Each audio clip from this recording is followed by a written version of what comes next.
Welcome to live coverage of the 2024 AJGA Natural Resource Partners Bluegrass Junior, presented by Encova Insurance at the Bellefonte Country Club in Ashland, Kentucky.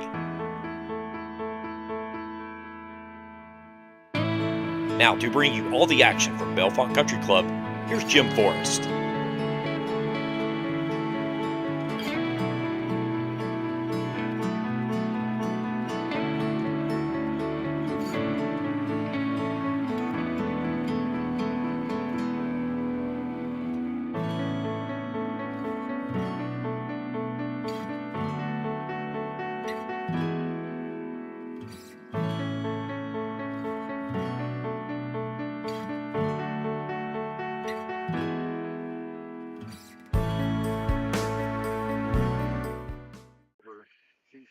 And welcome to beautiful Bellefonte Country Club here in Ashland, Kentucky, and the Natural Resource Partners Bluegrass Junior, presented by Encova Insurance.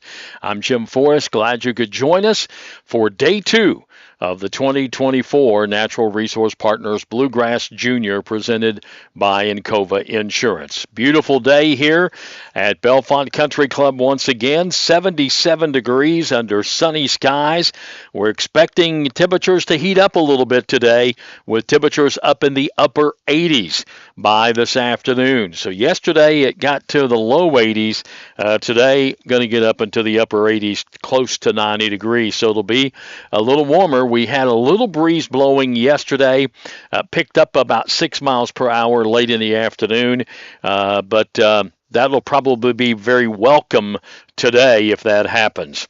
Our coverage of the 2024 AJGA Golf Tournament is brought to you in part by Clark's Pump and Shops of the Tri-State, Ashland Community and Technical College, Bellefonte Country Club, the host, First and People's Bank, Primary Plus Healthcare, Stultz Pharmacy, Trey Hermanos Nunez Mexican Restaurant, and by Texas Roadhouse. Let's take a look at the girls' leaderboard, if you will. The girls going off first today. At the end of play yesterday, Meadow Tion, the champion from last year, was at 3 under par. She has lost a stroke and is now at -2. She was the only girl under par yesterday. As you can see now, Ray Yi Feng is -1, just 1 stroke back, and Yi Wang is just 2 strokes back. And Athena Singh, who won the tournament 2 years ago, finished second last year, has now moved to +1, just 3 strokes off the pace. Girls started off first this morning. We'll be following them as they come in. And the boys, of course, teeing off second this morning as you look at the rest of the girls' leaderboard. And we can tell you that right now the projected cut for the girls is +12. So the projected cut is at +12, and that will fluctuate throughout the afternoon. Right there is the boys' leader that you're looking at, and that is Cameron Phillips from McDermott, Ohio, who shot a 7 under par yesterday. And let's look at that. He tees off at 11:50. And he shot a 7 under par yesterday to hold a 3-stroke lead heading into today's second round. And just teeing off just a little bit ago at 10:50 is the young man who holds second place. That's Cameron Roberts from Robinson Creek down in Paintsville. He was at 4 under starting his round. Samuel Harris, 3 under. Brady Faulkner, 3 under. Mike Liu, 2 under. Kevin Zing, 1 under. So we had 6 under par after yesterday's round, and that's how they start off today, with Cameron Phillips going off at 11:50 today. So we'll be able to keep an eye on him throughout the afternoon for you.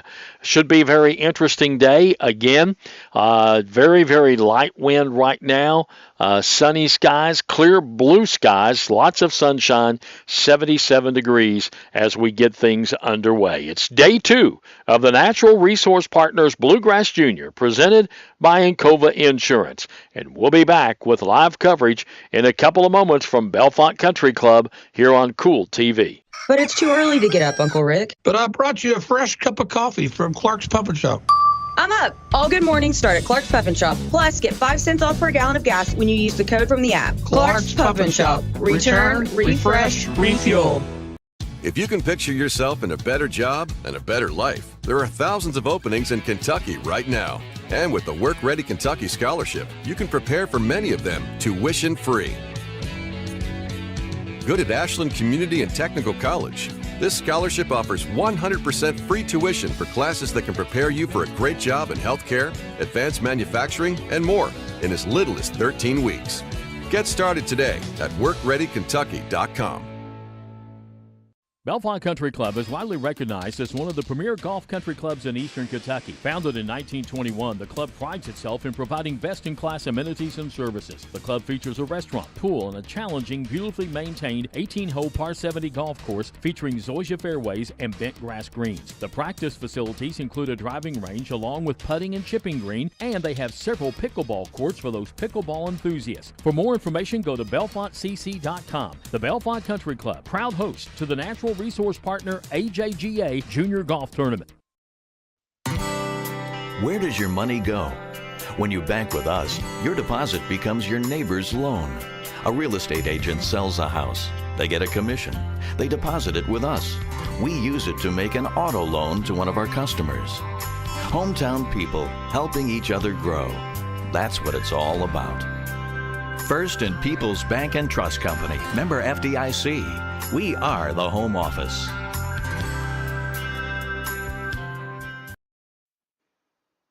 Welcome back to our live coverage of the Natural Resource Partners Bluegrass Junior, presented by Encova Insurance.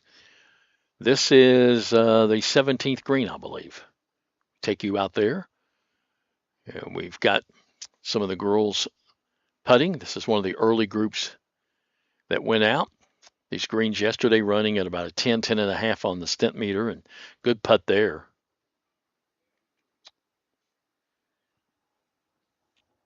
And I don't know, but I would think that probably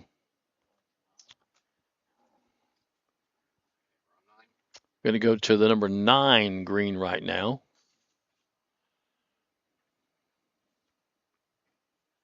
Going to try to putt this one, or not going to chip it off the fringe.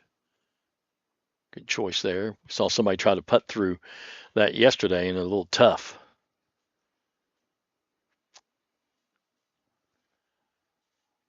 See if we can pick up which group this is. They're already on 9.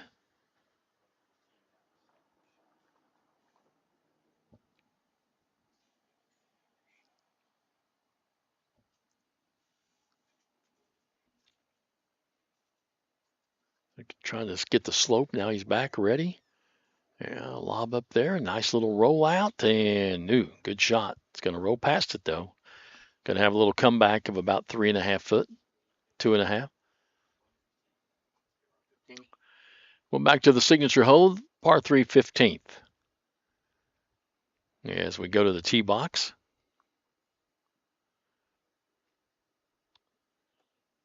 We'll have to find somebody out on the course to figure out which group we're on. Did not get us some of the girls this morning teeing when they teed off, so we're a little behind on them. Nice shot. Just below the pin. Pin tucked back top left on this signature hole.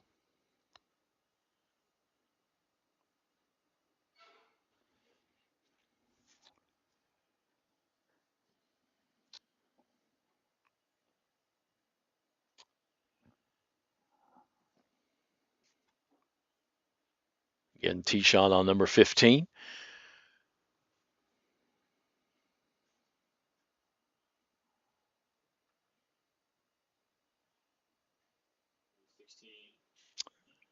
Came up maybe a little bit short. 16. Now we go to 16.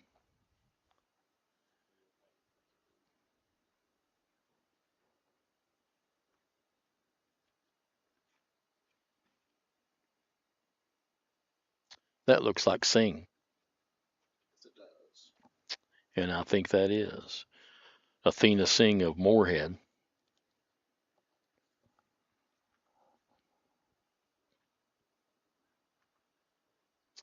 Currently, we have her at +1, which would be 3 strokes behind. Nice roll here, and couldn't tell if it went in or not. Did not. Tapped it in, left it a little bit short.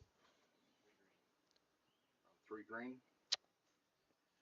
Go back to number 3.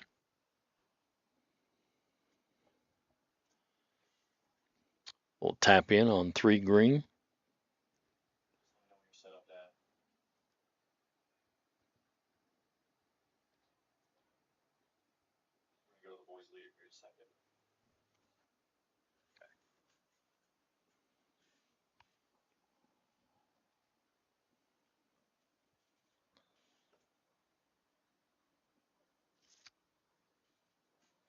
And don't know what we're doing here.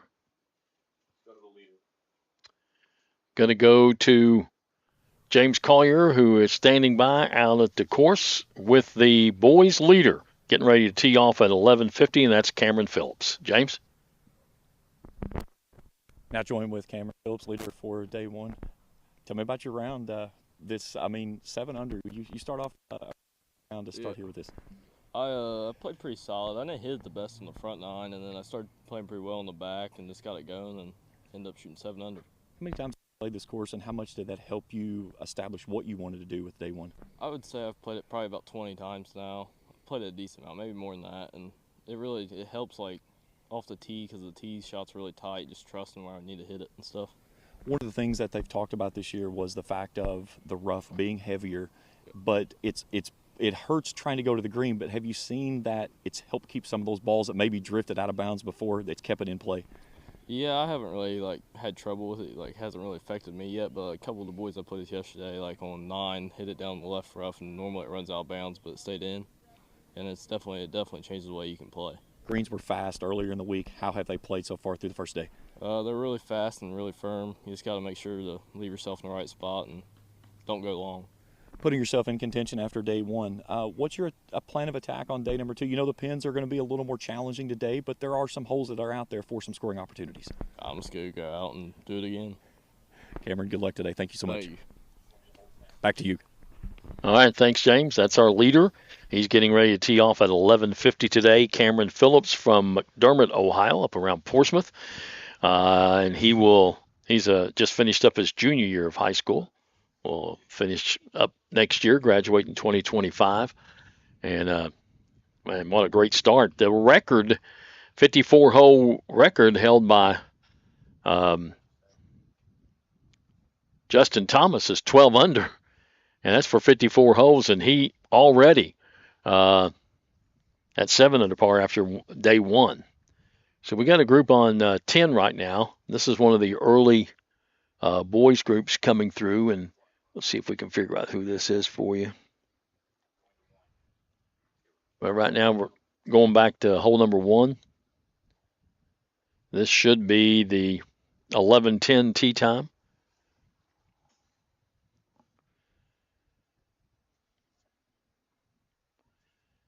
And the 11:10 tee time is Liam McClochin of Moseley, Virginia, Eason Chen of British Columbia, and Evan Taylor of Winchester, Kentucky. That's who's teeing off at 1. And you see hole number 1, 463 yards from the back tees. And it's a par 5. You start out with a par 5 here at Bellefonte Country Club. Number 10, when you start the second 9, it's also a par 5. So pretty much, straight away, the thing you have to worry about on number 1 is the fact that you've got tree lined all the way down, and then you've got bunkers on both sides of the green. So once you get there, you have bunkers protecting this green. Going to go back to 3 right now. Shot coming back to the green. And a good shot at number 3.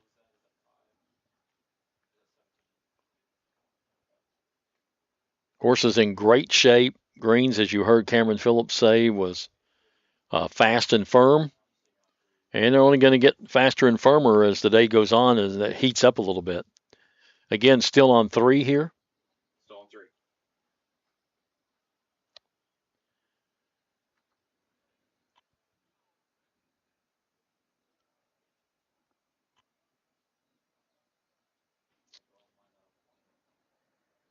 Did not see where that ball ended up. Over on the left side of the green. Par 3, number 3. Back in the Beckett of golf course. So pleased to be able to bring you those holes today. Ready 18. Go 18. 18 green. This is the 18th green, which I would think would be our first tee time for the girls this morning. We'll see if it is. I don't think any of the girls have finished yet, so.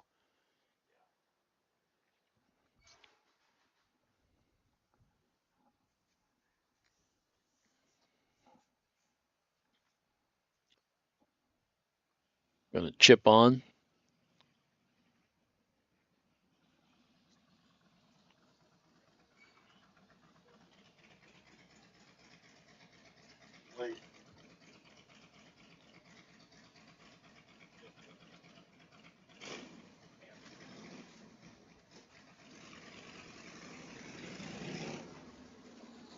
Here's the chip, and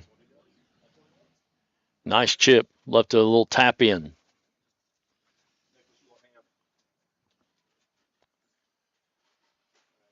So that's 15 or 14 is expected chip.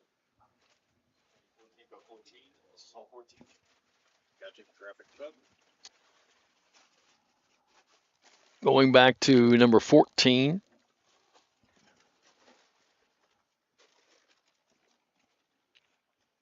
And that's going to be on the green, but it's going to run out quite a bit.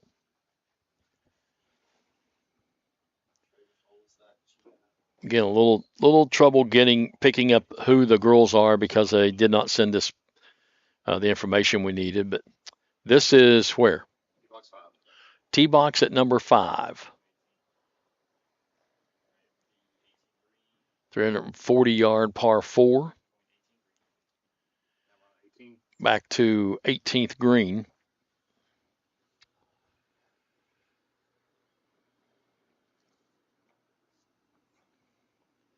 Got a putt of about 12 feet maybe, left it short. Yes. 3 green. Now we're on 3 green.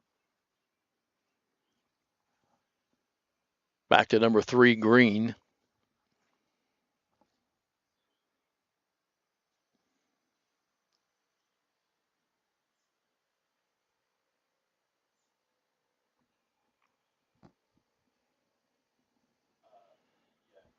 I'm on the putter right now.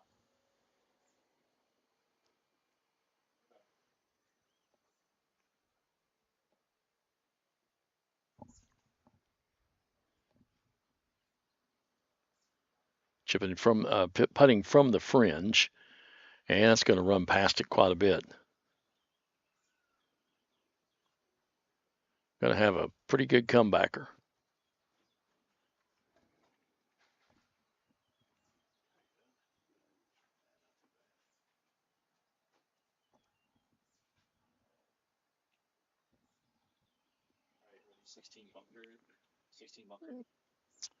Bunker shot at number 16.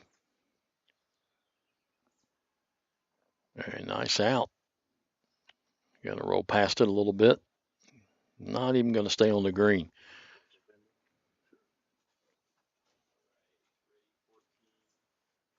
Jim, you got leaf here, go 14. Going now to 14.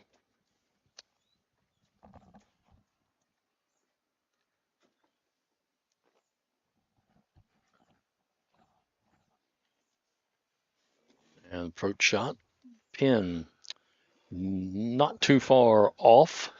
So we welcome Leaf Clark. How are you? Doing well. Thanks Good. for having me. Great Yeah. to see you again. Good to see you again. Man, we had some good golf out here yesterday. 7 under. Yeah. That's pretty strong, isn't it? Really strong. This course is firming up considerably, so that was a really good round. With the rough is manageable, but it's not short by any means.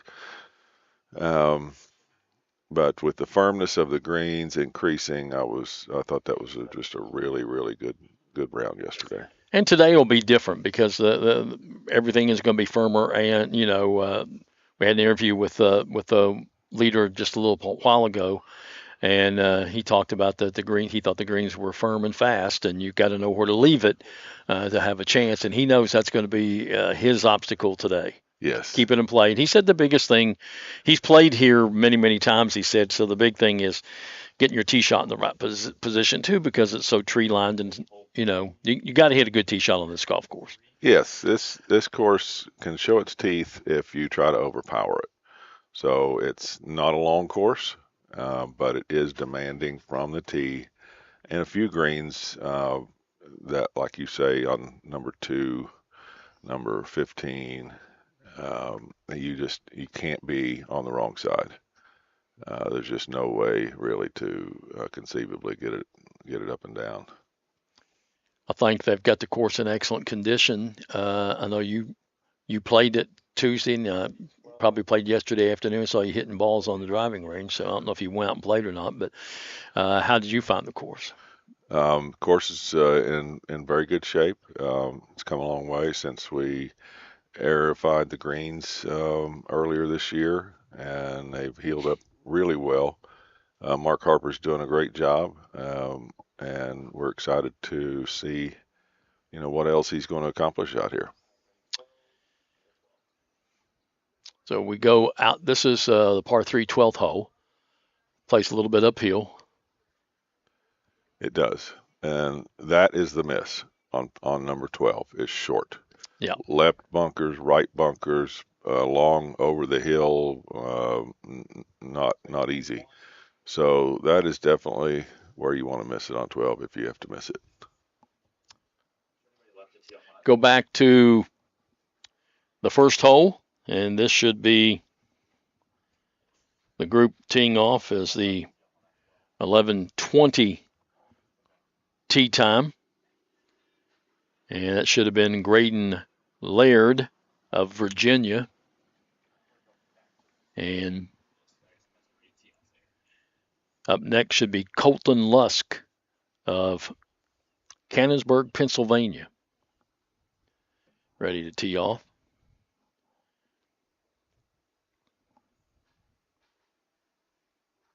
Number 1, par 5, pretty much straight ahead, Leaf. I mean, yeah. you do, it's tree line, but.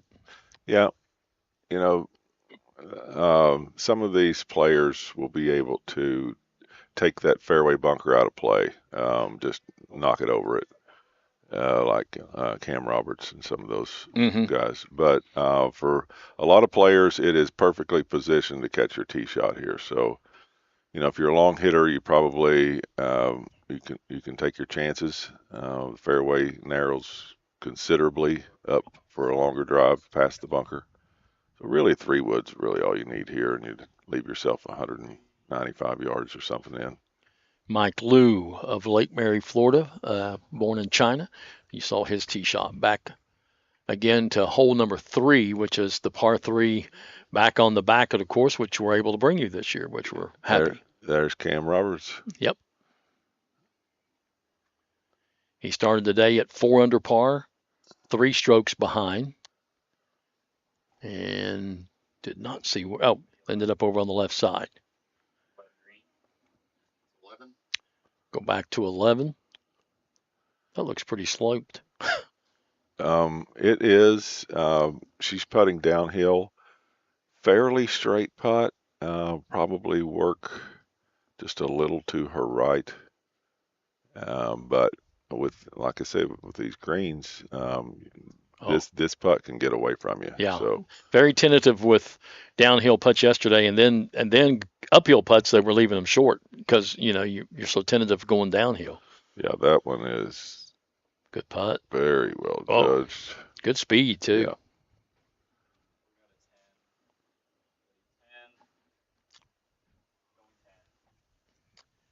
Now we go to hole number 10, which is right across from us. Yeah, out of bounds in the road to the right. Bunker over there also. Left side is fine. Pretty swing there. Take a look at fly over 2. Looks like he's headed down the left side. And this is hole number 10. As you can see, the road Leaf was talking about off to your right. If you're familiar with this area, you've driven that road many times probably. And yeah, there's the bunker on the right, which is about 220 yards out, something like that. And you go down the hill, face this second shot, another bunker in the middle there on the right. Let's go back to hole 15, which is the signature hole. And par 3 over water. Yeah, so this green slopes. There aren't any tiers to this green, but it just generally slopes from right to left and back toward the golfer. So it will hold a shot. I'm trying to see where the pin is today. It was left back, yeah. It's yeah, left back. Okay, gotcha. Yeah, so that's probably one of the easier pin placements because when you knock it on, you're most likely going to be underneath the hole. Saw a couple people get above the hole yesterday, off the green above the hole. Tricky shot coming back. Yes, it is. Tough shot. Because you're trying to hold it on that green and can be tough.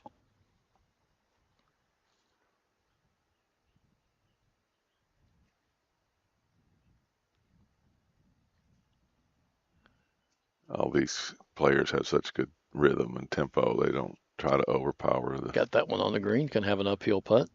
And like you said, most of the time you're going to be punting uphill because you can hit this green. You're going to, especially where the pin placement is today. Yeah. You get a front right here or a front left, and there's so much slope on the front of this green that I've seen balls stop at the hole and then start rolling again and roll off the fairway down, roll off the green into the fairway. So that is definitely one of the easier pin positions. Is that the last roll? 15. This is hole 16. 16. And I believe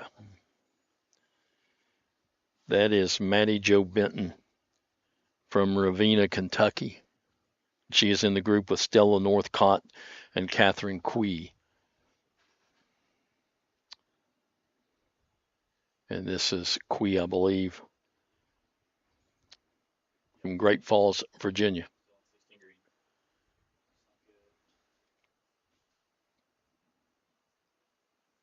Ready, 17.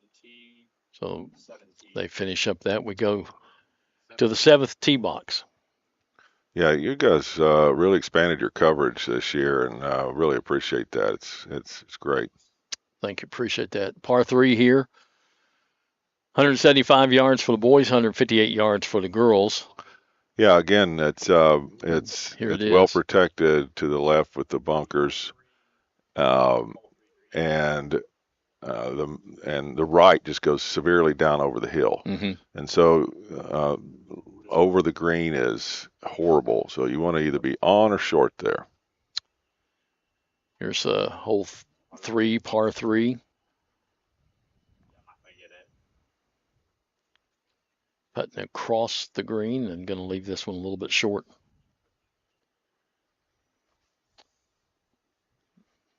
I think that isn't that our second place guy? Or is it not? Yeah, that's Cam Roberts right there. Yep. Don't know what he's done these first 3 holes. That, of course, is a par. We know for sure because that was his tee shot. Started 3 back. Yep. And today's moving day. You either move up or you move out. Yep. Projected cut for the girls was 12 over. Projected cut for the boys, 5 over. So that's what you know you're shooting for when you start out. Yeah. And that, of course, that's going to fluctuate depending on what the scores are today. Sure.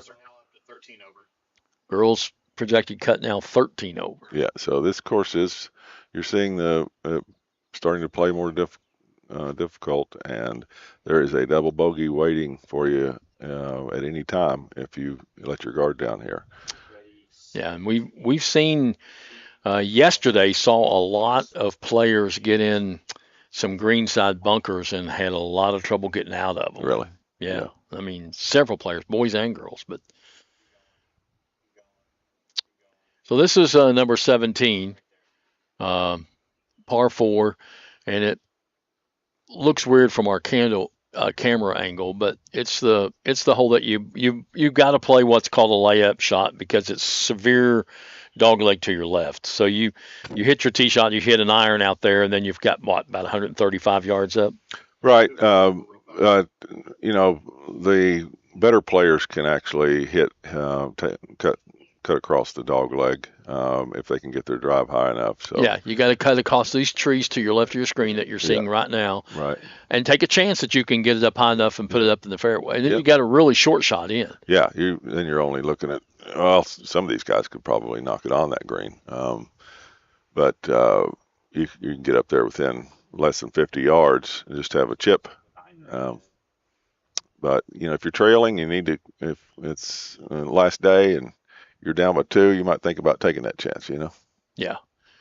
Most everybody we saw yesterday on this hole were using the layup. Yeah, well, they've been trained well. Their golf course management skills are much better than mine.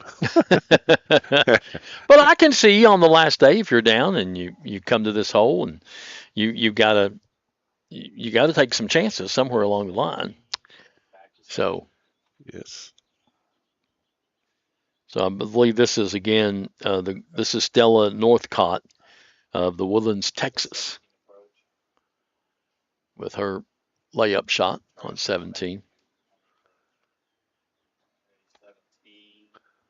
Athena Singh of Moorhead, of course. There she is.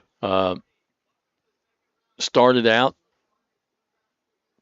down by about 4 or 5 strokes, but she has cut that to within, at one time earlier today, had cut it to 2, I think. And she's coming around she's getting pretty close to finishing up her round. Yeah. I mean, like we were saying, the 7 under round yesterday was exceptional. To do that for 2 or 3 days in a row is, it's most likely not going to happen. So the course will have its way a few times, and the better players will just continue to get near the top as others make mistakes, and that's just golf, 11:30 tee time right now for the guys. Ethan Dye of Pennsylvania, Aiden So of New York, and Braden Casolari of Cumberland teeing off. I wonder why they didn't tee the leaders off last. I don't know. They already the way that the AJGA does it is tee times are preset for the first 2 days. Okay. Yeah. So they're already set. And it just so happens though that the leader is teeing off at 11:50, and there's only 2 more tee times after him. Okay. Cameron Roberts, of course, teed off an hour earlier at 10:50. Yeah. But that'd be great if Cam can post a score. Yeah. Something for him to look at, and the word will be getting around. Then tomorrow, of course, they redo everything after the cut and redo all the tee times, and we'll talk to Matt about that a little bit later on, how they exactly do that. But it is a preset thing. All the tee times for Wednesday and Thursday are already set. We are at number 3 there. So both of those shots left of the hole, and they'll have uphill putts at it, moving to the right. Yeah, yesterday we were able to, one way or another, whether stationary cameras or moving cameras, get 16 of the 18 holes. That's incredible. Which was, we were pleased to be able to do. And we'll be able to do that again today. Yeah. Maybe try to get one of the other ones. It's just really hard to get number 8. Mm-hmm. And I guess it's hard to get number 2. Mm-hmm. I guess those are the two that it's really hard to get. I think those are the two. Here's number 10. Teeing off at number 10. Left. He knows it's not out of bounds, and he'll be able to find it. That doesn't mean he's happy with it. So. Yeah, let's talk about that a little bit. If you go down the left side, you can find your ball, right? You can, and it parallels number 16. The longer hitters going down the left side will fly most of the trees and land in an area where they'll continue to bounce over that hill and have a short iron in to that par 5, albeit out of the rough. So that's your trade-off. You just take out of bounds, out of play, and hit it from the rough. This is hole number 14, and try to tell you who that is that we just started. That was Victoria Karenga of Nigeria, who just putted. Wow, it's incredible the draw that this AJGA has. And what a quality operation they are. It is streamlined, and they are on top of it. You guys should start following them around the country. Well, we're working on that. Oh, good. Working. Here's a nice putt there. And that's the group that the leader, I think that might have been Meadow Tion. She won it last year. Started the day ahead by 2 strokes. She was 3 under par, but she lost a stroke early on. Went to 2 under par. We'll get an update on the. Do we have an update on the girls yet? Just working on it right now. Okay, we'll get an update on the girls' leaderboard here in just a moment. Right now, we go back to hole number 3. Yeah, looking down at 2 green. They're behind them. And this should be Noah McClotchin, Aiden Hahn, and Paco Sees of New Hampshire out of Hong Kong.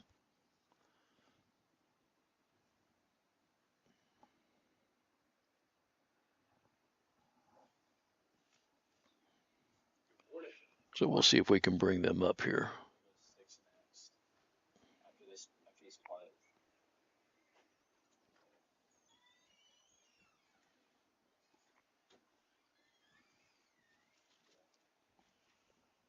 I don't think that is them.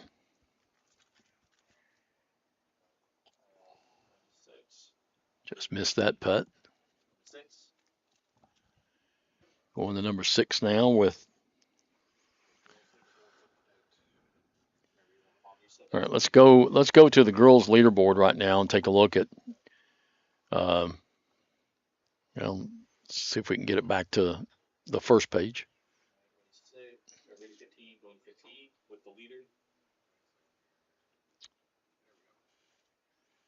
So Tion is still -2. Feng has cut it to 1 at -1. And Athena Singh, who had got it to +1, is now +3. So really you've got -2, -1, +1 all within 3 strokes. But then after that, it's a Singh at +3. But plenty of time. Anything can happen. And if you remember last year, Singh, who won it 2 years ago from Moorhead, last year, did not play extremely well the first 2 days, but then on the last day put a big run on and came in second by only 1 stroke. I mean, she made it really tight. Oh, yeah. So anything can happen on this golf course. Well, especially in tournament play on the last day. Pressure. The nerves get tight. Typically, the putts start coming up short, and the tension just creeps through. This is hole number 17, and this is Northcott of Texas. Look at that. Somebody hit one in there tight.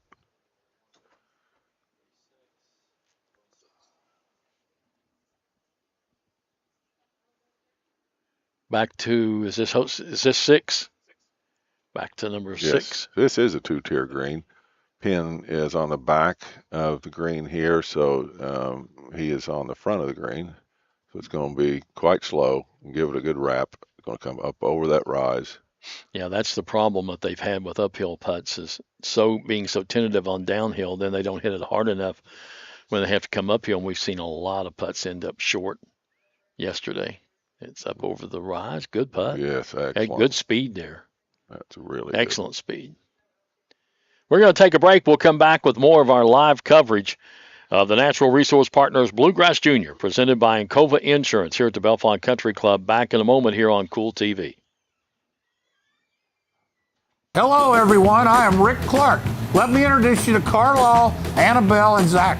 And as you can tell by these commercials, this family has a lot of fun. We have a great team here at Clark's. And we would love for you to join our family. Whether you're a young person looking for your first job, someone who's looking for extra work, or maybe you're ready to start a career at a growing company, we want to talk to you. To find out more and start the process, go to myclarkspns.com. Clark's Pub and Shop. Return, refresh, refuel. Primary Plus is celebrating 40 years of its mission of quality, advanced, affordable health care. With over 11 primary care locations throughout the region, Primary Plus believes in our communities and our patients. The Primary Plus name means primary care plus so much more. Offering extended services such as women's health, pediatrics, dental, counseling, diabetes management, infusion services, and on-site pharmacy that offers free delivery. Primary Plus believes in connecting health care for you and your family and is always welcoming new patients. Learn more at primaryplus.net. If you're looking for a complete discount pharmacy with old-fashioned service and excellent prices, look no more. Since 1979, Stultz Pharmacy has provided our area with the finest in pharmacy care, 24-hour emergency prescription service, free delivery, and drive-through service for prescriptions. Stultz Pharmacy continues to fill all of your expectations. They carry a nice selection of gift items. For hometown service, see the professionals at Stultz Pharmacy in Greenup. More than you expect from a pharmacy. Stultz Pharmacy. From hand-cut steaks to fall-off-the-bone ribs, Texas Roadhouse has something for everyone. Visit TexasRoadhouse.com or download the Texas Roadhouse mobile app to get on the wait list or place an order to go online. Fresh baked bread with honey cinnamon butter will melt in your mouth. At Texas Roadhouse, order their legendary catering for your next event. Texas Roadhouse, 501 Winchester Avenue, across from the Ashland Town Center Mall. Texas Roadhouse will help you support your local school.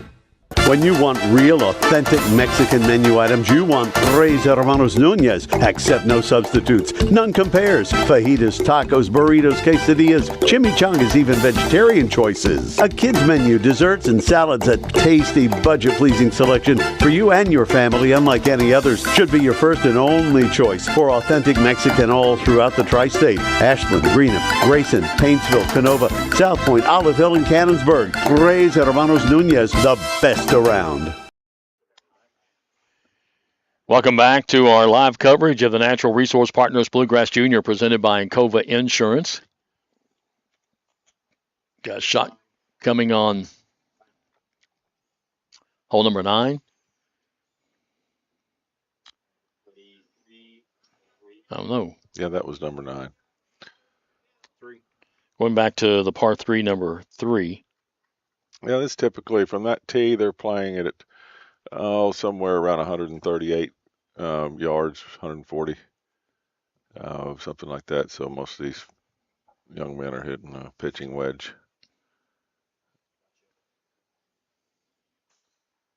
Yeah, probably one of the shorter par 3s, or might be the shortest. Yeah. On the course. 16, our number 1 handicap hole. Is one of the longer holes and typically difficult to get it close on your second shot, but seen a lot of players on 16 yesterday come up short on the second shot, chipping their third shot on. Yeah, especially more girls than boys, but I mean, you can hit a great drive in the middle of the fairway, have 140 in, but the ball will be, 8-10 inches below your feet. So that's one of the other weapons, if you will, that this golf course has. Is you're always off. Flat lies just really aren't very common. Chip shot from off the green, nice little roll. Again, it rolls out on you. You got to be really careful on these because the greens are so fast. Yeah.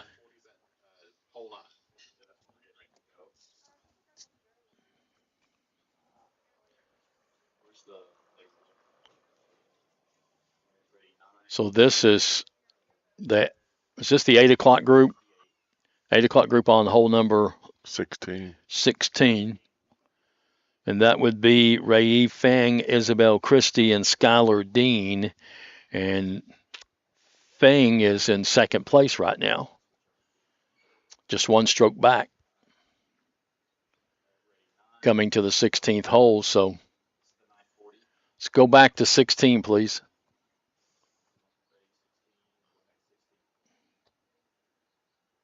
I don't know what she's putting for.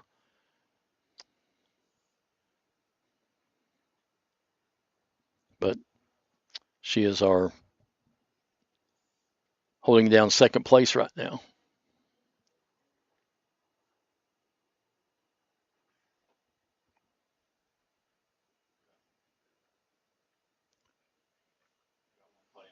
And taking her time on this putt, going through her pre-routine like most good golfers do. Mm-hmm. Have the same routine, try not to deviate, especially on the green.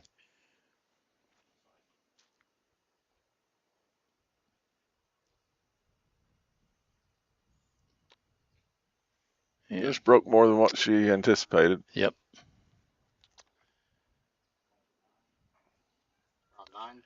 Now we go back to hole number 9. Okay, that's an interesting position. Looks like we're in a little bit of trouble here. Yeah, he's hit his second over the green, so he's having to come back to the hole. Boys, leaderboard's ready whenever you want it. So having to come back and landed it in the rough, bounced it up. That's a good play from there. Yeah, probably best he could do. Yeah, be happy with that for sure. Let's take a look at the boys' leaderboard. As again, Cameron Phillips. Those are the times. Now here we go. Cameron Phillips getting ready to tee off at 7 under par. Yeah, Cam's still at 4 under, so he hasn't dropped a shot. Faulkner still at 3 under. Looks like Eamon Chen and Mike Liu have each gained strokes. We started out the day with 4 under par. Now we have 7 in red figures. Yeah, so this is going to look shaping up. I think it's going to be a tight leaderboard tomorrow. Some guys are starting to make a little bit of a move here, and we'll have to see what the leader does when he comes out. Again, back to this is 9 again. Yes, it's 9. Another one long, so you see they're hitting the green, and it's not holding the shot. Right. And so that's going to put beautiful touch. It's going to put some pressure on their short game and their putting, and they're going to have to adjust throughout the round with their club selection from the fairway to avoid that. Good looking putt here, just short, not enough. Back on hole number 3. Yeah.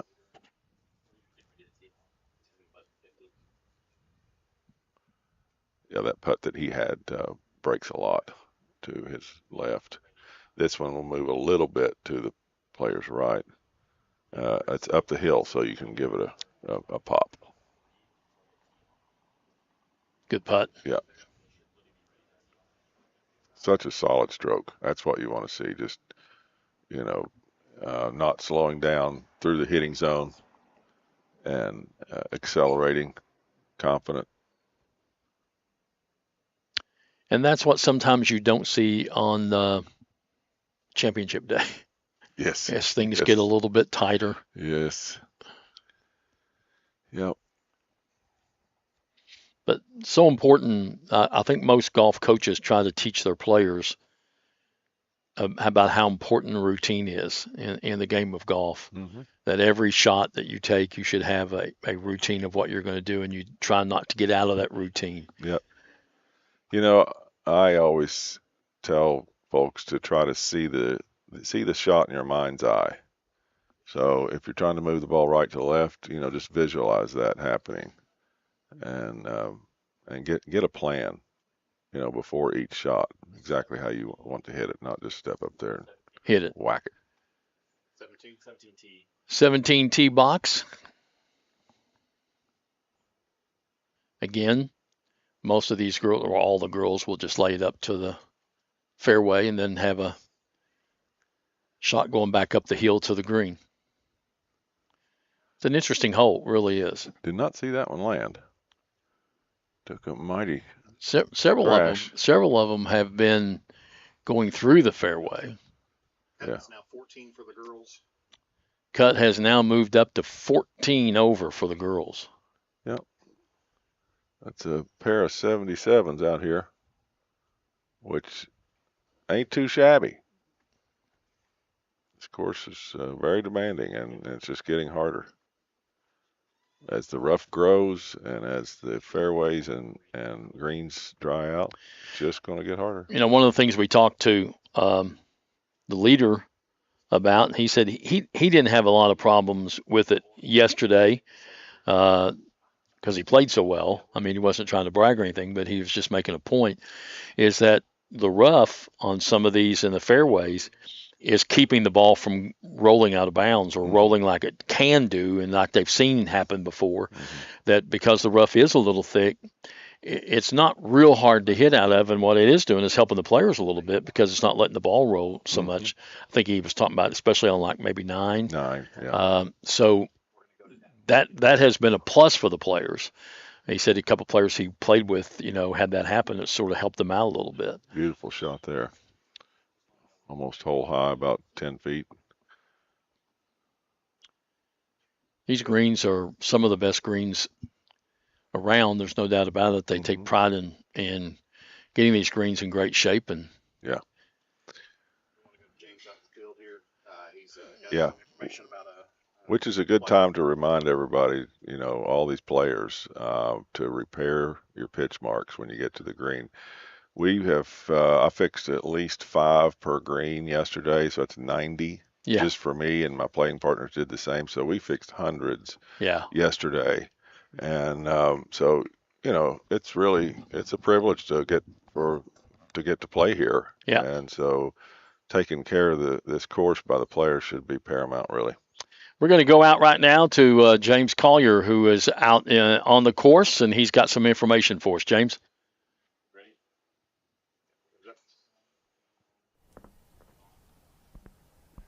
Thanks, Jim. This is Iman Chin. Yesterday, he had an ace over on hole number 3. We had just gotten the camera set up. Now he's got a little friend behind him there. He's going to try to jump in the shot. But this is from his tee shot here. Pin is really far back, and he's not going to get it over that ridge, so he's going to have a tough putt. Watching the putts here on 9 today, a lot of the players have been leaving it on this little undulating green here that it has the higher tier and then slopes off on the back side. A lot of putts they've been leaving under the hole. We've got 3 really long putts that's going to be coming up on this one. Yeah, and I know I'd heard about the hole-in-one, and I think he wanted to know if we got it on film, didn't he? Or somebody did? If that was his drive, that was a monster drive. No, we didn't get it on film.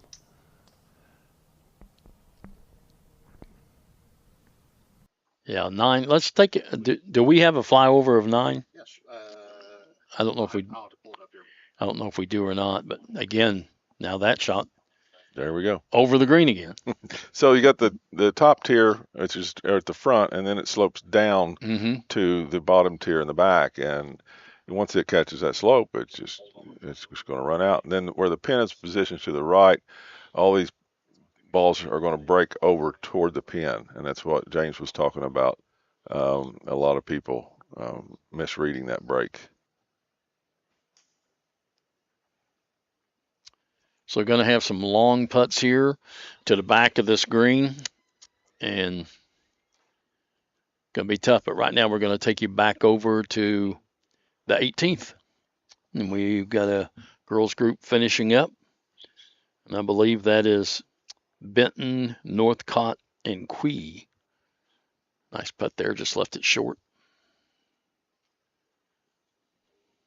You see a lot of these players stepping off their putts. I don't know if you've noticed. Yes. But, so what they know is how far to take the putter back, depending on how many steps it is and the slope, whether it's in relation to flat or uphill or downhill. So that helps them to gauge, getting their proper speed. And it takes a lot of practice, but they're really, really good at it.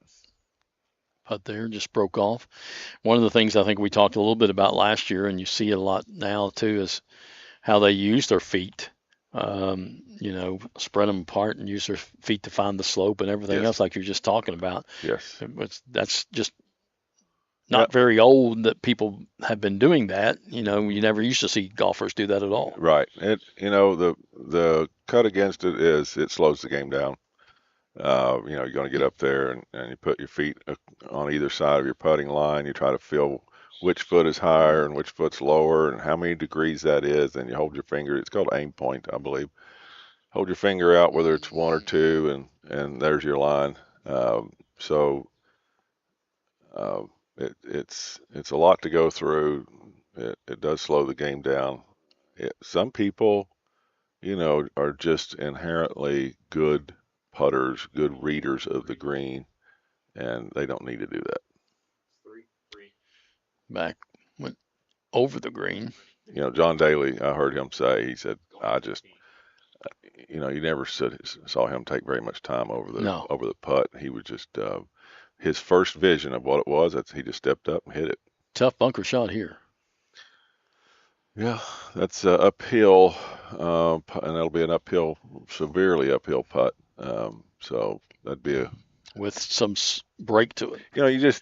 In their mind, in that bunker, it's like, don't hit this over the green. Yeah. You're not supposed to have those negative thoughts, but we all do. And because if you get above this hole, now you've compounded your problem. You got a big number looking at you. So, but I think what you said a little while ago, though, on 15, the worst spin placement is down at the bottom, right? Because you're putting downhill anyway. Yes. And you can't stop it. No. Yeah, it's probably too severe for them to even put a pin too close to the front. I wouldn't see them doing much more than middle to back. Oh, he didn't like that swing. Going right. Our leader has teed off.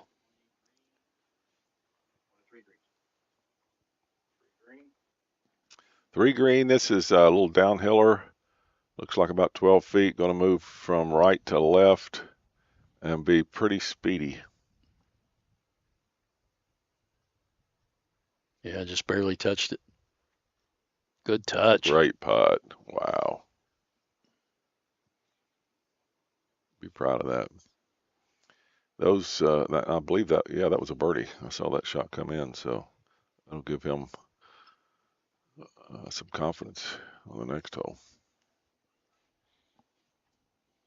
Birdies are kind of contagious, and if you haven't had one in a lot of holes, then they become elusive. It's like breaking through the glass.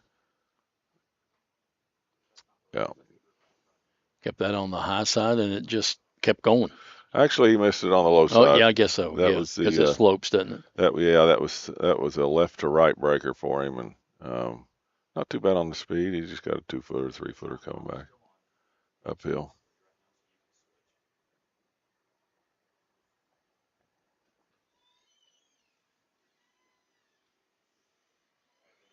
Good putt coming back. They're so good at those. I sit there and shake and shake and shake. They just get up and knock it in the back of the hole. This is hole number 15, the par 3 we just saw, and this is putt coming. Oh, good putt. Great. Let's see if we can figure out who that is. They didn't give us some of the early girls for some reason, so it's hard to figure them out. But it might be Isabella Christie. Not sure. I saw that she was through 14 holes on the crawler at the bottom of the screen. Yeah, this is the 8:20 tee time, so that is Lou, Zoo, and Rudd. Is who that group was. We're going to take a break. We'll come back with more of our live coverage of the Natural Resource Partners Bluegrass Junior, presented by Encova Insurance here at the Bellefonte Country Club. Well, let's hold on just for a second because I think, is this our leader? Nope, he just teed off. We'll take a break. We'll be back in just a moment here on Cool TV. But it's too early to get up, Uncle Rick. But I brought you a fresh cup of coffee from Clark's Pup and Shop. I'm up. All good mornings start at Clark's Pup and Shop. Plus, get 5 cents off per gallon of gas when you use the code from the app. Clark's Pup and Shop. Return, refresh, refuel.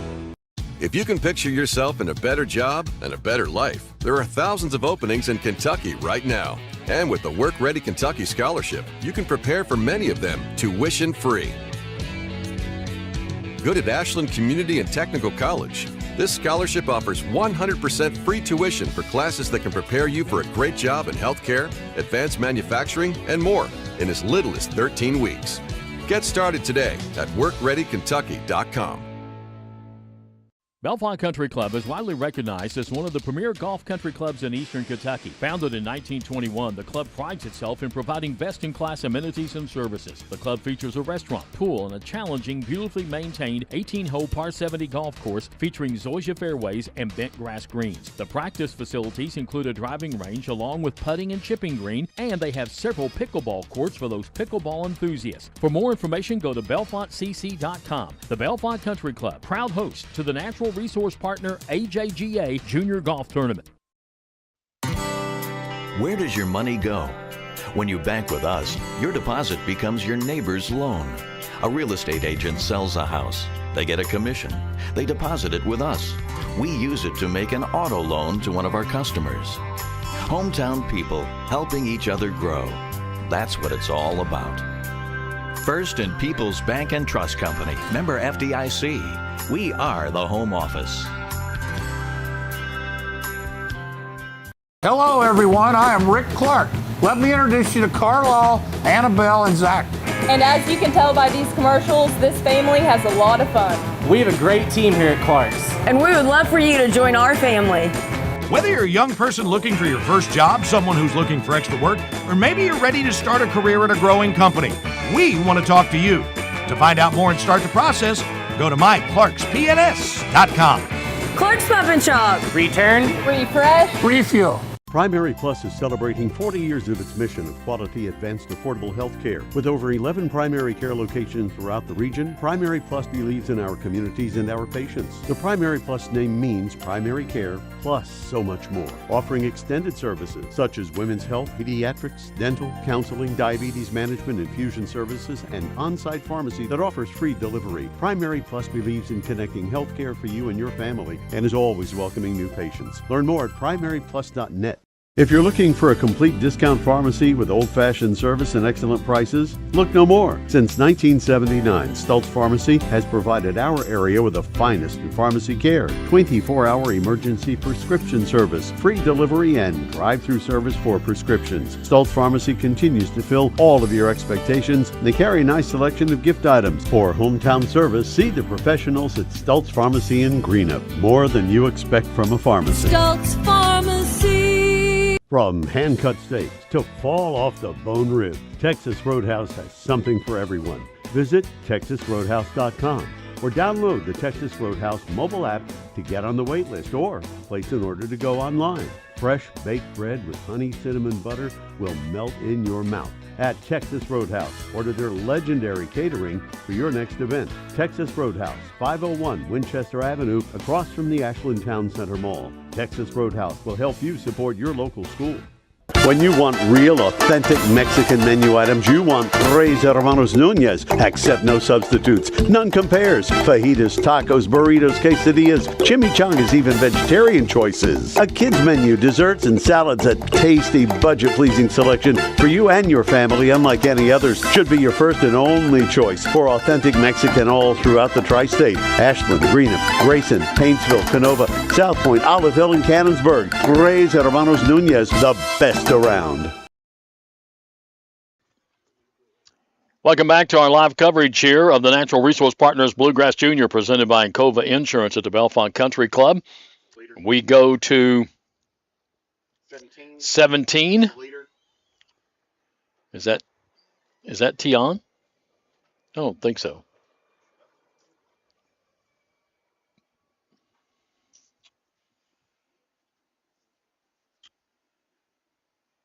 They teed off at 8:10.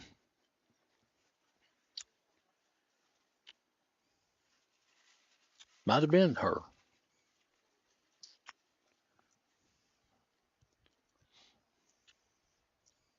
And this is Wang, I believe.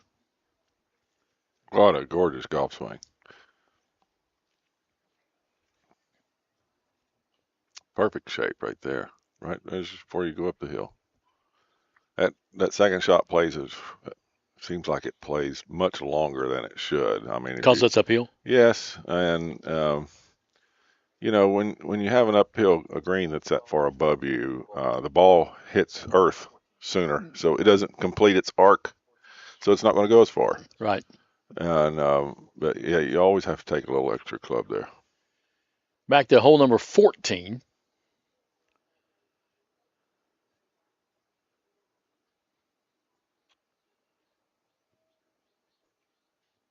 And putt. I'm going to back off of it a little bit.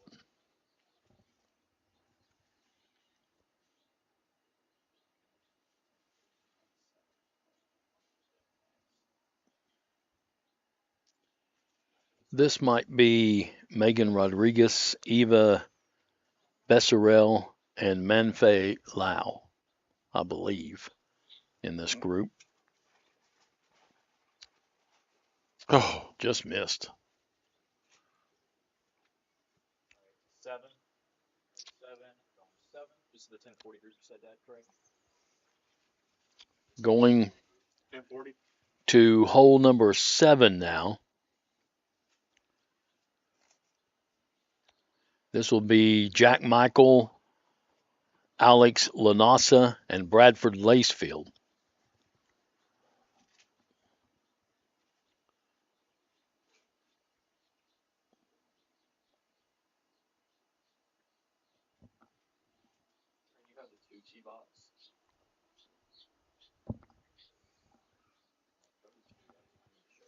Yeah, the short is the miss here. Right's over the hill, left's bunker, long's over the hill. So on or short, it's fine.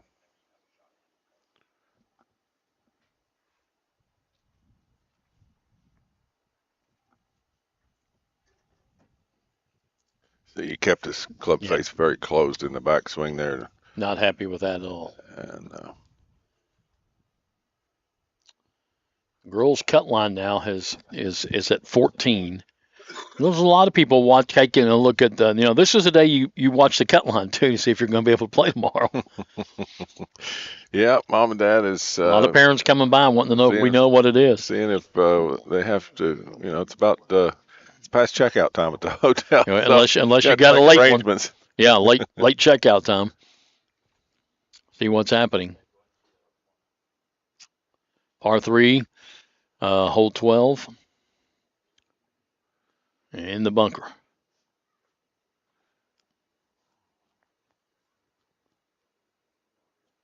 And still in the bunker, I believe. Yep. Wow. Had a little bit of tough, looked like stance. This one should be an easier bunker shot, though, shouldn't it? I mean, yeah, the upslope. Upslope helps. He's not digging his feet into the sand. Typically, you do. But that's not bad there. Not bad. Fly over 12. But over here is hole number 12, which is the par 3. And pretty much you got a tree there. Could come into play, I guess, on the right of the fairway. And then two bunkers that protect it.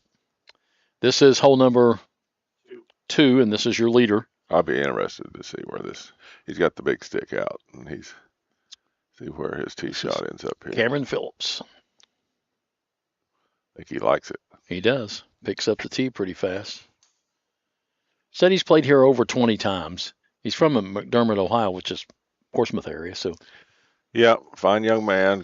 Comes from a great family, and just turned into a really good golfer. just finished his junior year in high school, graduates next year. And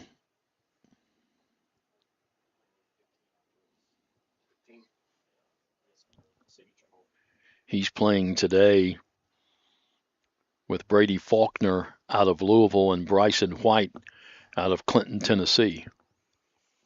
And this is White getting ready to tee off. He's a well put together young man. Looks like he's very tall, broad shoulders. Should be able to create a lot of club head speed with that build. And Tell us a little bit about number 2. Yeah, his number 2 is you don't want to go right. Bounces over the hill into the hazard if you lose it over the right side of the fairway, over in the right rough. Yeah. Here is number 2. And so it has a high point that a lot of players hit to in the middle of the hole. It goes back down and then back up to the green. And so you can this is the, like I said, there's the fairway bunker to the right, and to the right of that and over that hill is no man's land. This green, no bunkers up around the green, but very severely sloped 2-tier green from back to front. And if that pin is on the front and you hit your second shot on the back, you're in trouble. Good luck. Yeah. This is for par. Par putt here on hole number 6. And going to leave it out.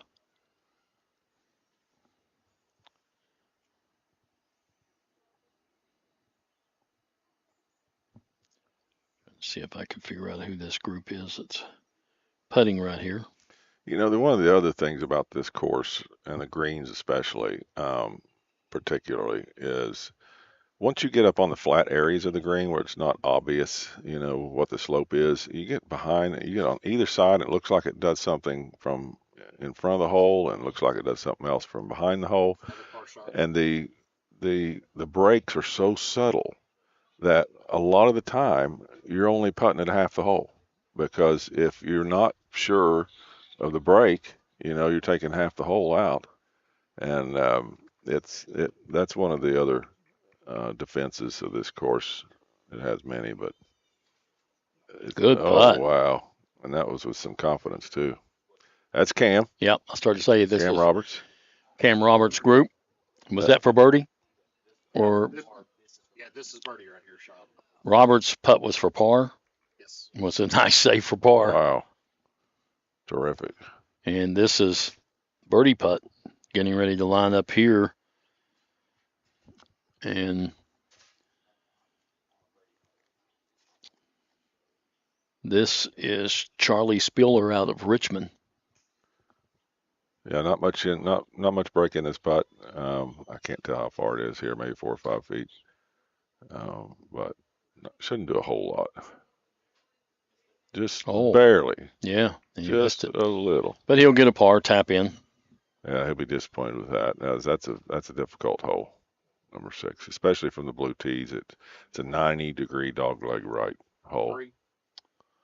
There's another look at the short par 3 coming in. Yeah, I like this hole. I'm glad we were able to bring it this year. Yeah. It's a short, it can change a lot of things. You hit a good shot in there. It's a birdie hole for sure. Mm-hmm.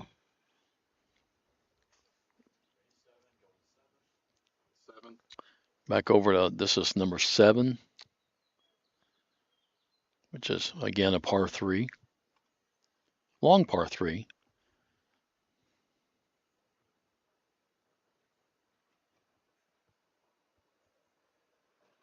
And uphill putt here.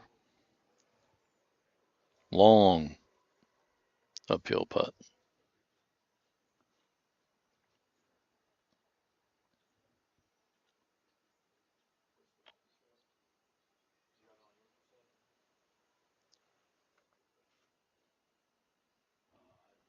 Again, right now, the girls' cut is projected at 14. We'll have an update on that coming up Just love the rhythm of these swings. Just a little bit. We're at 17 right now. I'll tell you who that was.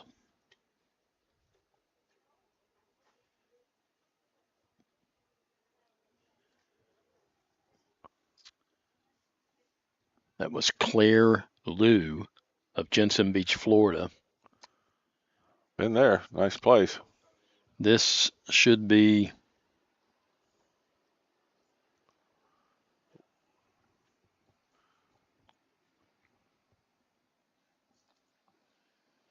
Kachana Dunkston Rudd out of Orlando, That Florida. looked like a driver. Yeah. So she's not happy. Went through the fairway, it looks like. She might have some tree trouble. And this should be teeing off on 14. This should be Ashley Zhu of Mountain House, California. I was surprised, Leaf, to find out that for the qualifying on Monday for 10 spots, we had 70-some golfers, and as far away as Taiwan, Arizona, all over, just to try to qualify for one of 10 spots. Right. That's a lot of travel to try to qualify. Well, they're over here. There's, other tournaments, other events for them to be in, and they get their schedule planned out, the year before.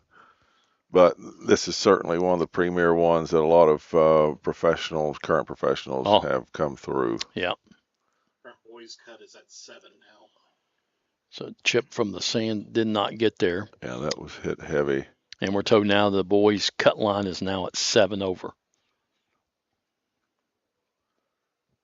So that would be a 73 and a 74, or however else you want to do it. Yeah, some of the players we mentioned a little bit yesterday, but some of the PGA players that are on the PGA Tour or even senior PGA Tour, Steve Flesh, Jim Furyk, Charles Howell III, Bubba Watson, Ben Curtis, Hunter Mahan, J.B. Holmes, Robert Dameron, Jason Duffner, Matt Kuchar, D.A. Points, and, of course, the guy who holds the record right now, Justin Thomas, who has a 54-hole scoring record of 12 under par that still stands today. Then you've got a lot of LPGA players, Michelle McGann, Leanne Harden, Brittany Lincecum, Heather Bowie, Cheyenne Woods, Jennifer Johnson, all have played here.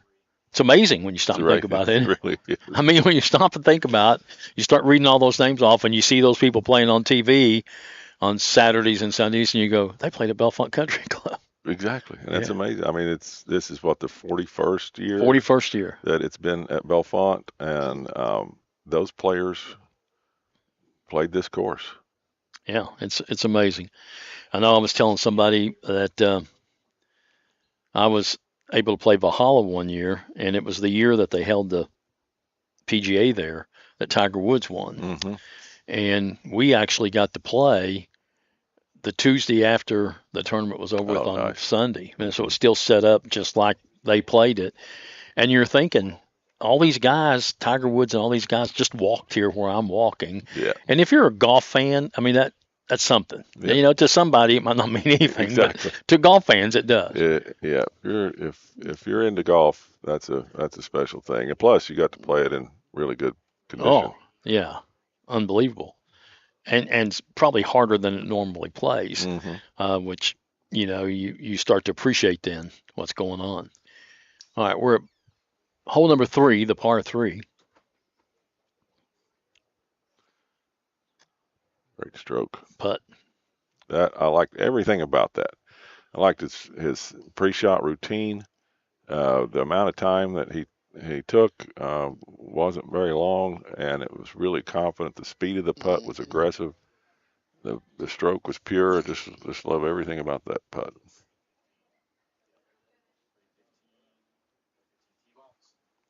Here we bar back to 15. Signature hole here at Bellefonte Country Club, which is a beautiful hole.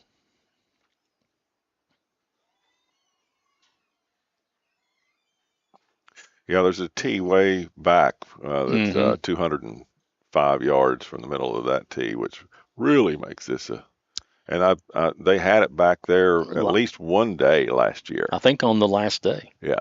I think they did. And that's where some peril came in. Yes, that's where Cam Roberts got in a little trouble on this hole. Mm-hmm.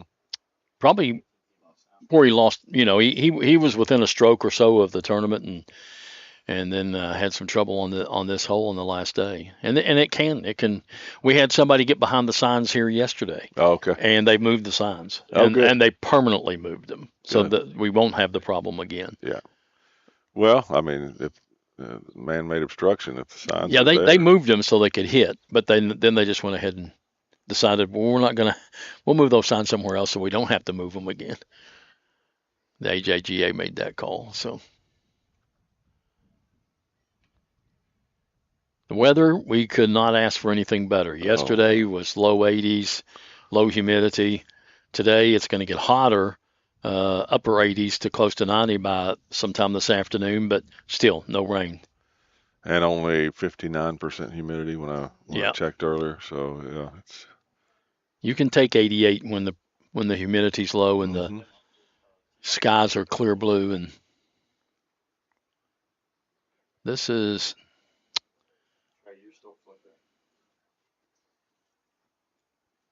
if tough you get shot too hot from the rough here. If you get too hot, Jim, just go jump in the pool down there. Be my guest. Oh, well, thank you.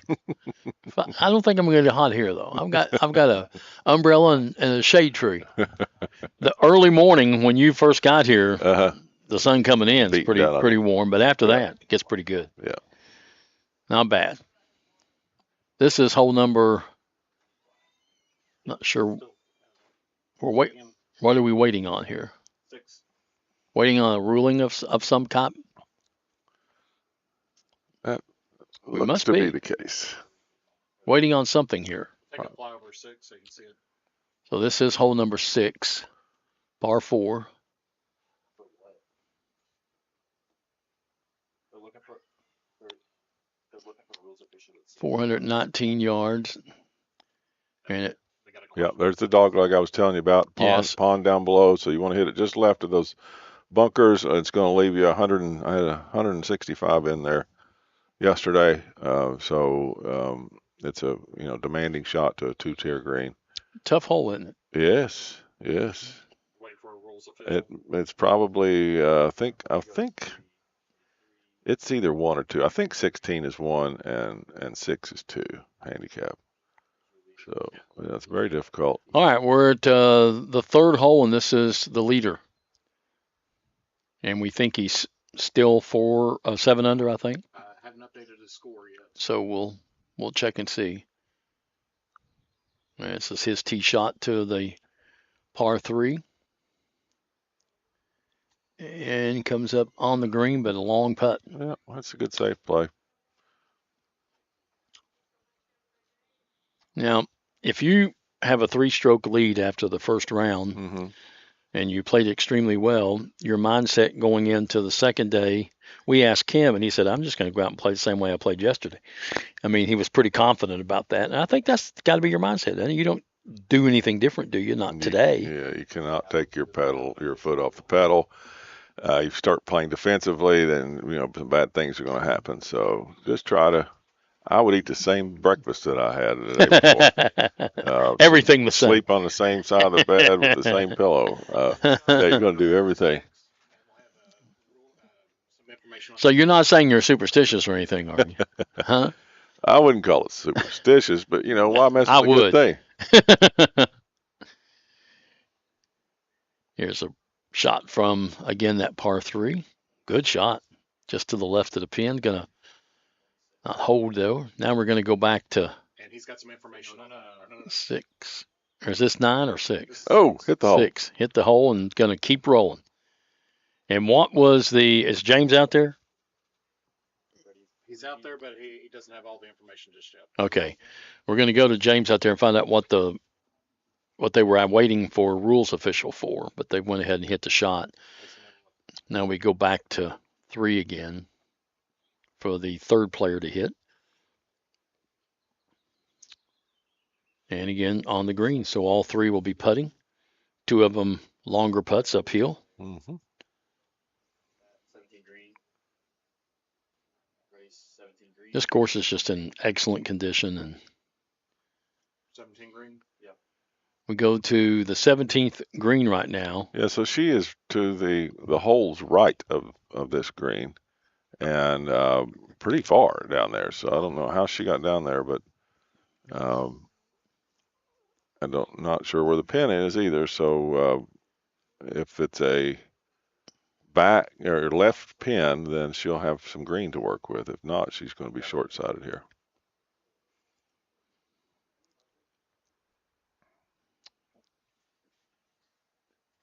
And I don't think it made it, did it? I don't think so. She had some green to work with, but yeah, she left it short on the bank. Yeah. Didn't take much time with that one. No, she didn't. And probably maybe should have. But sometimes you get frustrated, don't you? Mm-hmm. Golf is a 4-letter word, right? It is.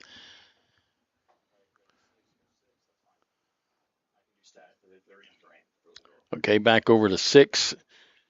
James have any information yet? No. Nope. So we did not find out what they were waiting on the rules officials for. I guess it was a sprinkler head. Probably. Just from the balls that we saw there. But well, when he chipped it that first time, it looked like it hit something right up by the green. Yeah.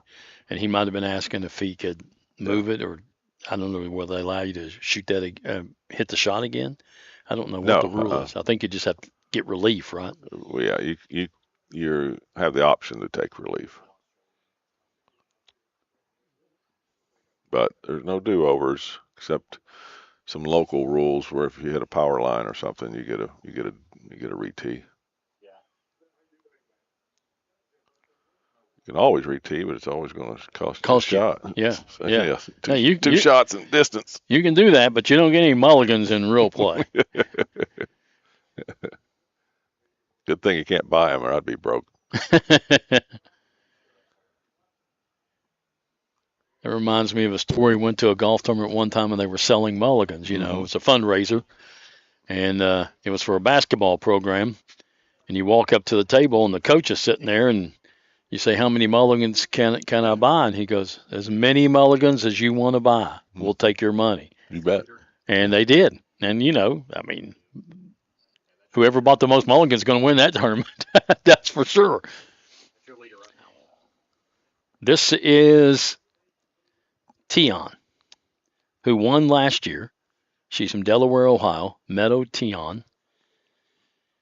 Some of these players see each other, at every event because. Well, I'm sure. Yeah, they're just really on a tour of their own. Ooh, that was hot coming in. Mm-hmm. I would think. She's -2 right now. She is -2. Second place is +1. And they have fallen away from her. Second place is now +1, so she has a 3-stroke lead. This is hole number 10. Oh, he just crushed that one. That will be a short iron into this par 5. You hit that downslope there at about 260, 270 yards out, and it just takes off. Catches. So our leader right here on par on 3 has putted up to where you just saw him move his mark. Mm-hmm. So he'll have that for a par.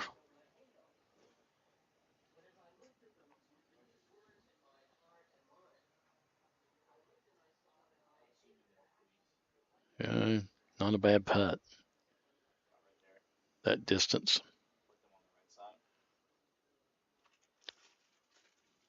Oh, you had to move it 2 putters lengths. So our leader started out the day at -7. Don't know what he did on 1 or 2. We'll try to find out. He hadn't posted.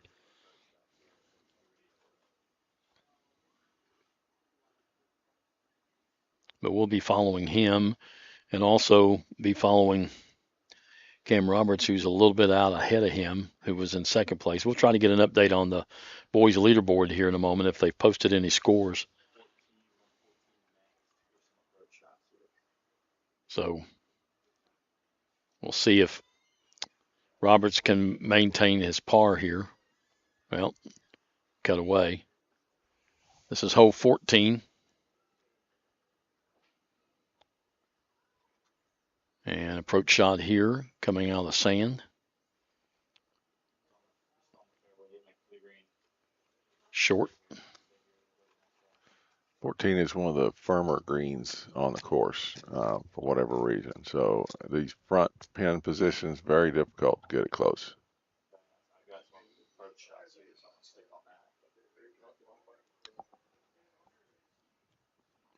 Yeah, when they're close to the front, makes it really tough. And that one going to have a pretty long putt. Back to the 18th green. Is this the 18th green? Mm-hmm. Yep. That's your leader, Tion, who was getting ready to putt, but somebody's going to go before her. And she will, of course, post her score once she's finished, and we'll know exactly where we think she's still at 2 under, which would be a 1 over round today if that's the case.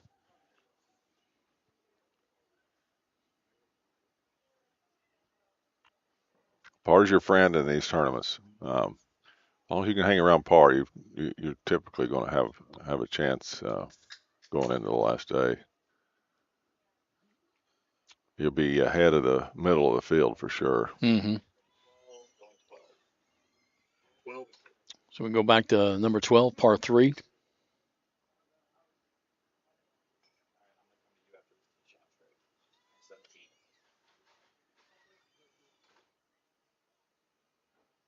Nice par 3. Not a whole lot of trouble here. I mean, you're uphill and you got some bunkers surrounding the green, but pretty much just get the distance right.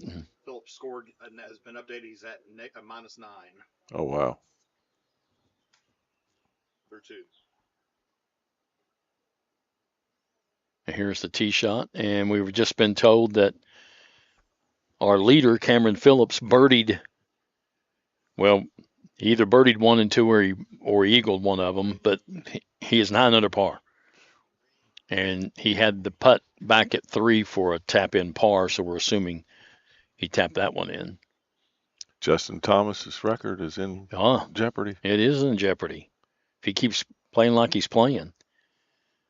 And this is the girls' leader, right? Yes. This is, I think, for par.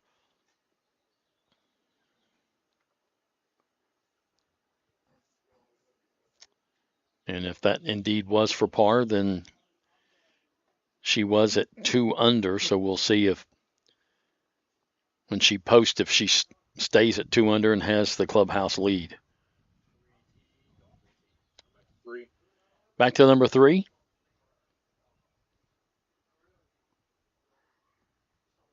Getting a lot of action today. Pleased to bring it to you. Look at this shot. Yeah, that's a great shot. 17. Back to 17. Sand shot. Nice out. Nice roll up. Yeah, it's going to roll downhill, so it's going to roll out on her. Really hard to judge those top, isn't it? When you know you got to get it out of the sand and get it up there, but then it's going to slope away from you. Yeah, I mean, you run the risk of leaving it short and then having another difficult shot. And so sometimes you just get it on the green. If you make a long putt, you make it. Take your medicine. If you don't.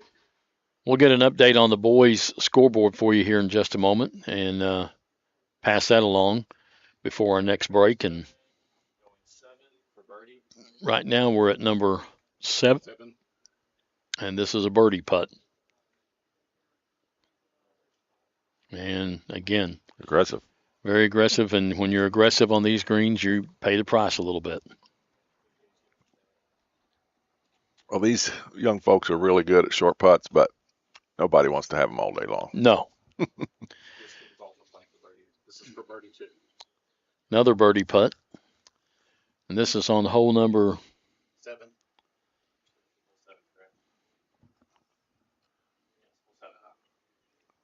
Trying to see who this is.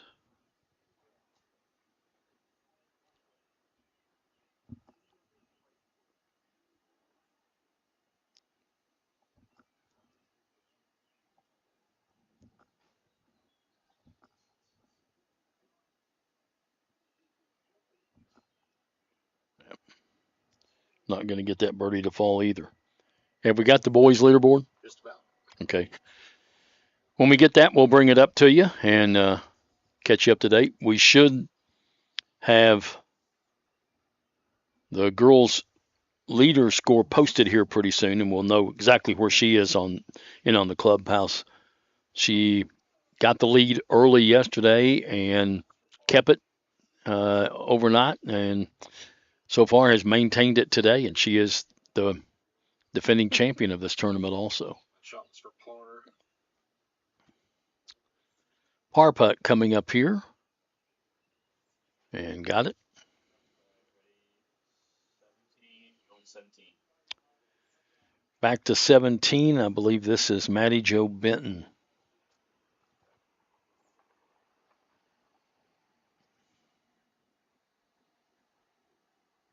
Yeah, we lost it. Here we go. Just missed.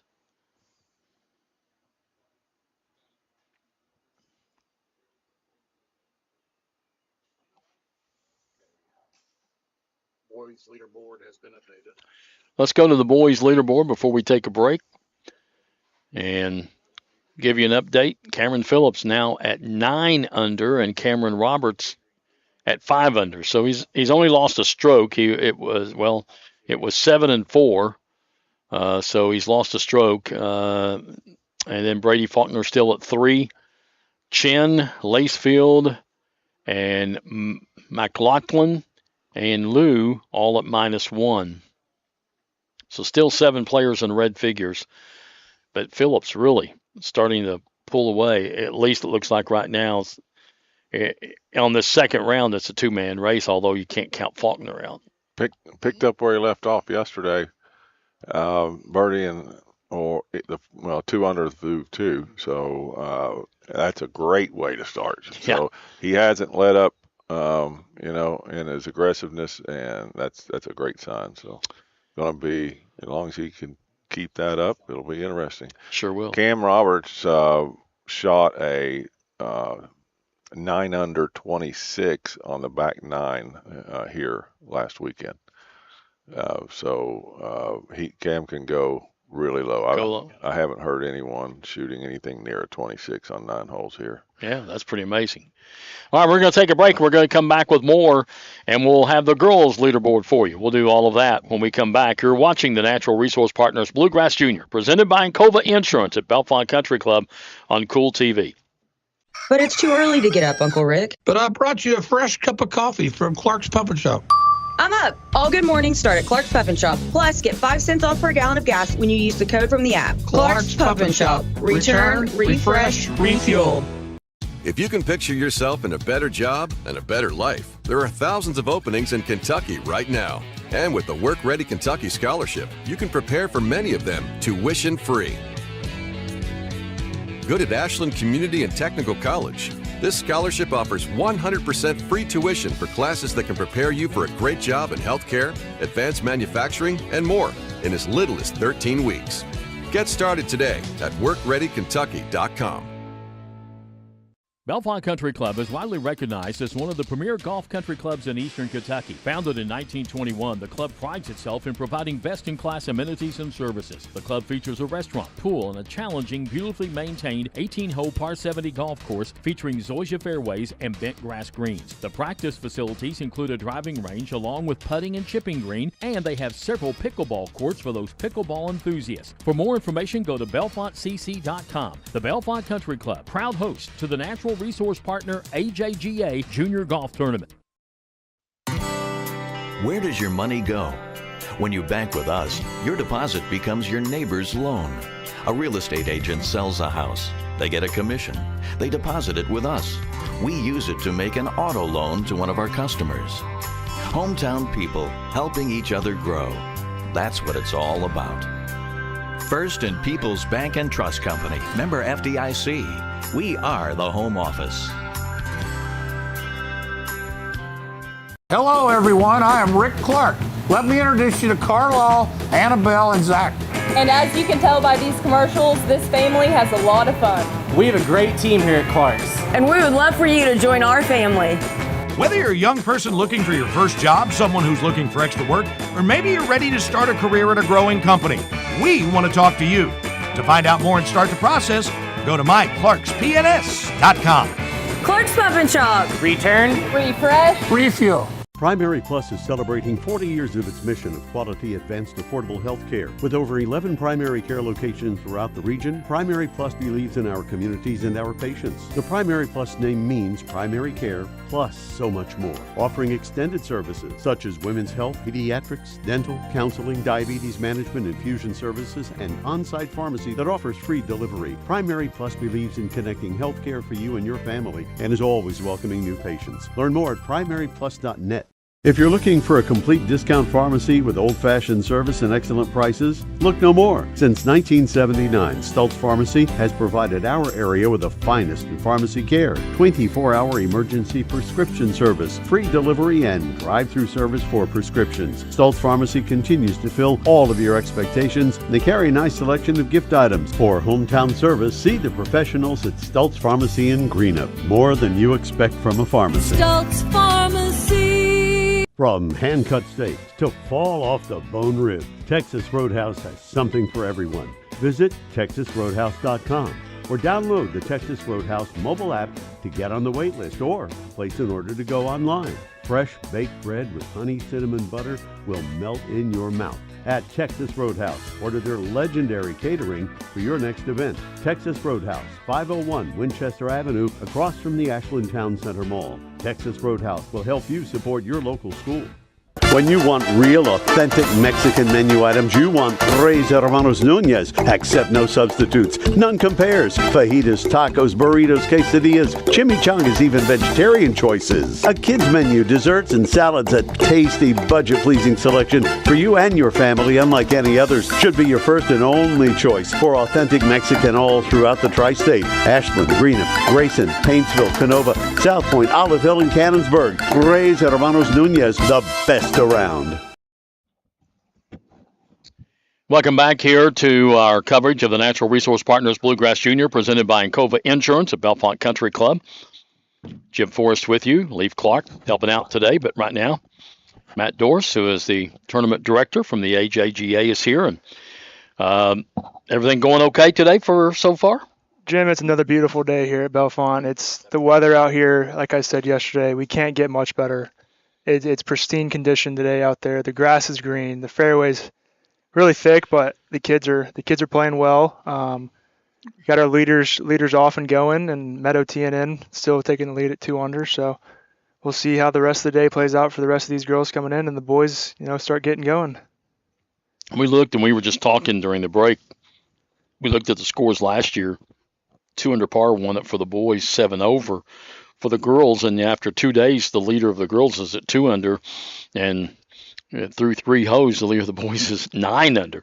What do you think the difference is in the scoring from last year to this year? So we've been talking about this a lot lately, just within my team and the course staff, and what we've come down to is, like I mentioned yesterday, it's been wet here the past couple of weeks. They've gotten a lot of rain. They just put some stuff in the rough where it's growing. It's growing fast. It's growing thick. And the rough is just holding up a lot better than last year, and balls aren't getting lost in the woods. Balls aren't rolling, 100 feet right out of the fairway going into the woods. So that's definitely helping. They're not having to take relief from a lost ball.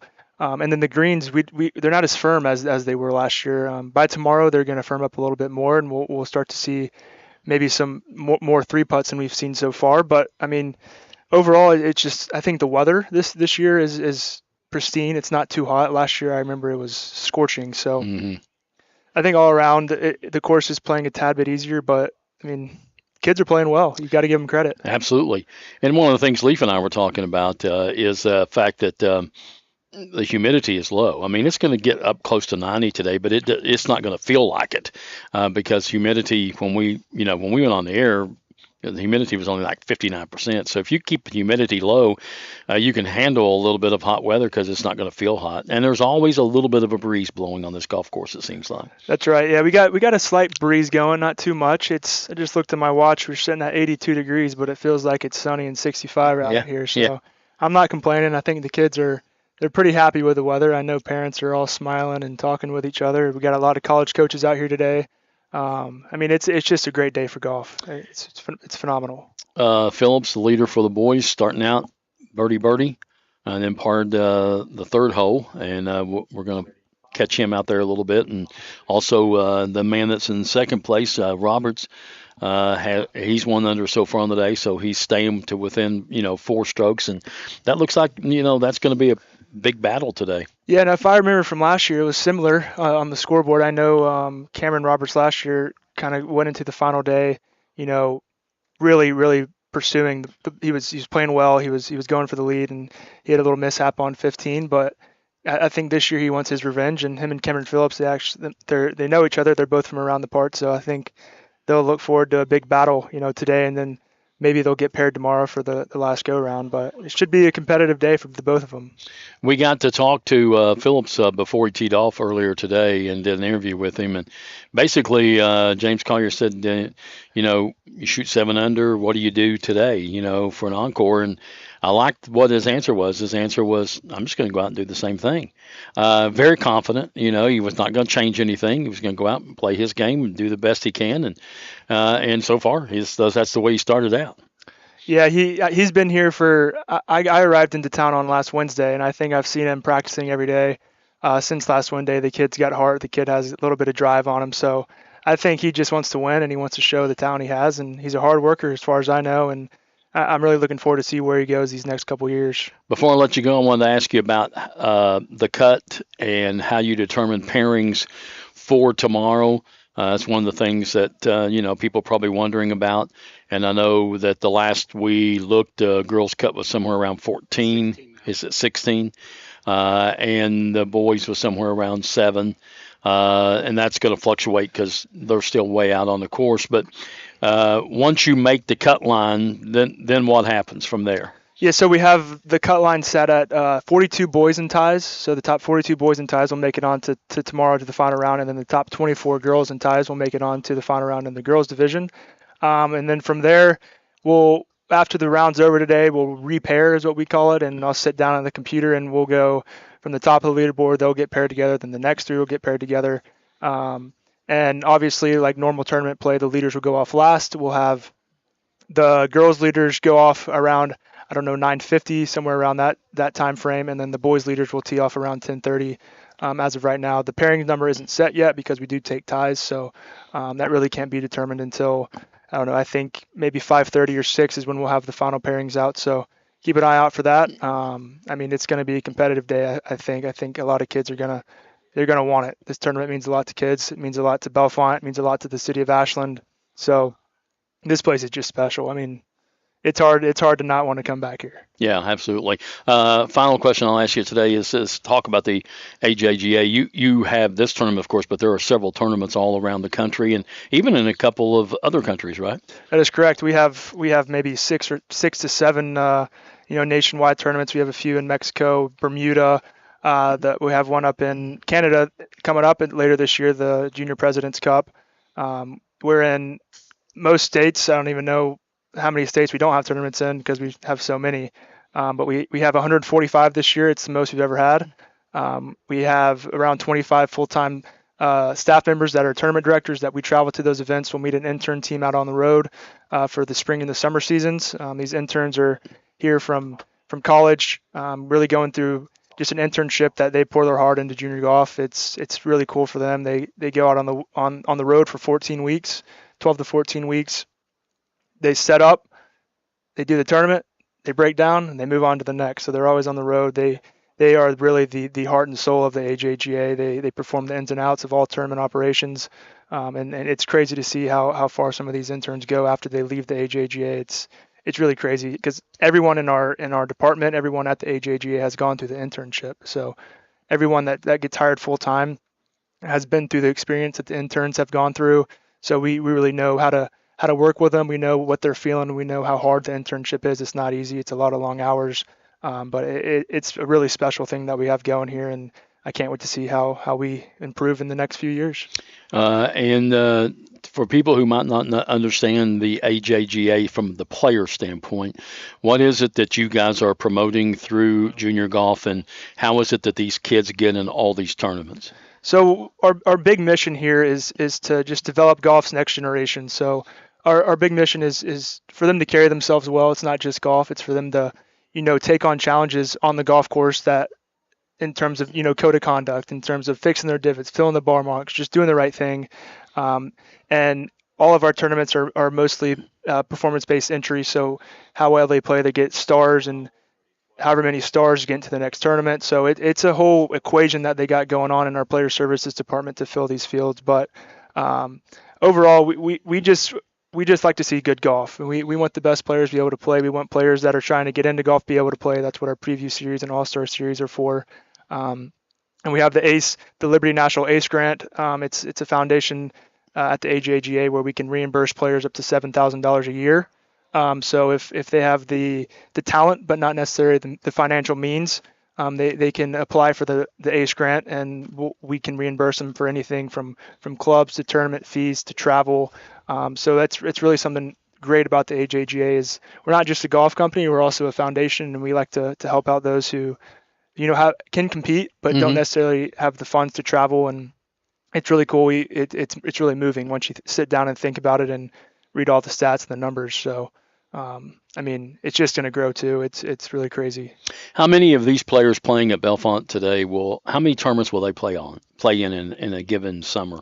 So we set a five max in the opens. So you can play 5 open events in the year. You can play unlimited qualifiers, and then there's invitationals, and those do not count against. And invitationals are typically the top, 78 to 100 players that get invited to those, and then they'll play those tournaments, and they don't count as an open because it is an invitational. So they'll do 5 max tournaments a year, and then give or take a few if they get into different circumstances. But 5 tournaments a year. It's pretty cool because they travel everywhere for them. My next tournament's up in Sugarloaf, Maine, so middle of nowhere, Maine, on a mountain, and it's beautiful up there too. But these kids have heart. These parents, I'm telling you, they have bigger hearts than the kids. They spend so much money on them. They devote all of their time to it. It's really special to see a lot of these parents out here just pouring in their heart to their children. Like to our right, we got Megan Rodriguez's family, and I've seen them for the past 2 or 3 years, and every time I see them, they're so nice. They know us, and the parents we have here are really phenomenal. And another thing is the reason they're willing to spend the money and the time on their kids is because you look at the history of how many players have come through AJGA and went on and been very, very successful, and then you got to take that chance, I think. I think so. I think that's the goal, I think, for most of the parents and the players is for their kid to end up on a past AJGA alumni list when the Masters starts. We had, maybe a third of the field at the Masters this year that was an AJGA alumni. Don't quote me on that, but it's somewhere around there.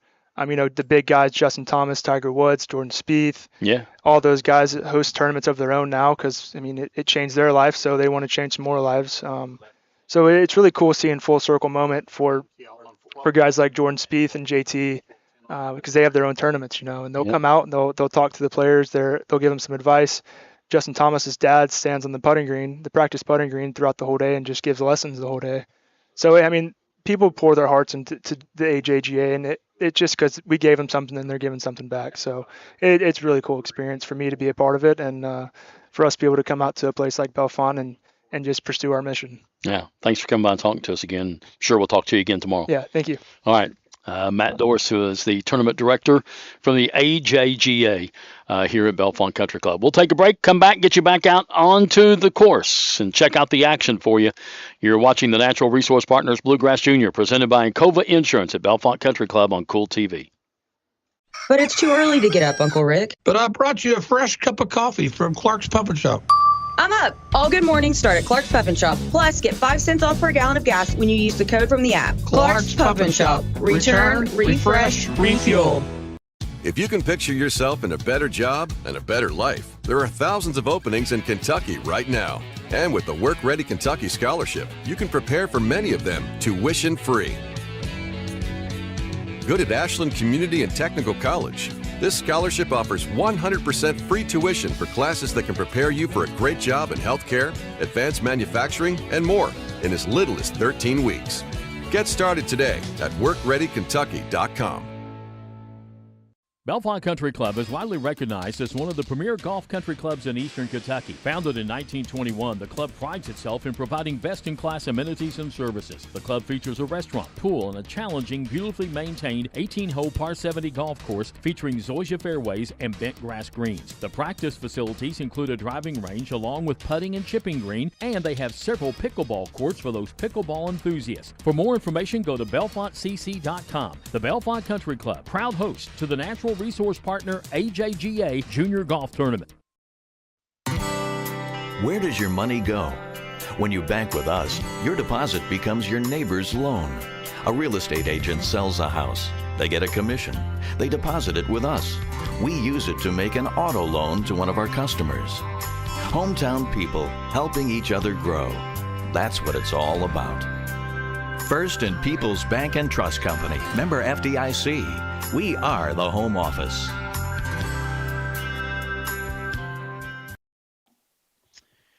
Welcome back to our live coverage of the Natural Resource Partners Bluegrass Junior, presented by Encova Insurance here at the Bellefonte Country Club in Ashland. Our coverage of the Natural Resource Partners Bluegrass Junior brought to you in part by the Greenup County Library. Check out any of the branches of the Greenup County Library for books, movies, and much more. By Kurt Robinson State Farm Insurance. For auto, home, and health insurance, see Kurt Robinson State Farm Insurance in Flatwoods. And by First National Bank. With offices in Grayson, Sandy Hook, Moorhead, and Cannonsburg, the good folks at First National can take care of all your banking needs. Member FDIC and equal housing lender.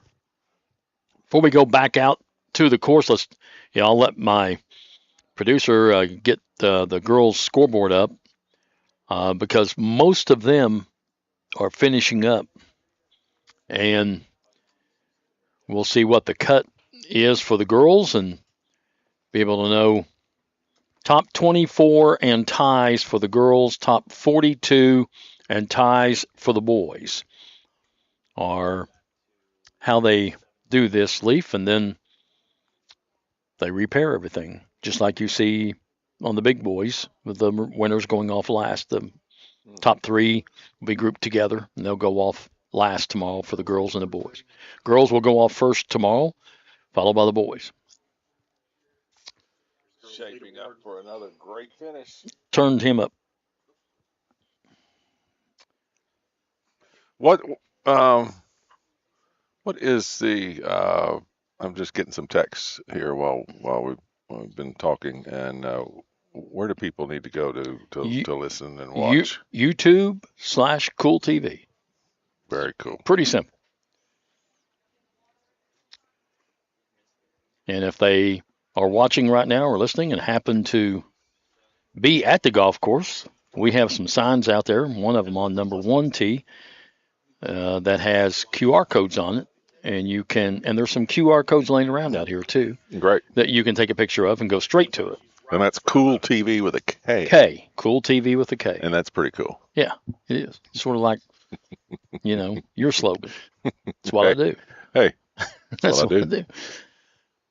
We are at what hole now? 15. Some of the guys, early tee times, rolling in. What has been an absolute gorgeous day. As Matt and I were talking, tournament director, it's 83 degrees and feels like it's 68. Yes, it's like San Diego in Kentucky. Yeah, it's incredible. We love it. Which last year, and I was talking to Matt about this. I'm going to get your opinion on this too as we watch this putt. Why the scores are lower this year than last year. Oh, my goodness. Because 2 under won the thing last year for the boys. 7 over won it for the girls. So why are the scores so low? And he tended to think because the rough is higher and it is keeping balls from going out of bounds and things of that nature, which is probably true. One of the good putt. One of the reasons why, and he also thinks that the greens are not as firm as they probably will be tomorrow. You played it, so yeah, and so it's just going to get firmer each day. But I'm going to give all the credit to our golf course superintendent because these young folks are fantastic putters. Okay, so the better the greens are going to roll, the better they're going to score. And so I think that's why the scores are lower this year, is because the greens are in such good condition. You know, you don't get a whole lot of bumps, and we had some of that last year. So that's and you know, makes sense because if you don't have a lot of 3 putts, yeah, it's going to cut down on scores. Yeah, sure. and you're going to have more birdies just because they're going to, you know, and some of these kids, you know, this is their not their first visit here anymore. It's a multi-time visit, so they get to know where to miss their tee shots, where the misses are, where you can't hit it, and the breaks of the greens. They become more familiar. So all those things add up to a lower score. It amazes me. You know, I've played Valhalla and thankful to play Muirfield through one of my good friends who's a member there, and it amazes me how the great players just they really play well on those courses, and they're so demanding. Mm-hmm. But that's how good these players are, and how good these young people will have to be to get to that next level. Right. It's exceptional. Absolutely. We've had a lot of great golfers come through this area that couldn't make it on the PGA Tour. That couldn't make it. Right. And when you play with them, they just beat your brains out. But which tells you how good those players really are. Yeah, it's so incredible. I mean, we watch it on TV a lot sometimes, and we think, you know, we see them make bad shots every now and then and stuff, and think, hey, you know, I could do that. Yeah. I could do as well as them. No, you can't. You can't come close. Yeah, and then you go over the last 40 years from great players doing things naturally to all the technology that we have. Yes. In the golf clubs, in the coaching devices, they all have sports medicine. They all have dietitians. They all have a physiologist. They have the best of the best. So now that top tier echelon of the most talented players are even that much better because of technology. And I think that's why it makes it really tough to compare who's the best from the older generation to the newer generation, because you know it's you can't say maybe some of those guys played with wooden clubs. Yeah, me. And did some great things, you know. Yep. This is 18 tee box.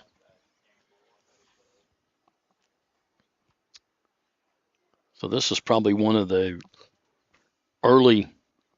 That looks good. I mean, that tree on the right in the distance down there is probably from that back tee about 275. And it there you go. We got a flyover. Thank you. So this fairway will slope gently from right to left. It is slightly downhill. The tree on your right there is about 270, and that ball will kick to the left. So some of these players will be on the upslope. Now we're heading back up the hill to the green, well protected, and again, short or on is the miss. Don't want to be long. Nope. This is last group, hole 5, and this is the last group that. Yeah, so number 5 is just a straightaway par 4. He has less than driver here, so he's just trying to get it down in position. There's trees on the left, which he looks like he's looking left, and it's the fairway slopes from left to right. It was Landon Stilwell of Louisville. Oh, he's got his red on for the cards. Yes, he does. His red and black, maybe for Tiger. You know, it might be. And this is Connor Ford of Mount Vernon, Kentucky. Like that swing. And last to hit will be Jason Park of Fulton, Maryland. He's looking left too, though. So number 6 fairway is left of this hole. There are trees over there and a big drop off. So all of these guys are just, if they hit driver, they're hitting it too far and too close to the green, which brings another big tree, a tree into play. So, their golf course management skills are showing here. Yeah, he likes that one. He's walking. Yeah, it didn't take long, did it? Good swing there. 18 green. Come up to the 18th green right now, as the girls are starting to finish up. 2 under is your leader. Yeah, this is a little downhill, and it will break a good 6 inches to her right. If this is 18, in fact. Yes, it is. Oh. Well, she respected the break. Hit a good putt.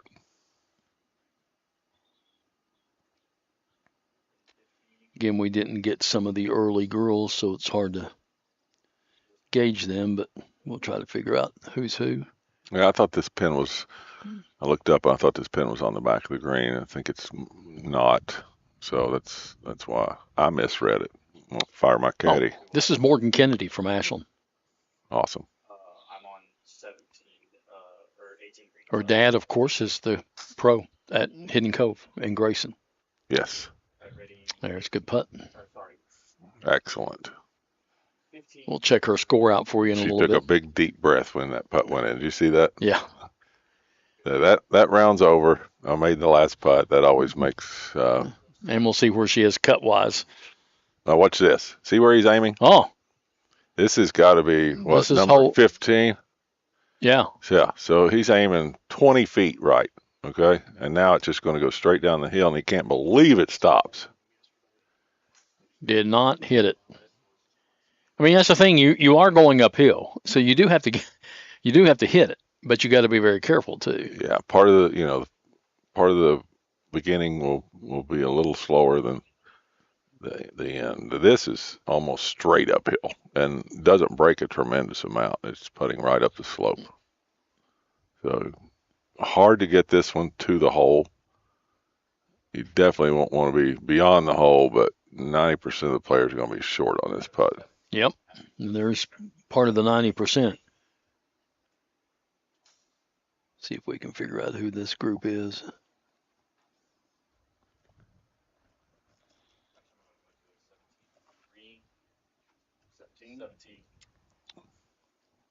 We're going to 17 right now.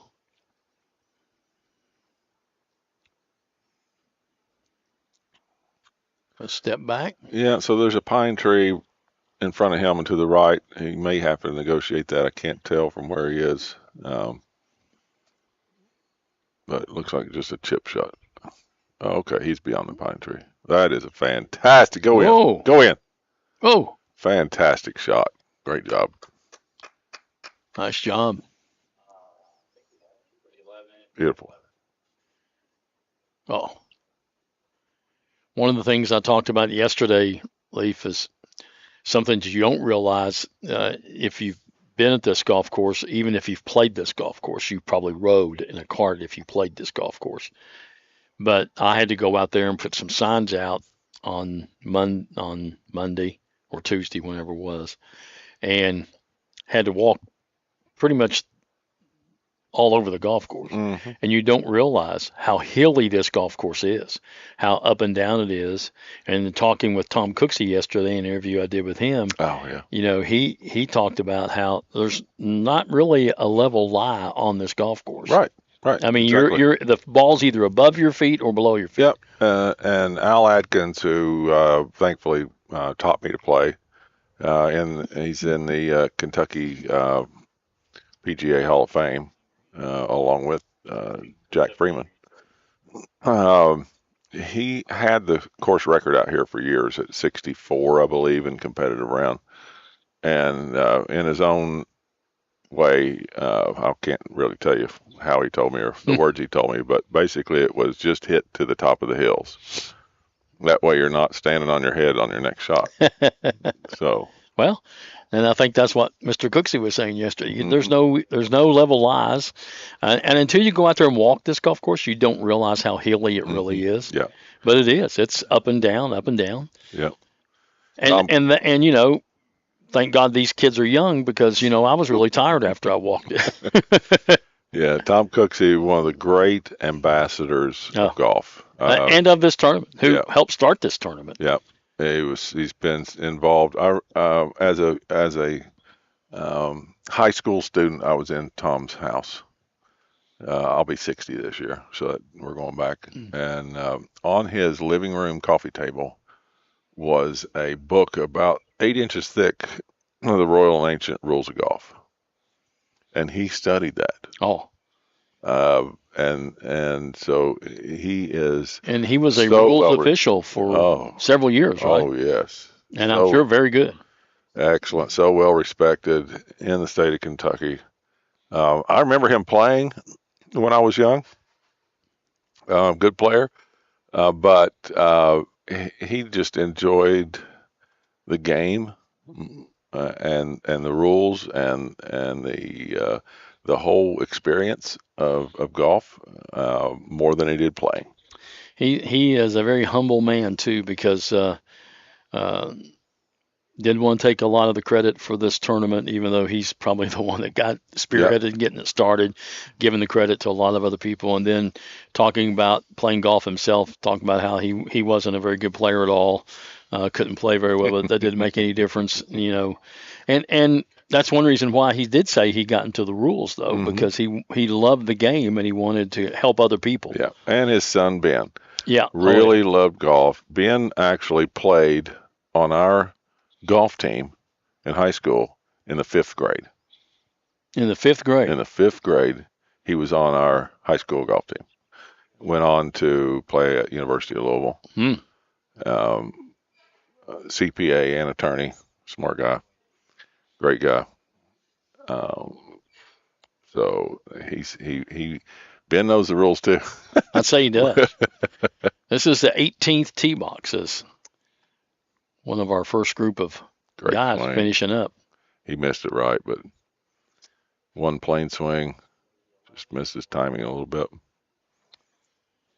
Now we go over to left-hand low putting stroke. No, this has got a lot of break to it. And I can't believe that ball stopped. Yeah.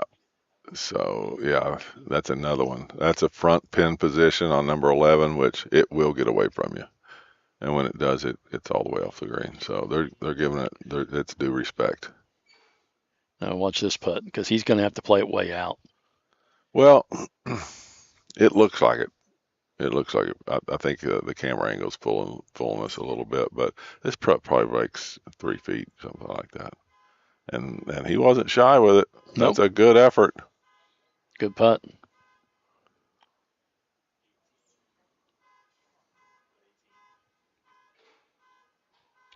We'll have a check of the boys' leaderboard coming up in just a little bit, see where our leaders stand as we try to catch up with them here in a little bit. I'm so excited. I can't wait. It's killing me not knowing what Phillips and Roberts are shooting and the other guys right now. And I would say Roberts right now, he teed off at 1050. Can we target certain players and follow them? Yeah, we're going to. Okay. We're going to follow them for sure as they come in, especially on this backside. Yeah, I would like to see where some of these drives are ending up for some of these longer players. But I would think that 12, if he teed off at 1050, Roberts did, he'd have to be at 110 right now. He'd have to be on the backside, I would think. Yeah. Oh, yeah. So we'll see what we can do with that. And I think James is getting ready to do some stuff on the back side with some of the leaders.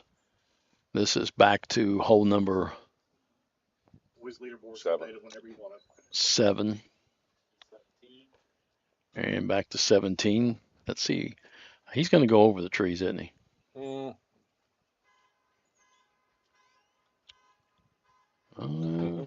Looks like he did. Yeah. Sure did. Ready whenever you want. All right, let's go to the boys' leaderboard that's been updated, and we'll check it out for you and see where we are. And it looks like, Iman Chin making a big move today. 5 under now. He's moved up into a tie for second. Roberts is still at 5 under. Phillips still at 9 under. Big time. Big time. So big move by Chin, and so he's through 14. Yeah. So the leader and Roberts have played 4 and 8 holes respectively. Lacefield, he's moved up too, hasn't he? Yes. Faulkner's moved down. He was at 3 under. He's lost a couple of strokes. Jack Michael from Huntington, West Virginia, now at even par. Yeah, these guys at 1 under and even are still in this tournament. This course, there are double bogeys out there waiting for you. So doesn't take much, and we'll see some of that as it gets closer to the end. We'll see some pressure and nerves creep into the swings and the putts, and just invite everybody to stay tuned because this is going to be a great Going to be a great finish. We're going to take a break. We'll come back, and we'll have more for you from the Natural Resource Partners Bluegrass Junior, presented by Encova Insurance here at Bellefonte Country Club on Cool TV. Hello, everyone. I am Rick Clark. Let me introduce you to Carlisle, Annabelle, and Zach. And as you can tell by these commercials, this family has a lot of fun. We have a great team here at Clark's. And we would love for you to join our family. Whether you're a young person looking for your first job, someone who's looking for extra work, or maybe you're ready to start a career at a growing company, we want to talk to you. To find out more and start the process, go to myclarkspns.com. Clark's Pub and Shop. Return, refresh, refuel. Primary Plus is celebrating 40 years of its mission of quality, advanced, affordable health care. With over 11 primary care locations throughout the region, Primary Plus believes in our communities and our patients. The Primary Plus name means primary care plus so much more, offering extended services such as women's health, pediatrics, dental, counseling, diabetes management, infusion services, and on-site pharmacy that offers free delivery. Primary Plus believes in connecting health care for you and your family and is always welcoming new patients. Learn more at primaryplus.net. If you're looking for a complete discount pharmacy with old-fashioned service and excellent prices, look no more. Since 1979, Stultz Pharmacy has provided our area with the finest in pharmacy care, 24-hour emergency prescription service, free delivery, and drive-through service for prescriptions. Stultz Pharmacy continues to fill all of your expectations. They carry a nice selection of gift items. For hometown service, see the professionals at Stultz Pharmacy in Greenup. More than you expect from a pharmacy. Stultz Pharmacy. From hand-cut steaks to fall off the bone rib, Texas Roadhouse has something for everyone. Visit TexasRoadhouse.com or download the Texas Roadhouse mobile app to get on the wait list or place an order to go online. Fresh baked bread with honey cinnamon butter will melt in your mouth. At Texas Roadhouse, order their legendary catering for your next event. Texas Roadhouse, 501 Winchester Avenue, across from the Ashland Town Center Mall. Texas Roadhouse will help you support your local school. When you want real, authentic Mexican menu items, you want Tres Hermanos Nunez. Accept no substitutes. None compares. Fajitas, tacos, burritos, quesadillas, chimichangas, even vegetarian choices. A kids menu, desserts, and salads. A tasty, budget-pleasing selection for you and your family, unlike any others. Should be your first and only choice for authentic Mexican all throughout the tri-state. Ashland, Greenup, Grayson, Paintsville, Canova, South Point, Olive Hill, and Cannonsburg. Tres Hermanos Nunez, the best around.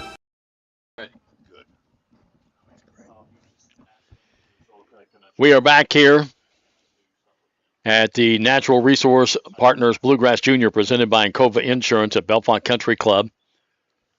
And pleased to be able to bring this to you for our second year.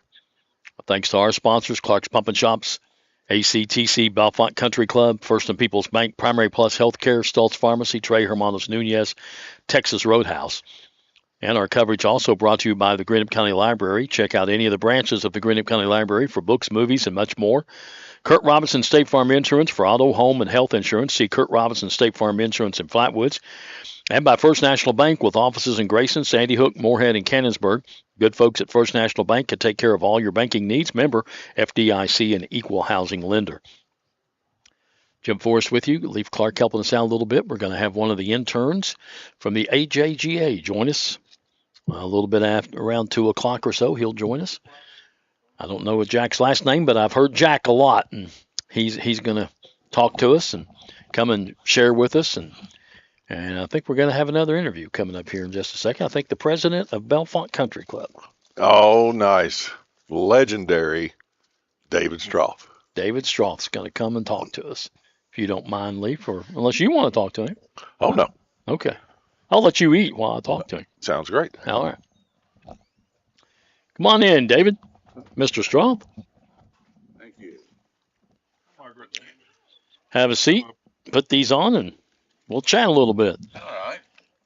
While we're waiting on Mr. Stoth to get mic'd up here, let's bring that girls' leaderboard back up and take a look at it real fast, because all the girls are in after round 2. Meadow Tian with a 4-stroke lead after the second round. She stays at 2 under. She's the defending champ from last year. Yi Wang at +2, Ray E. Feng at +3, and Athena Singh of Moorhead at +4. We can go all the way through and see the cut line is the top 24 and ties. So we'll have that for you come up a little bit, and we'll know exactly who's going to be playing tomorrow. It's the top 24 and ties. David Stoth joins me right now. He is the president of Bellefonte Country Club. And tell me, sir, what does that mean? Well, that's an interesting question. That means you get to hear every complaint from everybody. But Yeah. Other than that, no, it's a real honor to be the president of the club this year. The club has a 12-member board of directors. And then, of course, our general manager and head pro, Jeff Bostic, reports to that board of directors. We bring on 4 new directors, so it's a 3-year term. When you come on the board, someone is elected to be the secretary-treasurer. Then they move up to vice president, and then the last year of your board service, that person moves up to be the president of the club. And that's the way I've arrived here. Okay, now, and when we talk about Bellefonte Country Club, we're not just talking about the golf course. We're talking about everything that you guys do. We are not just talking about the golf course. It's a beautiful course, as probably everybody knows by now. It was designed by Willie Park Jr. We've been in operation for 103 years now, and it's a beautiful course. We just got a new superintendent. Our superintendent moved on to another job. We're very excited to have Mark Harper here. I think he really knows what he's doing, and we'll continue to make improvements on the course. But other than the course, we have full facilities. We have a beautiful swimming pool down here. Last fall, we just added 6 professionally done pickleball courts to our tennis courts, and we refurbished our clubhouse. New carpets, new paint, kind of updated the clubhouse. Something I think probably most clubs need to do every 5 or 7 years or so. So. You do a lot of things for community events and different things where people come here and host events. We do. The facilities are available for weddings, of course, reunions, any type of gatherings like that. We try to make people very comfortable when they come. We don't tell them one price, but the club is in great shape. So many clubs in so many areas the size of ours have really struggled. Fortunately, Bellefonte Country Club is not one of those. Our membership right now stands currently at about 500 members, which is really good. And we have about 350 golf members. So the rest are social members. Yeah, I was going to ask you. You have different memberships where you could be a golf member, or you could just be a social member and not play golf, or combinations, right? Correct. Or you could just be a clubhouse member and just simply use the clubhouse facilities. And of course, all those are priced differently, but our pricing is very reasonable. Especially this year and last year, we've added a lot of new younger families, which is great for the club. Oh yeah. But we are in a very good financial position, and we plan to stay there. Yeah, absolutely. And talk. You have great food services here. We do. I mean, some of the best food around. Thank you. Brian is our kind of our lead chef, and he does a really good job of not only preparing the food but managing the food process and all the employees in there. You have people who come in and. Like you have a bridge club that meets here. We do. You have different groups like that meet here too, right? We do. We have a bridge club.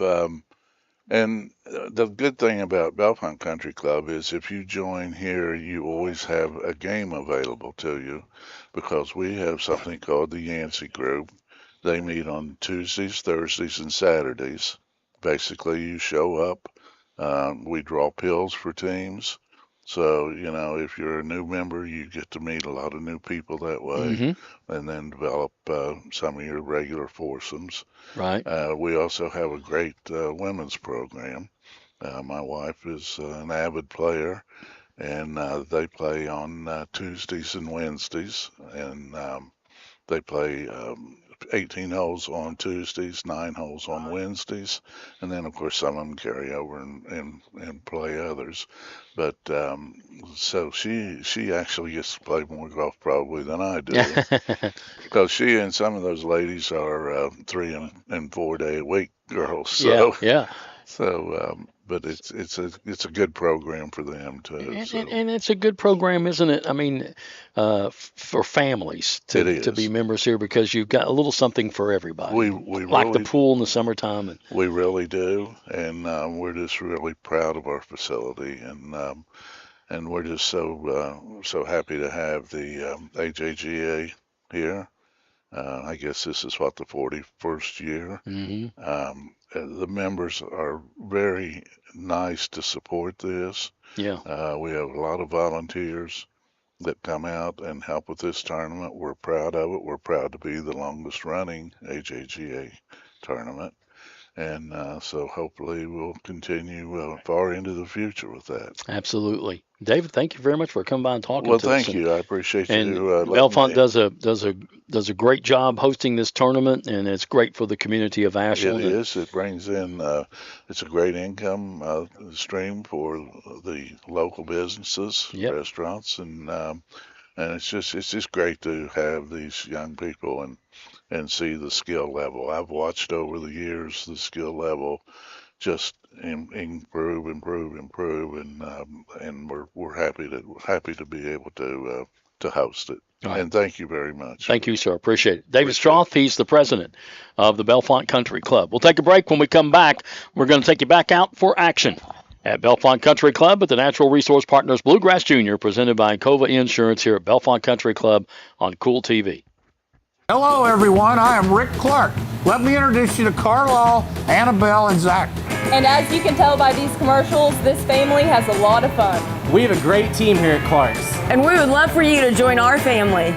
Whether you're a young person looking for your first job, someone who's looking for extra work, or maybe you're ready to start a career at a growing company, we want to talk to you. To find out more and start the process, go to myclarkspns.com. Clark's Pub and Shop. Return. Refresh. Refuel. Primary Plus is celebrating 40 years of its mission of quality, advanced, affordable health care. With over 11 primary care locations throughout the region, Primary Plus believes in our communities and our patients. The Primary Plus name means primary care plus so much more, offering extended services such as women's health, pediatrics, dental, counseling, diabetes management, infusion services, and on-site pharmacy that offers free delivery. Primary Plus believes in connecting health care for you and your family and is always welcoming new patients. Learn more at primaryplus.net. If you're looking for a complete discount pharmacy with old-fashioned service and excellent prices, look no more. Since 1979, Stultz Pharmacy has provided our area with the finest in pharmacy care, 24-hour emergency prescription service, free delivery, and drive-through service for prescriptions. Stultz Pharmacy continues to fill all of your expectations. They carry a nice selection of gift items. For hometown service, see the professionals at Stultz Pharmacy in Greenup. More than you expect from a pharmacy. Stultz Pharmacy. From hand-cut steaks to fall-off-the-bone ribs, Texas Roadhouse has something for everyone. Visit TexasRoadhouse.com or download the Texas Roadhouse mobile app to get on the wait list or place an order to go online. Fresh baked bread with honey cinnamon butter will melt in your mouth. At Texas Roadhouse, order their legendary catering for your next event. Texas Roadhouse, 501 Winchester Avenue, across from the Ashland Town Center Mall. Texas Roadhouse will help you support your local school. When you want real, authentic Mexican menu items, you want Tres Hermanos Nunez. Accept no substitutes. None compares. Fajitas, tacos, burritos, quesadillas, chimichangas, even vegetarian choices. A kids menu, desserts and salads, a tasty, budget-pleasing selection for you and your family, unlike any others. Should be your first and only choice for authentic Mexican all throughout the tri-state. Ashland, Greenup, Grayson, Paintsville, Canova, South Point, Olive Hill, and Cannonsburg. Tres Hermanos Nunez, the best around. Bluegrass Junior, presented by Encova Insurance at Bellefonte Country Club. Jim Forrest with you. Thanks to Leif Clark, who was with us for a while. I think Leif might be coming back for a little bit, and then we're going to have one of the interns here at the AJGA. Jack's going to join us for a while. Our thanks to David Roth, the president of Bellefonte Country Club. Right now, we're going to take you out to number 7. And this is our last group of guys that went off. Teeing off is Landon Stillwell of Louisville on this par 3. And with him is Connor Ford and Jason Park. While we wait, we got the girls' leaderboard, I think. We're ready to go with it. And we're going to show you how that finished up for today's second round.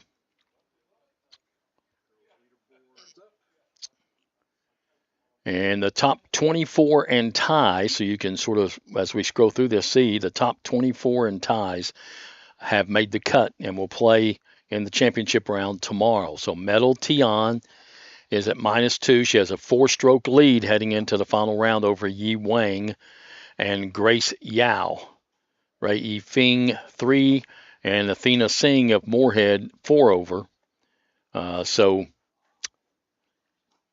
tight race there, and we'll continue to scroll down, then you'll see the top 24, but there's ties, top 20 right there, tied, and we'll have one more page for you. So some of these parents that were really worrying, and I know one of the fathers who kept coming by, Leaf, and wanting to know if we knew what the cut was Victoria Karanga's dad from Nigeria. And top 24 in ties make it. And guess what? She made it. She made it. Fantastic. That's awesome. Yeah. So yeah, great for her. So top 24 in ties, and she got in on the on the cut line. I mean, yep, right there. So there you go. You know the field for tomorrow for the girls. They will tee off first. That'll all be redone, and it'll be just like on the Pro Tour, starting with the ones who are farthest behind will tee off first, and your leaders will tee off last. And, for all the young, good putt.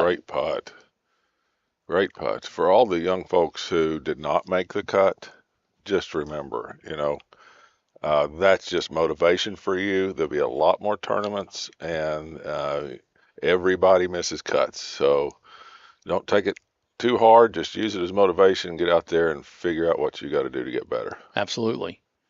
And talking with Matt Doris, who's the tournament director, I was asking him about how many tournaments can they play in per year, and it's 5. If they're invitationals, 5 opens. They can also be invited to an invitational, which doesn't count against the 5. Mm-hmm. But you can play as many qualifiers as you want. So if you can go qualify for a tournament. If you get in, you get in. So yeah, that doesn't count against it either. That's why a lot of these kids travel everywhere and try to get in as many tournaments as they possibly can. Exactly. So we're going to take you back out to hole number 12, the par 3. Another lefty teeing off on the left side of the box, so he's probably going to draw this in there. Yeah. And he's looking left, so it may not have drawn for him.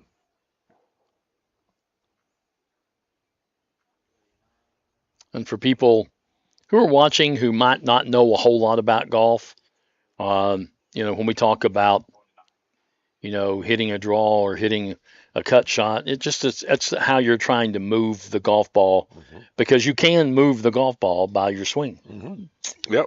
It's hard for a lot of people to learn to do, but it can be done. When you show someone visually what makes the ball spin and what makes it spin in different directions, then it starts clicking in their mind. If you're just out there and just taking up the game and like clueless of why the ball's going left or why the ball's going right, hooking or fading, then but once you visually give somebody a concept, then especially when they're young, they can typically get it and start to work the ball. Wow, that was a soft pair of hands right there. Yep, good chip. Great shot.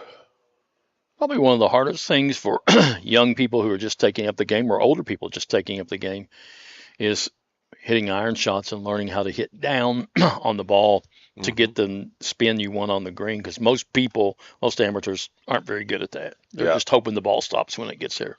Right. There's Cam Young coming into this green. And there it is. Great shot, Cam. Great shot. Well done. Yeah. So you always want to hit the little ball first. Earth is second. Yeah. And your divot will be in front of your ball. I mean, on the far side of your ball, out in the direction you're hitting. Right. So the club face will work the ball up into the air. You just have to let it do its job, catch it clean, and looks like we have a birdie putt coming up here on number 9. And this is right down in that little valley, just at the bottom of that tier. So I think this putt moves to his left a little bit. And there it goes. Yeah. Not enough speed. Yeah, it's an uphill putt, and but par's your friend, like I said today. 17 green. We're going to try to catch up with our leaders here in just a little bit, as they should be hitting in the backside, and we'll be able to catch up with them. Cam just hit that good shot on 12, so he'll have a birdie opportunity coming up if we could, in 5 minutes or so, if we could catch up with him and see if he can make that putt on 12. I saw his grandparents a while ago. They drove in front of the production studio here and waved, and great folks from down there. There's your leader right there. Yes. And spoke to his dad a while ago, and he said there's definitely no let up in that kid's game. This is coming down number 9 fairway, I believe. Yes, it is. All right, so he's over on the left side. This fairway slopes severely from right to left, so you can actually hit it in the right side of the fairway from the tee, and you'll end up in the left rough there. It's an extremely demanding driving hole. 16 green here. This is a putt that I think he's going pretty much across the green here. Yeah, I think so. So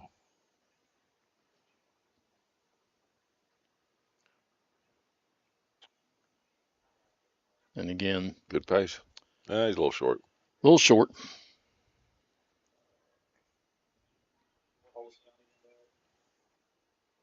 So what a beautiful day. I mean, you're talking about humidity has just been.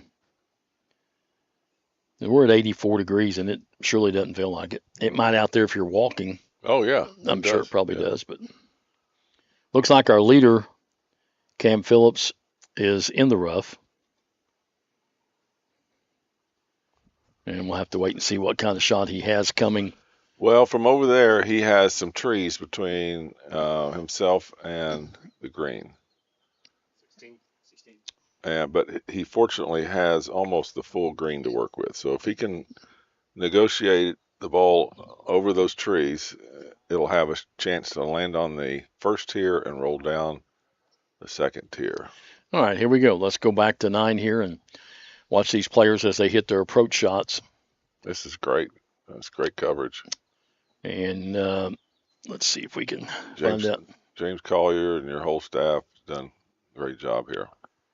I think this is Bryson White of Clinton, Tennessee, who might be hitting first.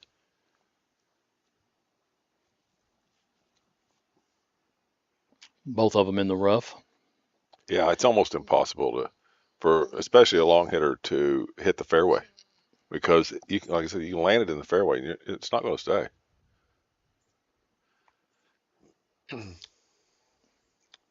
There it goes. Oh, watch it go down the slope here. Come on, go. Catch the slope? Nope. Just short of it. Still a good shot. Very good. Excellent. Like you said, they do have the whole green to work with from that position. Now, our leader, what do you think the distance is from here? This is the other fella, and he's probably looks to be about 80 yards, 90 yards center of the green. Maybe 100 to the pin. Good shot. Now watch it feed down and around. There it goes. That's excellent. Tough putt. Hard putt to read. Now our leader. That didn't take long. He's out of the rough, so he knew it was going to release. Nice shot down the release. It's going to roll away from a little bit, but still not bad. Pin high. Yeah, tremendous. So he did not have to, he was not far enough over in the rough to have to hit it over that tree. Yep. Go down to hole number 10.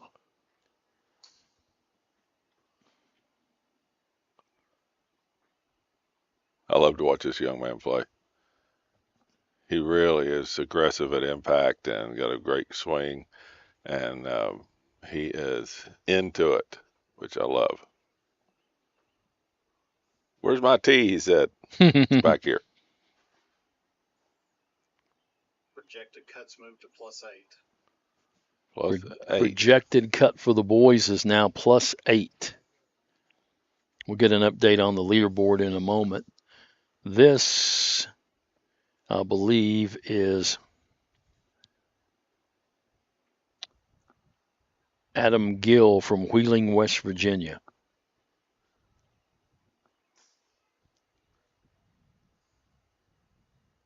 Seems to like his tee shot as that group tees off on number 10 and hits to the back 9. Every shot's birdie. Wonder if we could get number 12 also after these guys putt, maybe see where they are. See if we can go to 12 next if we can. Or now while we're waiting, it doesn't matter, but I'd really like to see Cam make that putt. Are they putting on 12 still, guys? Can we check? 12. Yeah, there's one putt. Yeah, Cam's got the flag on his shoulder, so he's already putted. Thank you guys for checking. So let's go back to 9. These are all birdie putts from this group.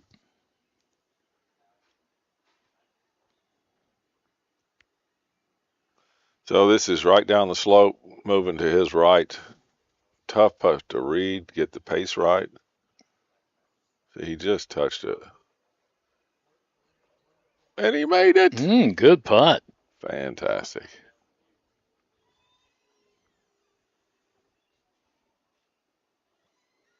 Here's our leader looking this one over. This should be moving to his left. This is to go 11 under. He is at 10 under right now? Yes. So 3 under for the day after going 7 under yesterday. He is 3 under on the front 9. Looking at 4. Looking at 4 if he can make this, and you can tell he's seriously thinking he can make this. Looks like he has the Lab Golf putter. The straight shaft in it.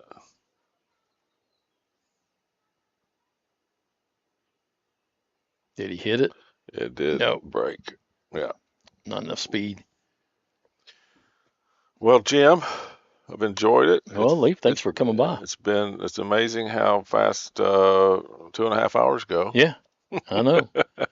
It is when you're having fun. Yes, but you've had some. You're going to have another special guest in. I Jack understand, too. Yeah, you've met Jack. Yes, I met him yesterday. Let's see. No, I met him at the benefit on Tuesday, and he is in, I believe, sports marketing or sports management, something like that. But really wanted to get on the mic. I said, I know the guy. I know the guy for that. So yeah, we'll get him on. Glad that he's going to be on here, and I think he's coming by around 2 or something like that. You got it's only 20 minutes, so yeah, you guys will really enjoy him. But yeah, thank you again. I'll see you tomorrow morning. Yeah, at some point. Yeah, whenever you want to come by. As soon as I can get some work done at the office and then get back out. All right, sounds good. All right, thanks. All right, thank you, Leaf Clark. We appreciate it. Of course, Leaf Clark Wealth Management. We appreciate him helping us like he did last year, and we'll talk to Leaf again tomorrow. And another good putt. So we had 2 birdies and a par on that hole. Now we go to 16, a sand shot.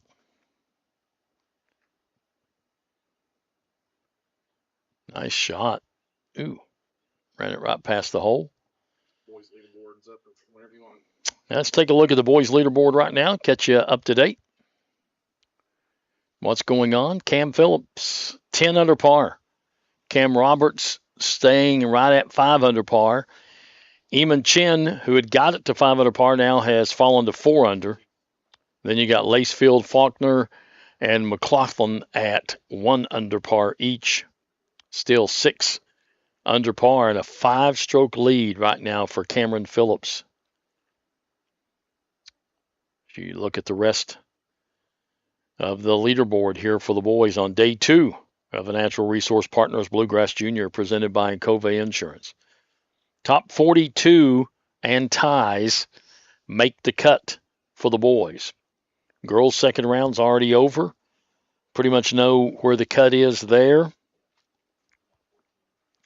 But the boys with more players, the top 42 plus ties will make the cut for tomorrow. Take you back out to hole number 14.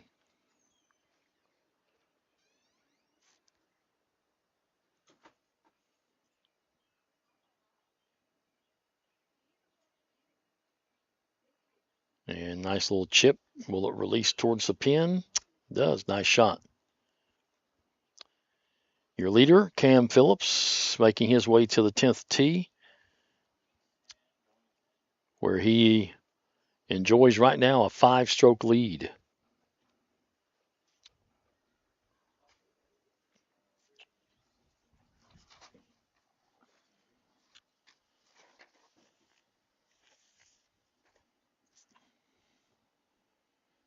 Back to 16.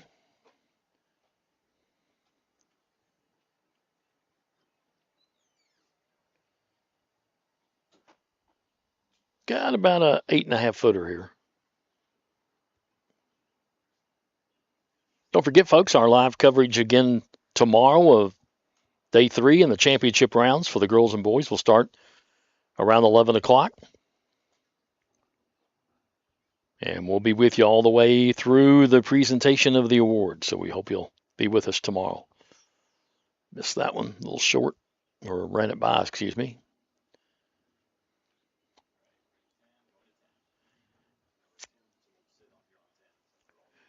And here's our leaders group coming in.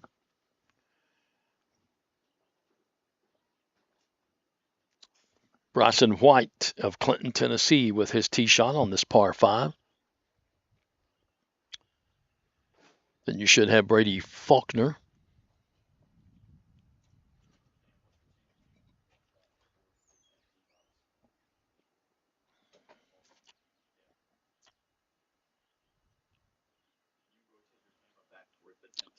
Actually not. We're going to have the leader, Cam Phillips.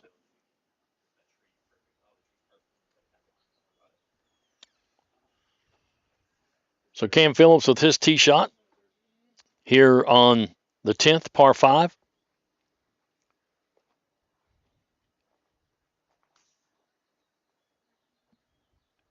Trying to draw it from left to right, and let's see, he's watching it pretty closely. Of course, down there he seems to like it. Down there on the left side, you can't really get into a lot of trouble. Right is where you don't want to miss.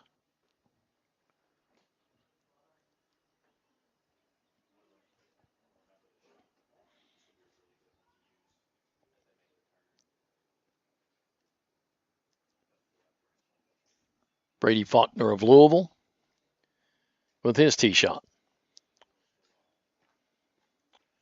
A lot of these players less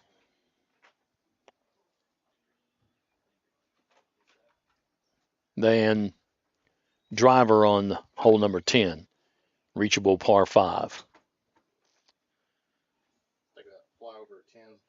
Take a look at 10 while we're talking about it. It's a pretty flyover where you see the pool and the road that takes you by the houses, and you look over and you got tree lined all the way down the right side of this fairway. Some sparse trees down the left. You got the fairway bunker, and then you got the green, which is surrounded by 2 bunkers. Beautiful golf hole on number 10. 14. Let's go to hole number 14.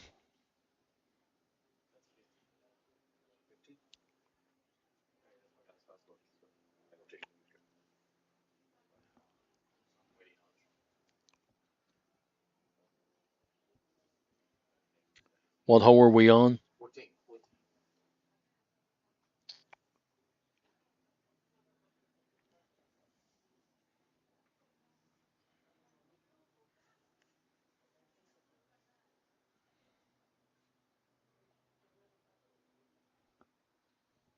Trying to figure out which group we got here.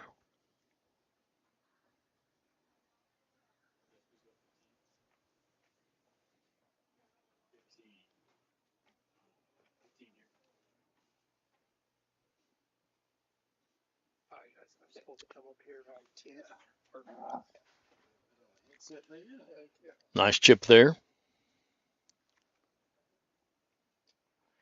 Let's take a break. We'll come back, and we're going to be joined by one of the gentlemen who is here with the AJGA. We'll do that in just a couple of moments. You're watching the Natural Resource Partners Bluegrass Junior, presented by Encova Insurance at Bellefonte Country Club here on Cool TV. But it's too early to get up, Uncle Rick. But I brought you a fresh cup of coffee from Clark's Puppet Shop. I'm up. All good mornings start at Clark's Pup Shop. Plus, get 5 cents off per gallon of gas when you use the code from the app. Clark's Pup Shop. Return, refresh, refuel. If you can picture yourself in a better job and a better life, there are thousands of openings in Kentucky right now. And with the Work Ready Kentucky Scholarship, you can prepare for many of them tuition-free.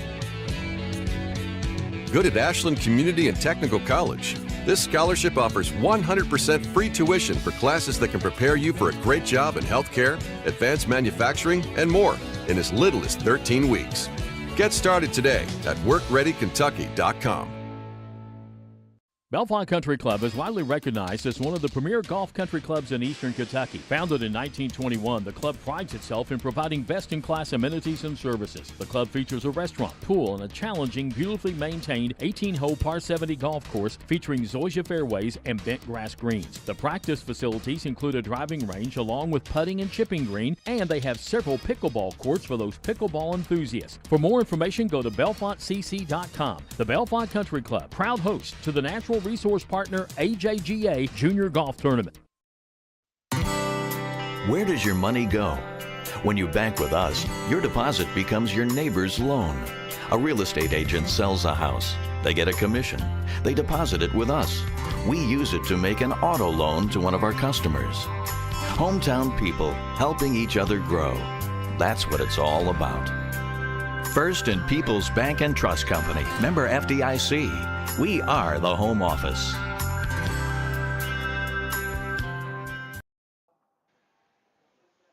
Welcome back here to the Natural Resource Partners Bluegrass Junior, presented by Encova Insurance at Bellefonte Country Club.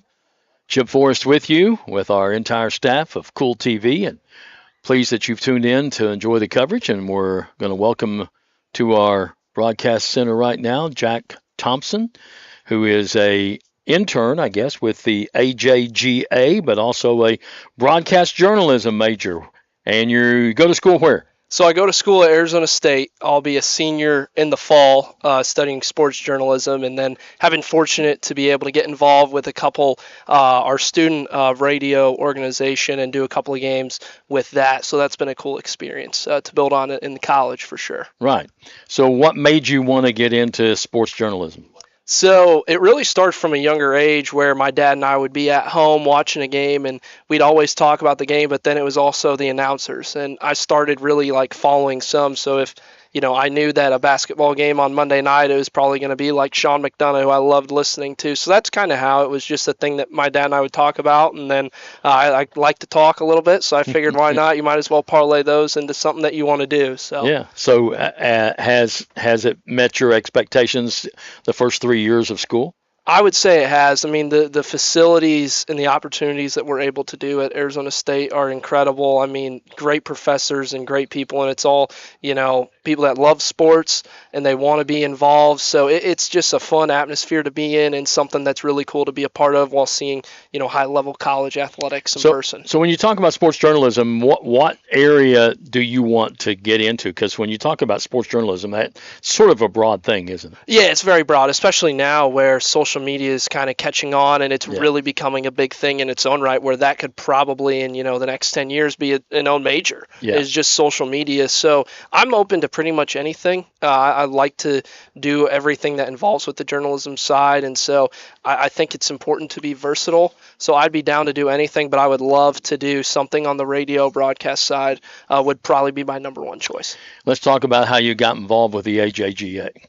So last summer, I had an internship with the Northern Texas PGA, and we were at a golf course one day, and they had their Jordan Spieth tournament at Brookhaven Country Club in Dallas, Texas, and I saw the AJGA, and I just walked over and kind of saw how they were operating their tournament, and I thought that it was really cool, and it was something that I wanted to be a part of, and looked for it online, and then applied, and was fortunate enough to get the opportunity to be a part of it, and it's been a blast ever since starting this summer, and this week especially has been really cool to see everything that goes on and with this event, meet all the volunteers, and then the people as well that are associated with the AJGA are just such good people and great people to meet. Yeah. So you just started as an intern this summer. How many tournaments will you be working? So we will be working 13 tournaments total this summer. This is our third. So we still have 10 left to go, and we'll go all the way to Texas and Colorado. But we're in the Midwest for about the first half of our summer, and then we'll venture down to Texas and out to Colorado. Okay. So it's a great experience. You must be an avid golfer. A little bit. I don't play as much as I would like to anymore, but I started playing golf my senior year of high school because in Illinois football was canceled and I wanted something to do, and ever since then I fell in love with it, playing on the golf team senior year, and have been really invested in golf, and that's something that I would like to do in the future. Now, will the AJGA and your experience with the AJGA parlay into something that you could do with sports journalism too? I think it could, because this is such a good internship to have on your resume, where people know that you're versatile and you have to work hard, and it's long hours and long days. So I think it definitely can, and it's also you're interacting with a lot of different people, which is huge in journalism. So I think it's a very, very good thing to have on the resume, and a very good thing that I'm able to learn from and take to the journalism ventures for sure. Before we go out on the course and call some of the action, what does a normal intern do? Do you all have different responsibilities? So in the morning, yes, we all kind of have different responsibilities that really help get the course ready for play, whether it's setting tees or getting the coolers ready and prepped and out on the course, or setting the tent tops, making sure the signage and stake and rope looks good. But then once tournament play starts, we're all rules officials, so we'll have anywhere from 2 to 4 groups that we're following along, make sure that they have good pace of play, and if they have any rules questions, we're there to help answer and call in to our senior rules officials. So that's really what a intern day looks like for the most part for us. But you stay pretty busy. Yes, we stay very busy. The day goes by very fast, especially when you're out on the golf course and you're moving from group to group, and it's fun. You're very active, so it's a day that could be long, but it goes by very fast. First time here at Bellefonte Country Club. First time here, and I mean, this is a beautiful golf course, really, really nice, and there's some fun holes out here that have, I think, caused the field a little bit of trouble, but there's also some holes that you're able to really go at and attack. So this is a fun golf course to see for the first time. And we're pleased to have you with us here as we go back out on the course. And we're looking at right now, where are we at, guys? 18th. Nice little putt off of the fringe. Long way to go. Nice touch. That's a good putt there, a good leave. If you've been out on the course, then you've seen the greens, and they're in really good shape, aren't they? They're in very good shape. I mean, they're rolling very true, and I think that they've gotten a little harder from yesterday morning. Personally, I think that the speed has gotten a little faster, so that's definitely been something that at least I've had my eyes on since going out this afternoon.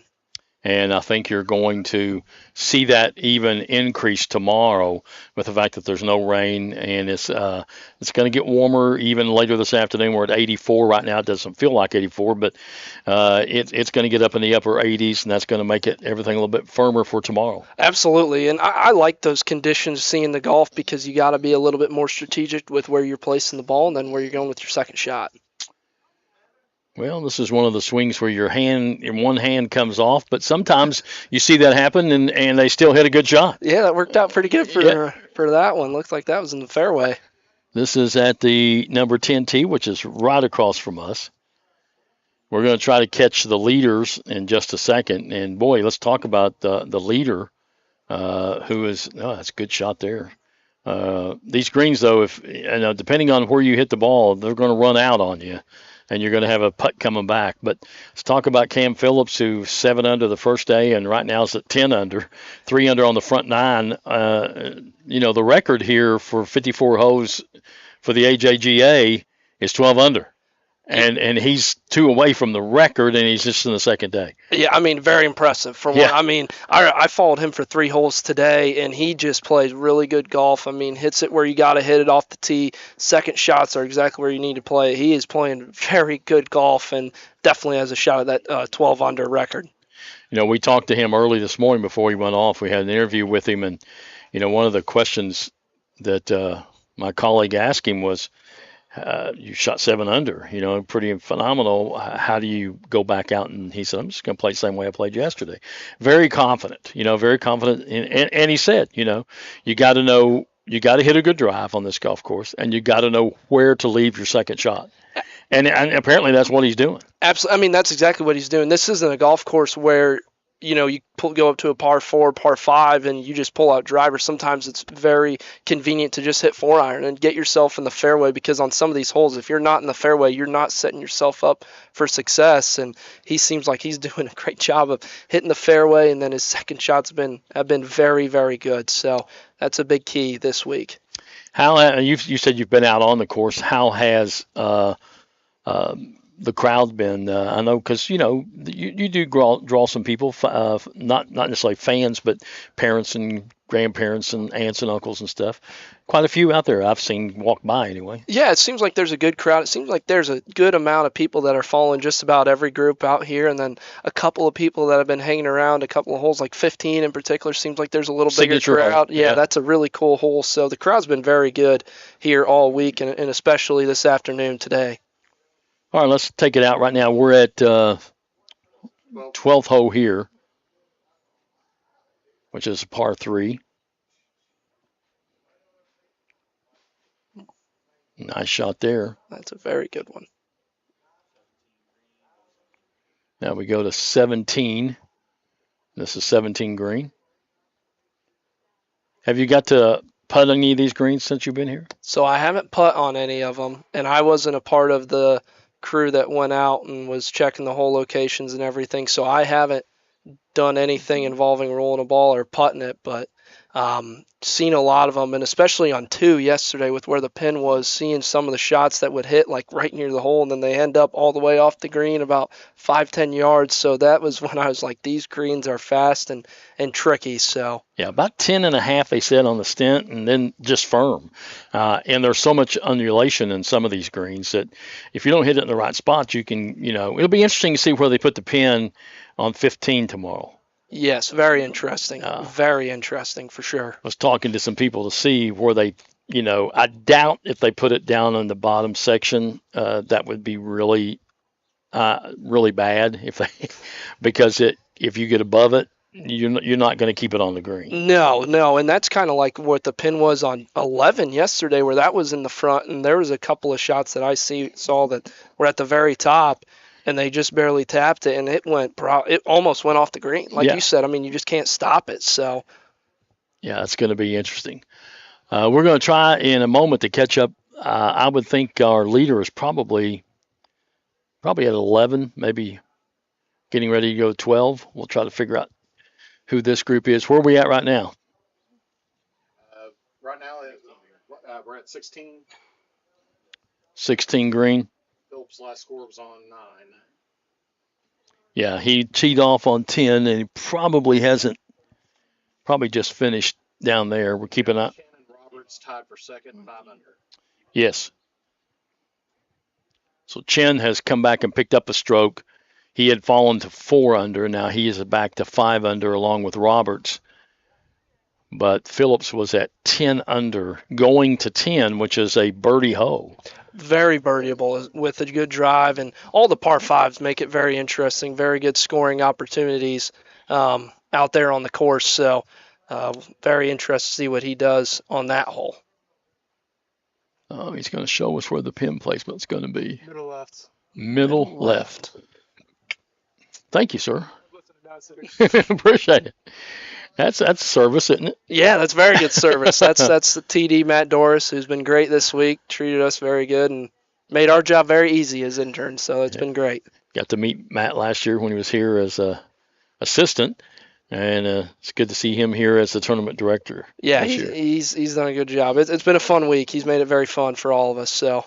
And one thing that Bellefonte Country Club does that we've talked about is this club really has a lot of great volunteers and a lot of great people that really support this and are proud of the fact that it's the longest running one. And they take pride in that. Absolutely. And I mean, they treat us so well. I mean, they take care of us. I think they've paid for dinner for us just about every night, and it's been great food, and the people are just so fun and so interesting to meet and get to know them. And, they all have stories and have been doing it for a long time. So it's been very cool to be a part of the longest running event in the AJGA. So. Yeah, it's really a lot of fun to come out here, and we're pleased that we could partner with the AJGA last year and keep it going here for the next few years. See if we can pick up who we've got here. We are where now? 18? So this should be one of the early guys groups coming in.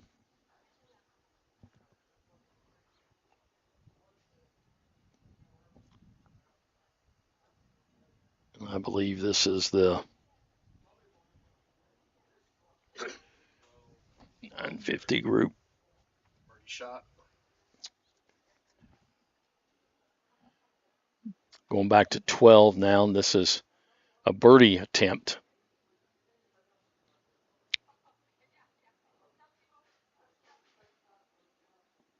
And this should be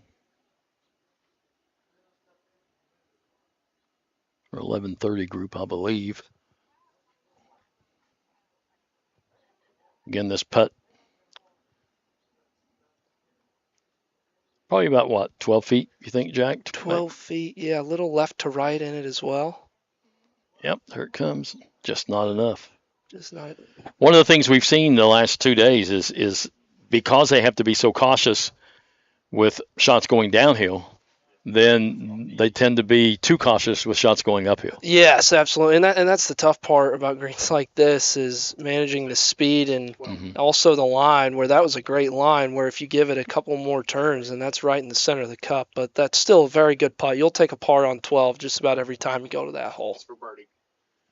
Birdie putt on 12 again.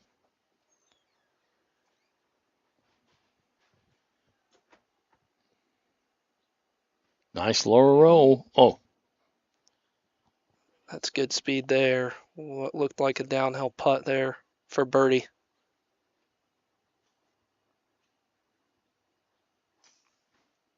$17. Little chip, and that's one that just ran out there. Yeah, you see that a lot. With that pin location, though, that's tough where he missed that one to get it to stop remotely close to the hole there. You almost have to land it in the rough area. Back to number 10, and not happy with that shot. Looks like it's going left. Left, maybe trickle down into 16 fairway. Hopefully get out of the trees. Left is better than right on 10. 100%. 100%. You can play it out of the left. If you go too far right, you're not playing it. No, not at all. And depending on how left you go, sometimes you almost have a better look because of the angle of where you're going to be hitting that shot from into the green.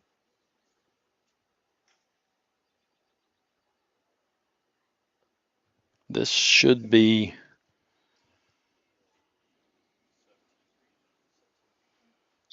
probably the 12-10 tee time.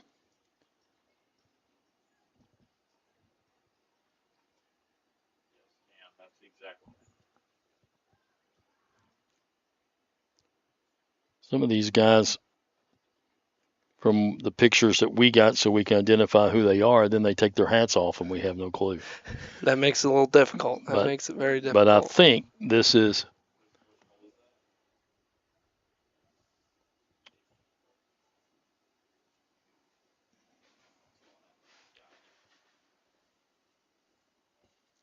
is Elijah Ford, who's putting right here from locally, right across the river in Ironton, Ohio.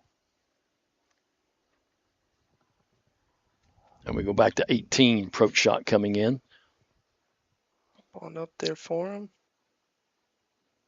And again, 18 is one of these holes that if you're going to miss, probably short is better.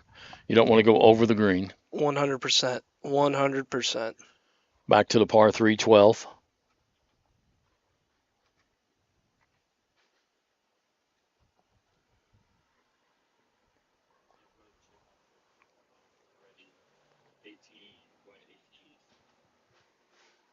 And back to 18. One of our early tee time groups of guys coming in. Which with the cut coming in today too, some of these shots very important for some of the players. Absolutely. Trying to get that third round in tomorrow is huge. So yeah, we'll try to bring up the boys scoreboard here in a moment and take a look at the whole scoreboard if possible, because the top 42 and ties get in. The girls pretty much, we already know who's in. I mean, it won't be officially released till this evening, but they're all finished, and the top 24 and ties are in for tomorrow. And then tomorrow the girls tee off first, and then the boys, and then we'll be with you from 11 o'clock all the way up till through the nice chip there, but just going to release too much. All the way through the award ceremony. You say sometimes when you're out there, one of your jobs is to be a rules official. Do you have a lot of questions asked? It really just depends on the round. Sometimes you do, sometimes you have none. And it really just depends on the grouping. Here, I think we've had maybe a little bit more than our previous tournaments, just because there's a little bit more trouble and stuff. So it varies from round to round, I would say. No, we had a couple of questions. We had a question on 15 again yesterday. Wasn't really a question, just had to wait for them to move the signs, because they are a movable object. But they went ahead and moved him out of the way, so it shouldn't be a problem again. So that worked out all right. It was very fun hearing about the signage story from last year Yes. in the final round, and then going back and rewatching that. That was very fun. That was an interesting little saga there, and tournament manager Adam did a great job. He went out there and he did it well. That's what we were hearing, and from meeting Adam last week, he was with us in Columbus. He knows his stuff, that's for sure. So I wish I would have been here to see it personally, but it was very cool being able to go back and rewatch it. Let's go to the boys' leaderboard right now and take a look at what we've got. And as you see, Cameron Phillips still 10 under with a 5-stroke lead. I'm sure he's finished 10 now, so we don't know how he did on number 10. But let's go on through the leaderboard because the top 42 are going to make the cut and ties.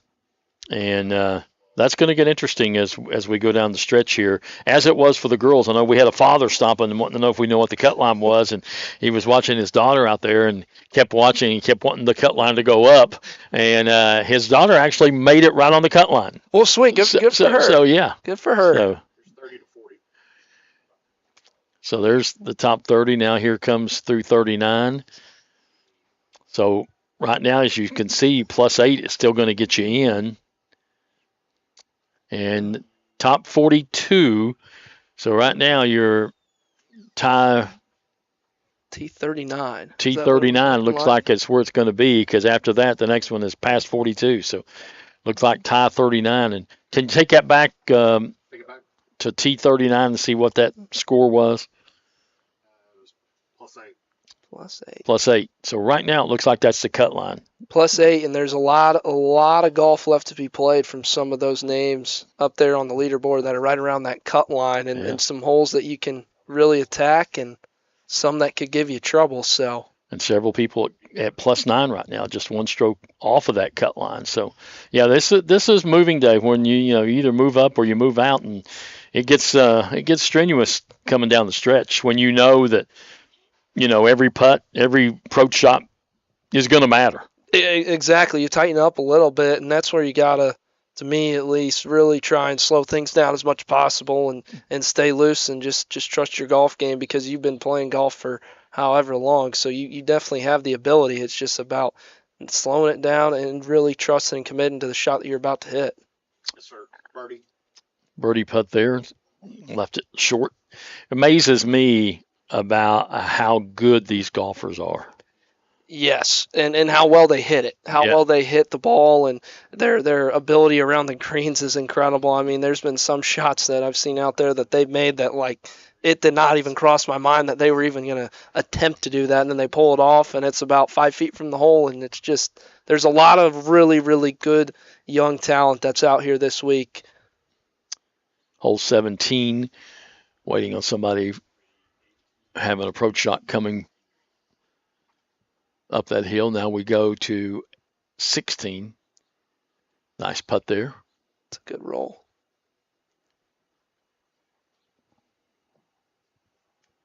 See who this group is. 17. Go back to 17 for this shot. I think this is a bunker shot. Yep. Not bad from there. Not bad at all. Not bad at all. Little long putt, but just get it out. And that's another one of those shots that you were alluding to earlier that's just tough to stop it anywhere close to the hole at all, judging the speed and still being able to get it out.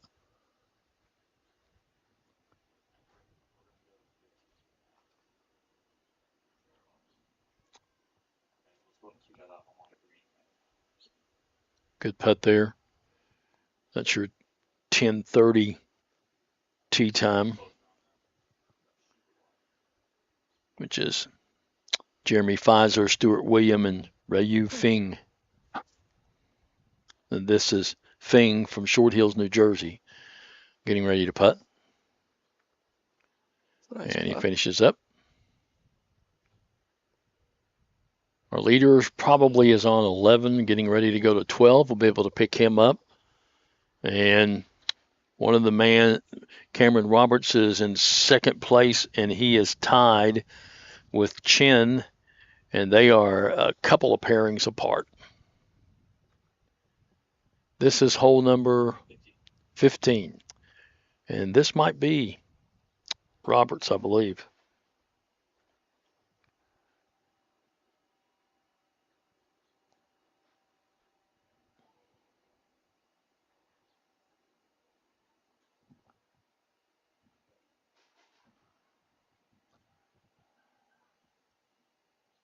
Good shot. It's a very good shot. If you're going to leave it, leave it.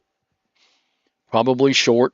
It's got an uphill putt, just whether or not it'll stay on the green. And it does.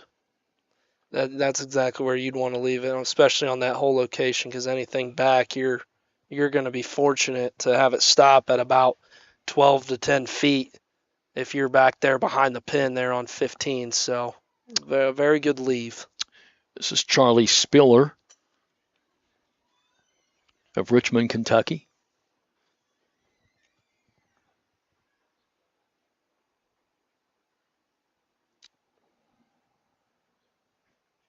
And what a shot. What a shot. Nice shot. Or you just go right at the pin and leave it to about 2 feet. That's a good play as well. That's a good play. Just go right at it. That'll work. That will work for sure. That's a really good one. That's the best shot we've seen in the 15 in 2 days. Of course, in that threesome with the long putt coming up the hill is a man in second place, and that's Cameron Roberts. Now we're 17 green.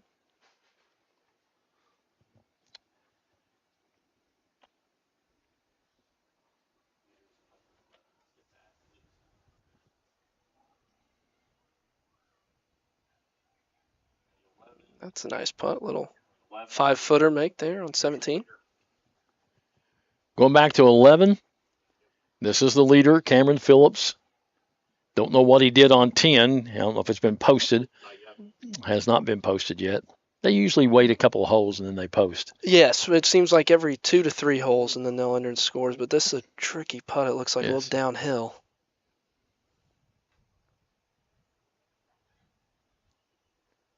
Oh, I just missed it. This green slopes severely from back to front. And on 11, it's a short hole.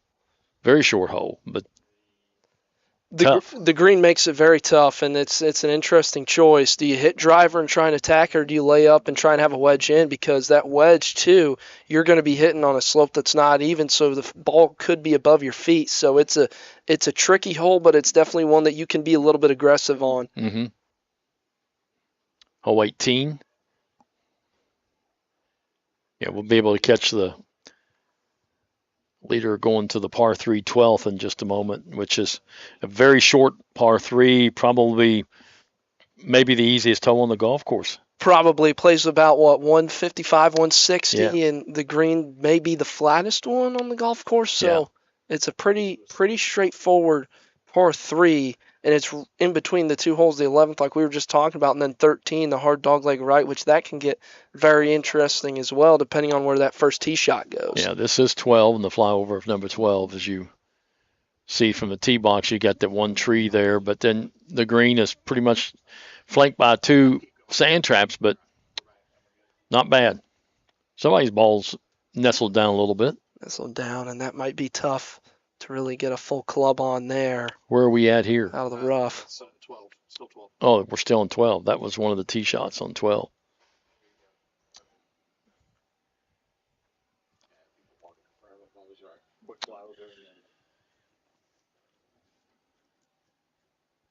So this should be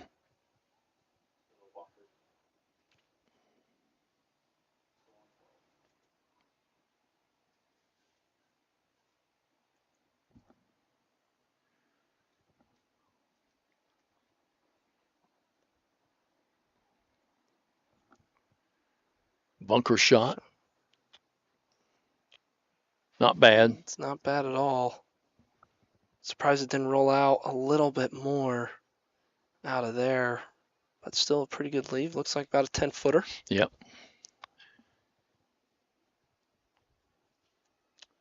This should be Brady Faulkner from Louisville, who's going to have that chip coming back across the green.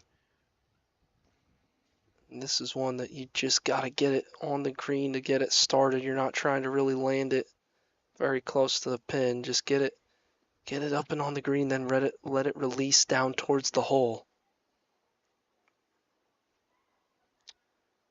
Being very careful with it.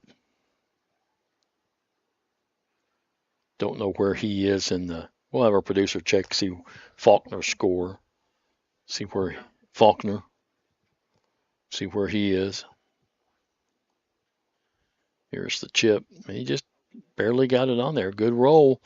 Just not enough, but man, that was a nice touch there. That's a very good shot, and that's exactly what you got to do out of a lie like that. Just get it on the green, then let it release, and that was a really good chip shot there. Faulkner's tied for fourth, 2 under.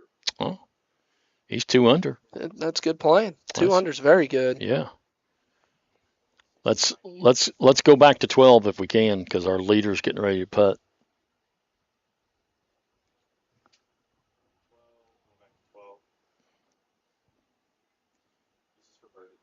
This birdie shot. Well, he's way back. We need to find him. It's not this one. It's the next one. Well, I guess he's going to go first.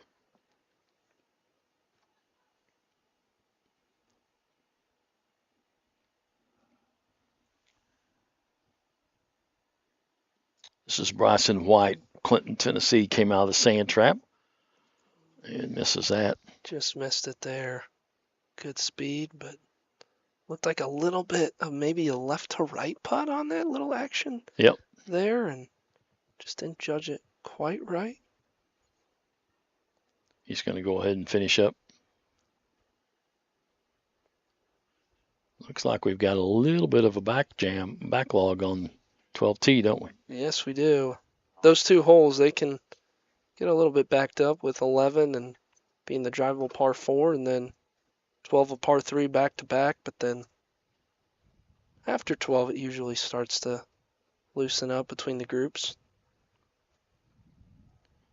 I'm assuming Phillips must have already putted since these guys are putting out.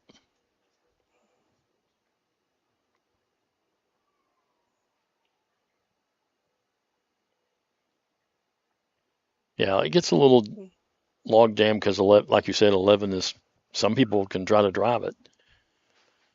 Yes, and most of the boys, especially that I've seen on 11, have hit driver through to try and get it as close to the green as possible. But if you miss right, especially, I've seen that can be a really tricky shot just because it's up high right above the green. And especially if you're right of that cart path, because you got to almost hit a high flopper to land it and have it stay on that green because it's so sloped down towards where that second shot would be coming from, as we can see right there with the overhead view. Yep, absolutely. All right. So he's just now coming to 12. Okay. We were watching him on 11. So now we come to 12 with this group.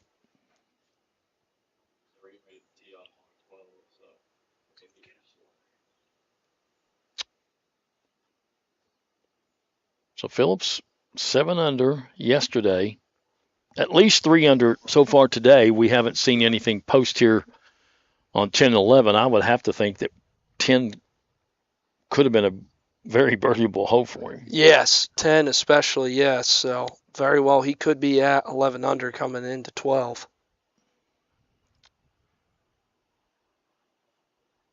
And did I see him go in the bunker to the right? I think it went just over the bunker and almost down that hill to the right, it looked like. Maybe it did go in the bunker. Not the shot he was looking for on this hole. No, not at all. And that could be a tricky pitch shot there from that right side, getting it close to the pin and giving yourself a good look at par.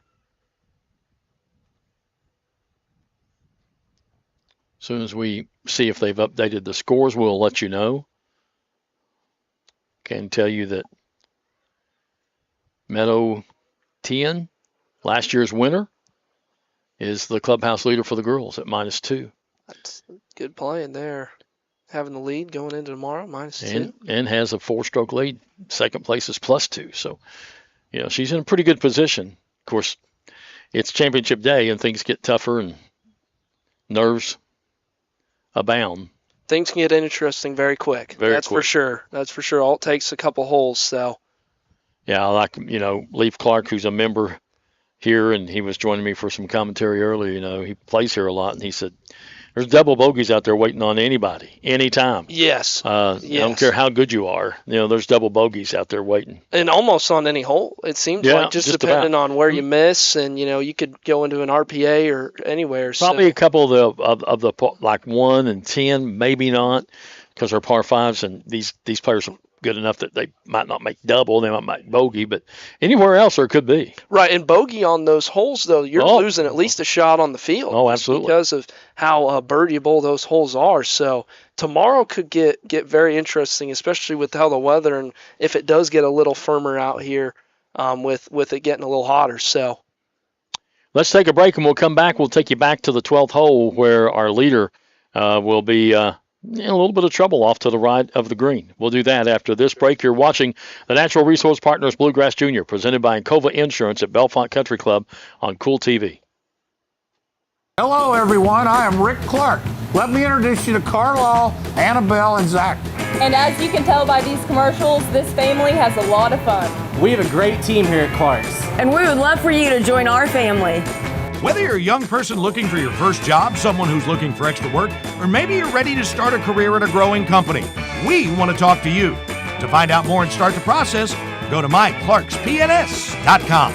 Clark's Pub & Shop. Return, refresh, refuel. Primary Plus is celebrating 40 years of its mission of quality, advanced, affordable health care. With over 11 primary care locations throughout the region, Primary Plus believes in our communities and our patients. The Primary Plus name means primary care plus so much more. Offering extended services such as women's health, pediatrics, dental, counseling, diabetes management, infusion services, and on-site pharmacy that offers free delivery. Primary Plus believes in connecting health care for you and your family and is always welcoming new patients. Learn more at primaryplus.net. If you're looking for a complete discount pharmacy with old-fashioned service and excellent prices, look no more. Since 1979, Stultz Pharmacy has provided our area with the finest in pharmacy care, 24-hour emergency prescription service, free delivery, and drive-through service for prescriptions. Stultz Pharmacy continues to fill all of your expectations. They carry a nice selection of gift items. For hometown service, see the professionals at Stultz Pharmacy in Greenup. More than you expect from a pharmacy. Stultz Pharmacy. From hand-cut steaks to fall-off-the-bone ribs, Texas Roadhouse has something for everyone. Visit TexasRoadhouse.com or download the Texas Roadhouse mobile app to get on the wait list or place an order to go online. Fresh baked bread with honey cinnamon butter will melt in your mouth. At Texas Roadhouse, order their legendary catering for your next event. Texas Roadhouse, 501 Winchester Avenue, across from the Ashland Town Center Mall. Texas Roadhouse will help you support your local school. When you want real, authentic Mexican menu items, you want Tres Hermanos Nunez. Accept no substitutes. None compares. Fajitas, tacos, burritos, quesadillas, chimichangas, even vegetarian choices. A kids menu, desserts and salads, a tasty, budget-pleasing selection for you and your family, unlike any others, should be your first and only choice for authentic Mexican all throughout the tri-state. Ashland, Greenup, Grayson, Paintsville, Canova, South Point, Olive Hill, and Cannonsburg. Tres Hermanos Nunez, the best around. Welcome back. As we go, I think back out to number 12 is where we're going to go and follow our leader, where we're waiting on a rules official. Now, we were told that Phillips was just outside the bunker, but apparently somebody's in the bunker, and it looks like he might have hit. Bunker. So this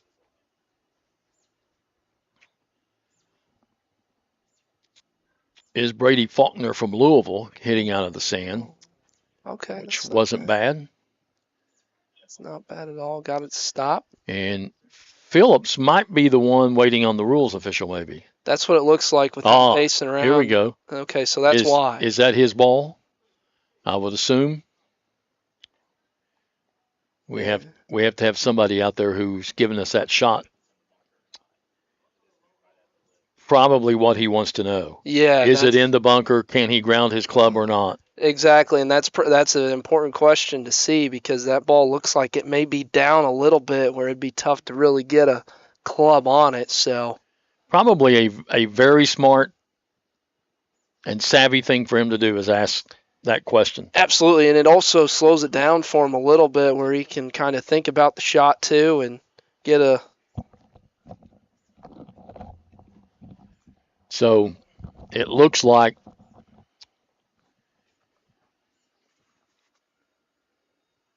it is a questionable call.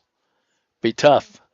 That would be very tough there, and because if it's in the bunker, then you can't ground your club. If it's out, which it looks like maybe the sand has just been pushed out, yeah, then you can, which gives you a little bit of an advantage. It definitely does, and that's got to be as close as you can be to. It's pretty close. And we were just talking, Jack, a little bit ago about how we get some strange ones out here sometimes. Absolutely, and here's one right now. Got our rules official. That looks like Tyler Monahan, who is an intern as well, rules official out there. And if he has a question, he'll call the tournament director. Which is right there, Matt Doris. Which is here, behind us. And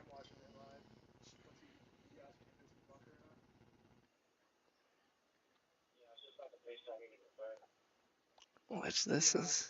Did you ask the camera guy to go back to the ball? We go back to the ball.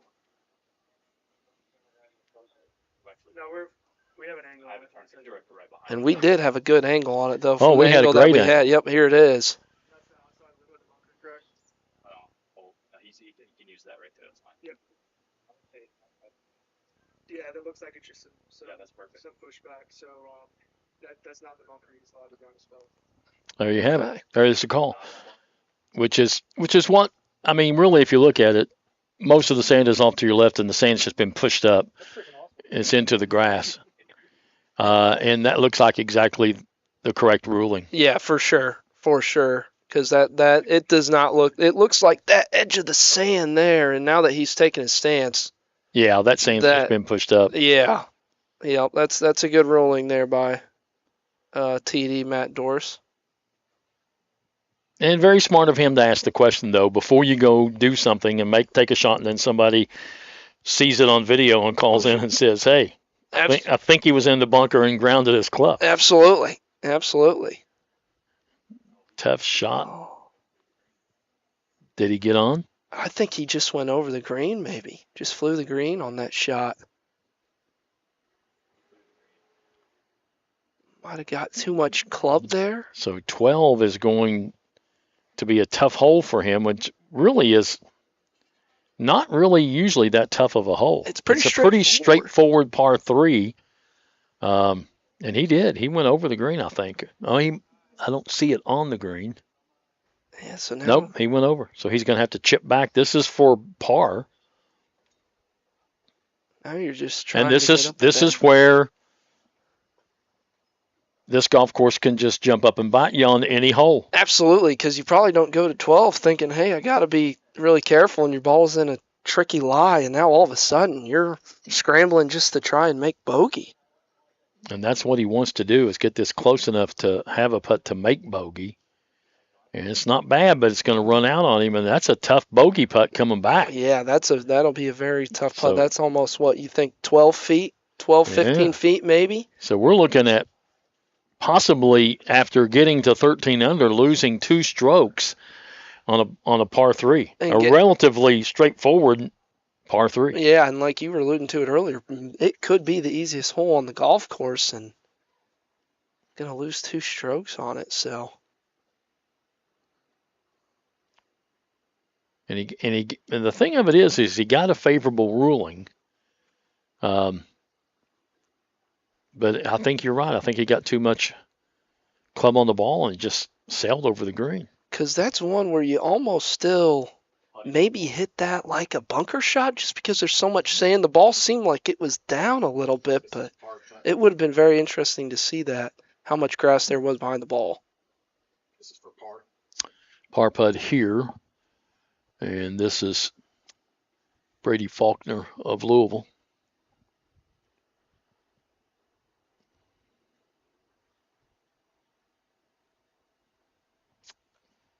If you don't hit these putts that have some break, if you don't hit them with enough speed, that's exactly what happens. Exactly what happened. That's about the fourth time that we've seen it just from when I got on. Is Yep. correct line, just not enough. We've seen that a lot yesterday and today. So here's a big putt right here. This is for bogey.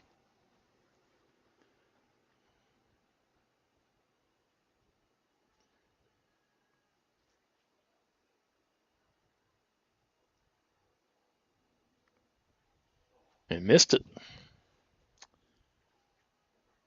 So being just out of the sand and then hitting that shot over the green cost him.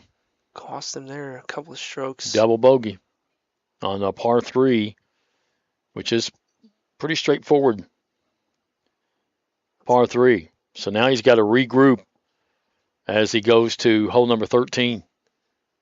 You almost wonder there if you'd much rather just have that ball stay in the bunker or release a couple of feet out, so it's either a complete free lie where you're either going to have to commit to the bunker shot or just commit to a regular chip shot and just get it on the green. So, you know, if you're looking at they're just finished up on number 12, that means that Chin is probably up to 15 or 16, and I'd say Roberts is probably there too, or probably coming close to finishing up. And he was in second place, but Still tied second. The last score report was on hole 14, still 4 under. 4 under. He was 5 under. Is he 4 now, Roberts? Yeah, Roberts and Chin's tied. Well, that helps out Phillips a little bit, the fact that they dropped a stroke. Yes, it does. And you almost wonder for the guys that are in second what the number would be to think that, you know, you'd have a good chance coming in tomorrow. I'd think maybe 6 or 7 would be the number, and that would be tough to get to on the back nine with the holes that they have left. Yeah. This is hole number 13. But your aim point's almost directly in between that pine tree and the sand is where you want to try and leave the ball in the fairway.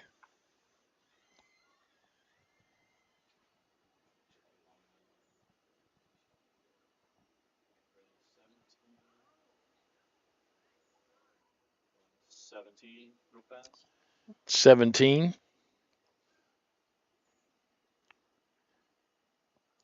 course, 17 is not a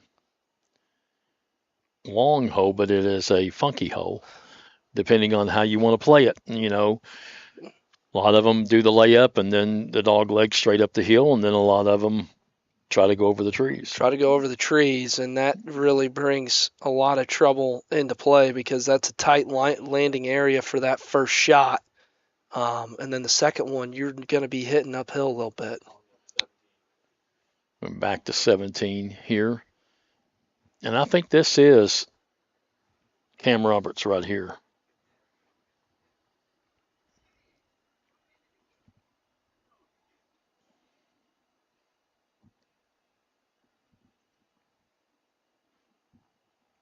Getting ready to hit.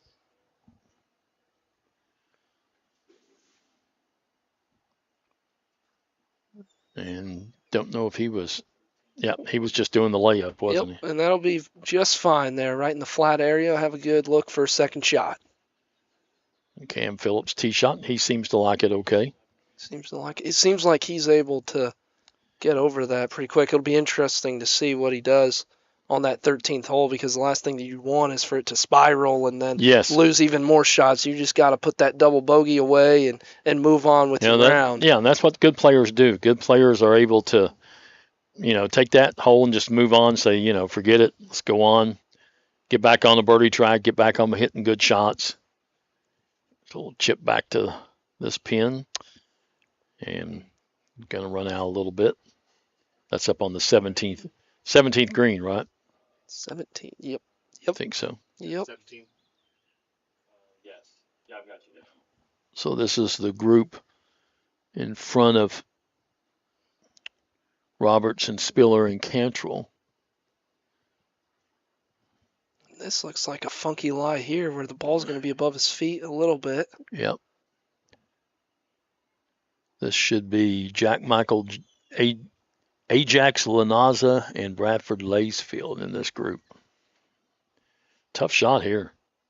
Of course, it goes back to what we talked about. I go back to my interview yesterday with Tom Cooksey, who helped found this tournament back in the 80s. And, he's a PGA rules official and, 81 years old now, but he's been around here for a long time. And he said there's not a level lie out there on that golf course. No. The ball's either above your feet or below your feet on almost every shot. Yes, and this is a perfect Yeah, example of that because that's not far off the green. But no, but look at it.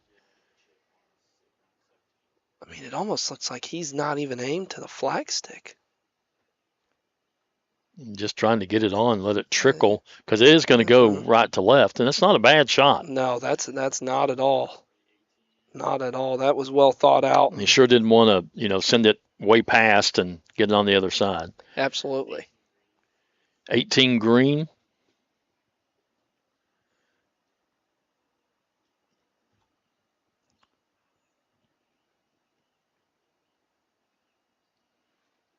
Long putt up the hill. Good putt. Man, what a great putt. Nice putt over there on 18. That's a really nice one. That'll make you feel good leaving the golf course today. Yeah. And you're around on that long putt. Back to 17 on the green. Now back to 13, the leader. Trying to update that score and see if that score was right, that we had him at 13 under before we double bogeyed on 12. Yeah, it's down to minus 11. Yep, so apparently must have been. I don't know where his approach shot went. I didn't see it either. I did not see it either. Did he possibly go long? Or is that a ball right there? That might be it right there. Oh, if that's a good shot there, if that's the ball.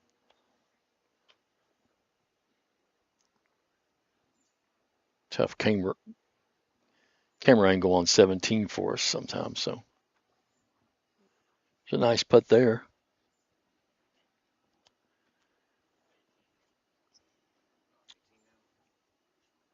That was Rayo Feng.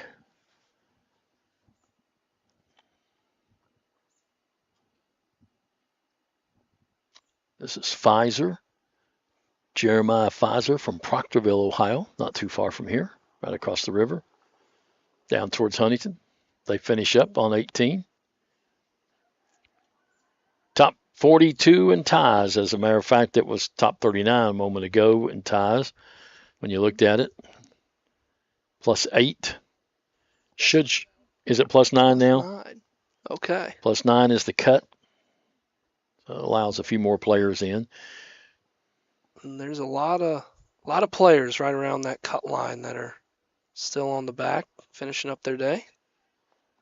As Matt and I talked earlier today, after all this is over with, you take the cut line and you figure out everybody, and then you have to repair everybody based on where they are in the standings. Yeah, absolutely. With the leaders going off last. Yes, and that final group is always it's very interesting. You can tell pretty early from the couple of tournaments that we've done who's very nervous and amped up and excited to be in that final group, and who's just. And then it's interesting too. To me, it's interesting because last year here for the women, especially, even though this course for whatever reason last year played really, really tough for the girls, 7 over won it. I mean, if you can think about that right now, but. You had Athena Singh of Moorhead who won it 2 years ago and who was quite a bit behind going into the final round, but ended up being one stroke out and almost won the thing again for back-to-back because she made a charge and everybody else was falling off even the leader, and she made a charge. And so that's interesting for me to always watch too. Is not just how the final group reacts, but how's the group just in front of them, or the group right in front of them, who's within, a chance. Yes, absolutely. Now, depending on how Phillips finishes up today, I don't know. He might be so far ahead that, if he just plays smart. He's good. Yeah. Where you're going hot tomorrow and feeling it, do you get a little bit more aggressive on some holes that you hadn't been? Because there's definitely decisions to be made out there. And the thing is the players who are behind are going to have to get aggressive. Absolutely. Especially if you're 5 strokes behind, 6 strokes behind. You have to be aggressive from the start. Now, that can be good, and it can also be to your detriment. Yes, absolutely. You're going to have to take some risks out there to try and get yourself in a position on the back 9 that you're in striking distance. 18th tee.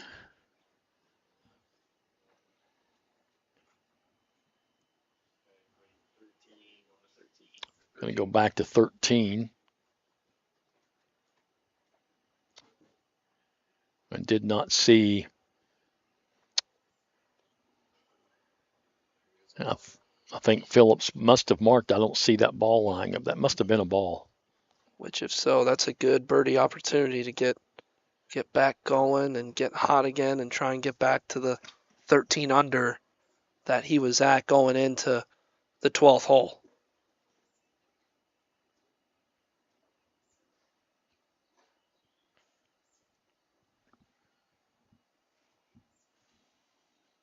This is Bryson White out of Clinton, Tennessee, hitting out of the sand. Not a bad leave. Not a bad leave at all. That's a tough shot there in the bunker with not a lot of green to work with. There with the flag stick. Looks like on the right side of 13. So has a about 12-footer you'd think for par, which you'd take.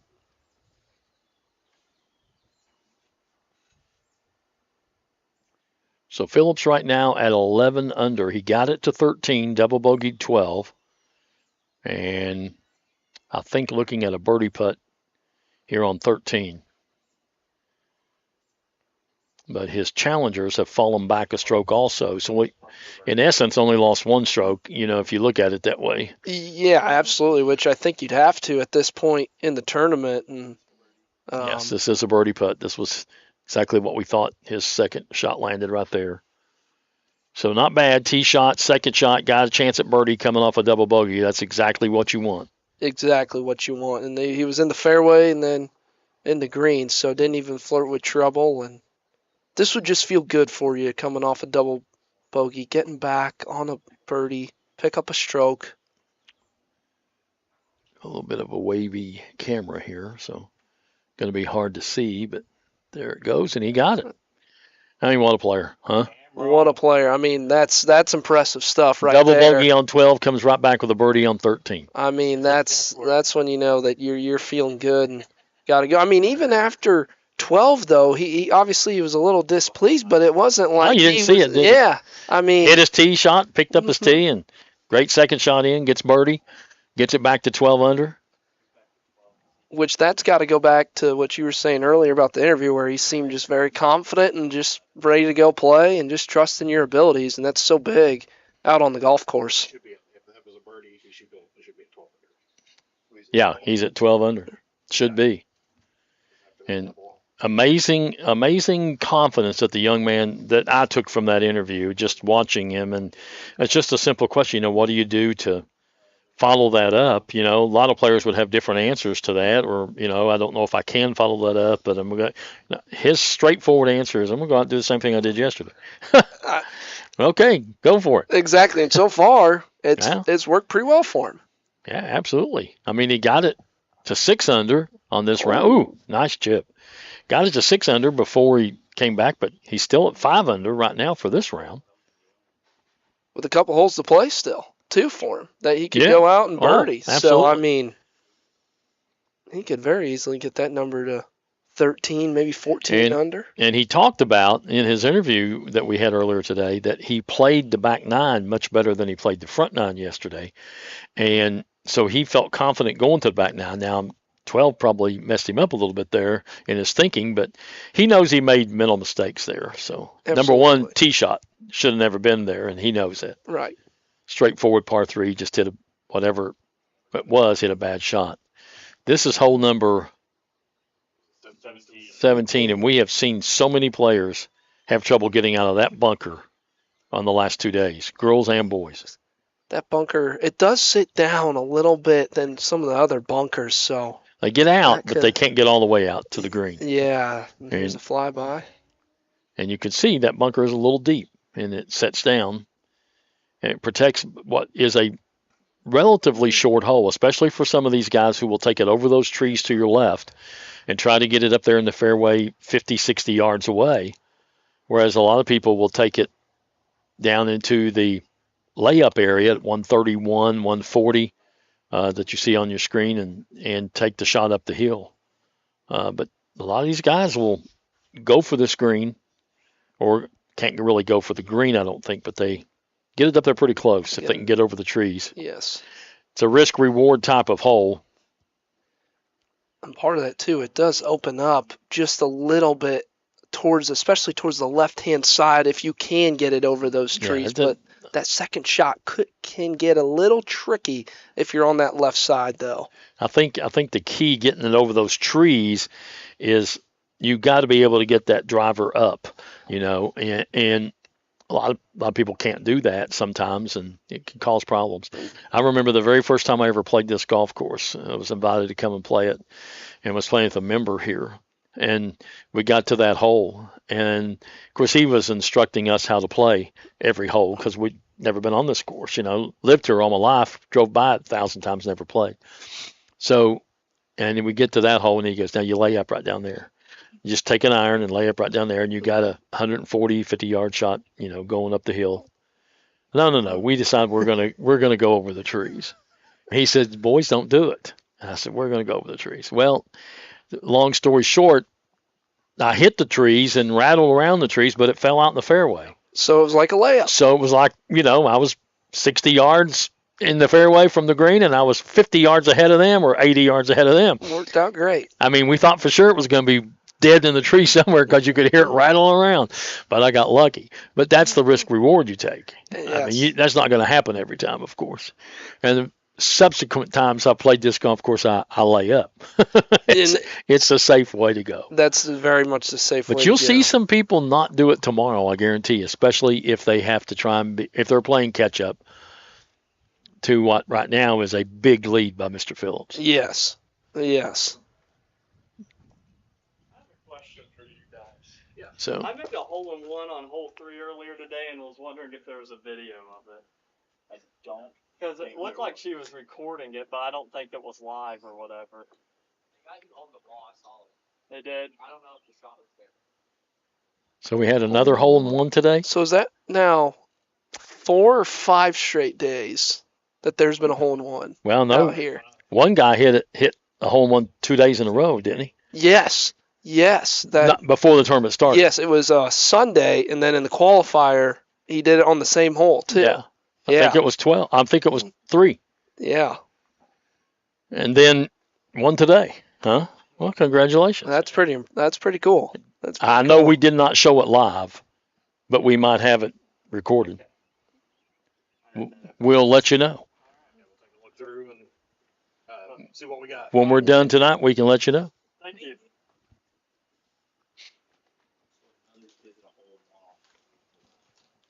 So that's interesting. Very interesting. I don't know if I never heard of a hole-in-one on 5 straight days. The odds of that are very high. And all on the same hole, I think. 3, isn't it? 3. I want to say there was one on 7. Okay. One was on 7, but I couldn't tell you the day. It was that same kid that hit back-to-back days on 7. He hit it, both of his on 7, or one of them on 3 and one on 7. No, both of them's on 7.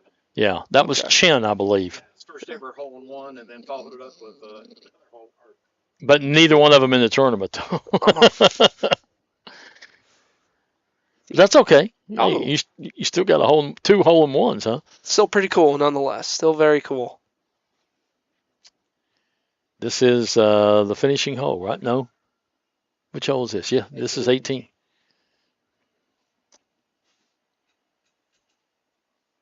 So right now, let's take a quick gander at our leaderboard again. We'll let our producer bring that up and take a look at it. As this group, I think, is Cam Roberts' group. He's from Robinson Creek, Paintsville, on the 18th. And he's in second place. Top 10 or 20 is fine.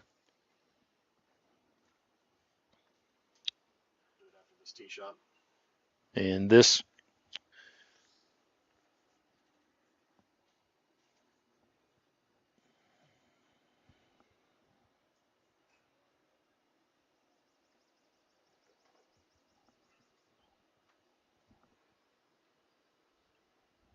and now Cam Roberts will tee off. One-hand finish. Looks like the tee shot may be a little right there on 18. So Cameron Phillips, that's not been updated. We do know he's 12 under right now. Roberts had got it to 5 under, and that might be different too. So we'll have to wait. There we go. There's the update. Phillips is 11, Chen and Roberts 4. Roberts teeing off on 18. I mean, 7-stroke difference. If this holds, Chen is already in. So that's a lot going into tomorrow. Roberts That's a big is cushion. on the 18th, so he needs a birdie here to try and cut it a little bit.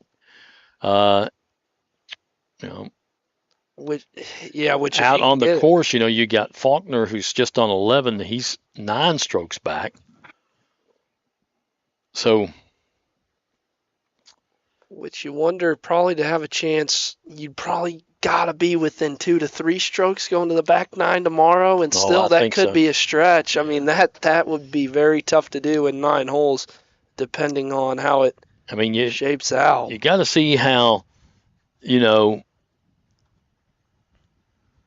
leader, Cameron Phillips, handles such a big lead overnight coming to play and not going to tee off until the last tee time. Right, because there's a lot of time to sit. A lot of time to think about this lead I've got. But the way he handled it this morning in the interview, I don't think it's a problem. I think the guy just says, hey, I'll go out and do it again. Yeah, exactly. And, he just, from watching him and following him, just very cool, calm, and collective, and same look on his face, and just was hitting good, solid shots, and has played fantastic. And the weather tomorrow is supposed to be very good, too. There's a chance of a pop-up shower in the afternoon, but 86 degrees for the high, about the same as today. So is this who on 14? So he went. That would have went right.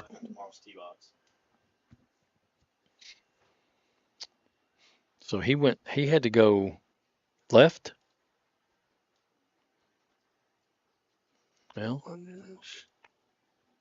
did not see where it went. No, didn't catch it. Oh, it's in the bunker.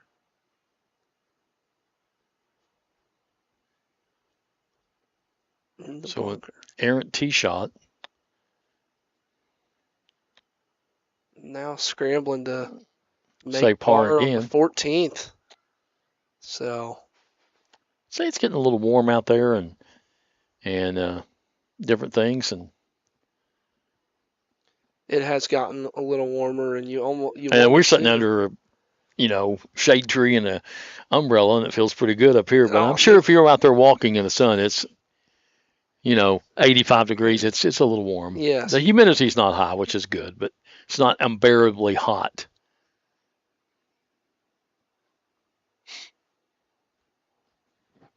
So we'll see what the leader can do, as we want to go to 18-2 in a moment and check on Cameron Roberts, who's in second place.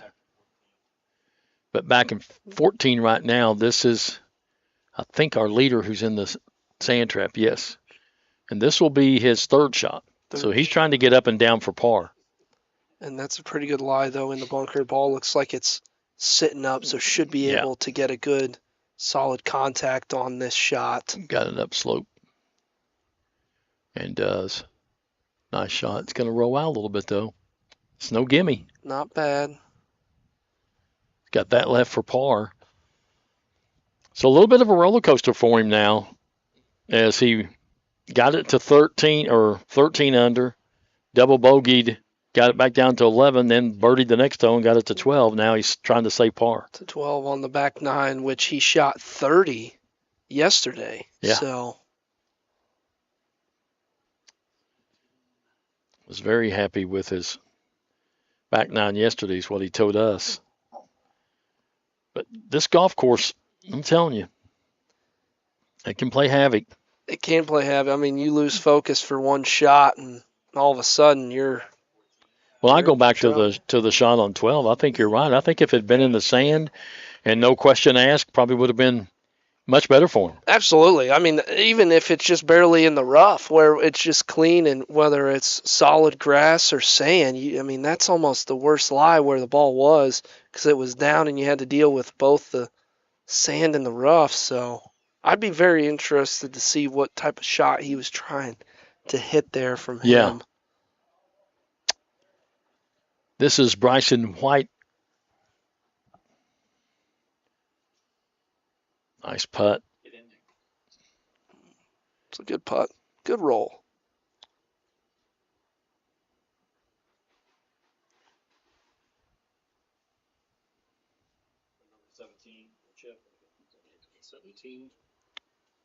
Chip from the 17th green. It's one of those where you have to just get it on the green and let it roll. Nice. Oh!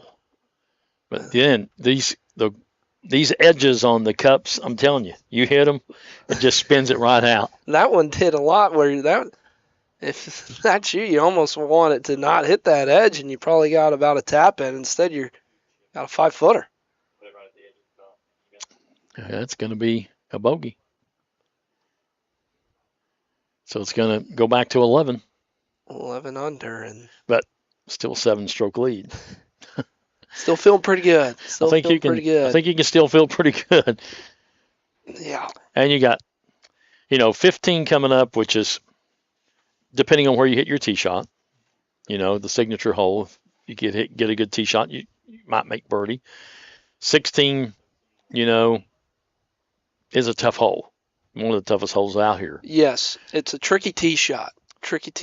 And 17 is depending on which way you try to go. Which way are you going? Are you going to go over the trees? You're going to lay up, and then 18, I think, is a putt, is a birdieable hole. Yes, you can get very aggressive and try and really get on the driver. And I'd almost think 17 that you just see Phillips just hit an iron out there, like we've been saying, down to the bottom, and then hit a wedge. I mean, I know I would if I had a 7-stroke lead. Yes, 100%. I wouldn't even the driver coming out of the bag would not even be a thought. But never know. You never know what they're thinking. Come up to 18, and Cam Roberts right there you see with the towel. He's in second place. Nice chip there. Very nice chip. Leave yourself about, looks like 4 feet there. Yeah. Straight up. All right, we're at 15. This hole becomes really, really difficult when you play from the back tees all the way back into that chute back there. It's a very cool don't know if that's where the tees will be tomorrow or not. Yeah. Or back right. All the way back, yeah. I thought that's where they were at last year. Yep. Add some length to the hole, and yes. It's tough. Makes it a lot tougher hole. Yes.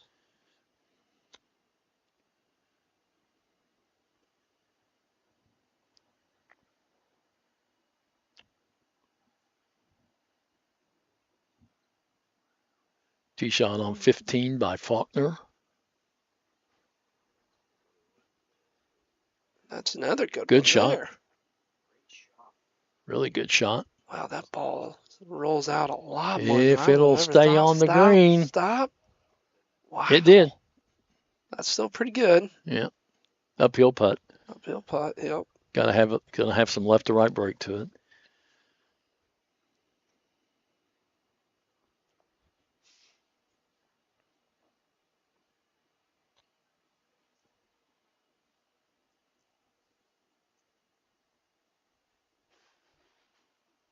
And that's going to trickle on.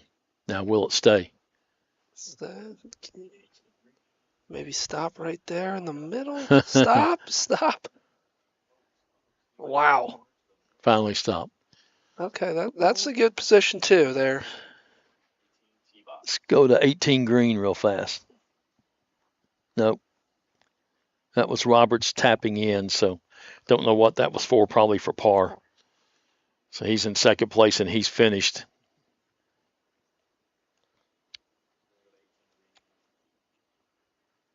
Scoreboard update. His score's only been through 14. Yeah, we got to see where he's at. But finishing up, he should definitely update because he'll go to the scores tent. Yep, be up to date. Will be very interesting if he was able to get to 5 or 6 potentially. Girls finished quite a while ago, and again, leading the way is last year's champion, Meadow Tian, who is 2 under, has a 4-stroke lead heading to the final day. So she's got to feel pretty comfortable. Very comfortable, especially being in a spot familiar with being the champion from last year. So, yep.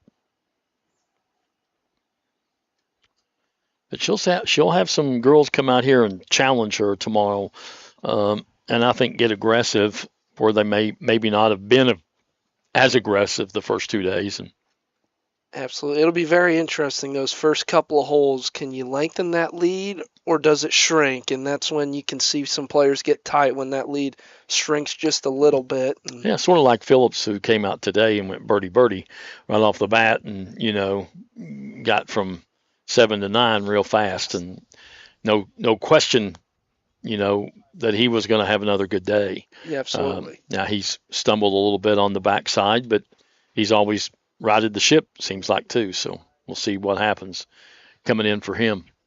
Uh-oh, that's not good. That's not good. That's not good at all.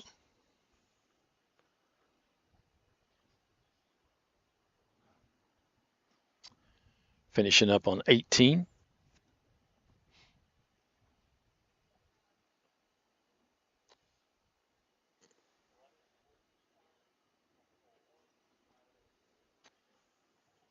So it looks like we got a little bit of a wait again. That would be on 15? Looks like 15? Like a flyover 15? Yeah. Do a hit up. I think that is 15 that they're waiting on. It's the one we were telling you about yesterday, or just a few moments ago, the signature hole over water to a green that slopes from back to front. The front really slopes. You can stop it if you get it up around the pin, up around in there, but the more you get down into the right front section of that green, it's not going to stay on. No, and that goes back to the one shot that we saw that ended up being, about 5 feet from the pin, where that was about the only one that we've seen, at least since I've been on here, that stopped. Oh, absolutely. And that was a great golf shot.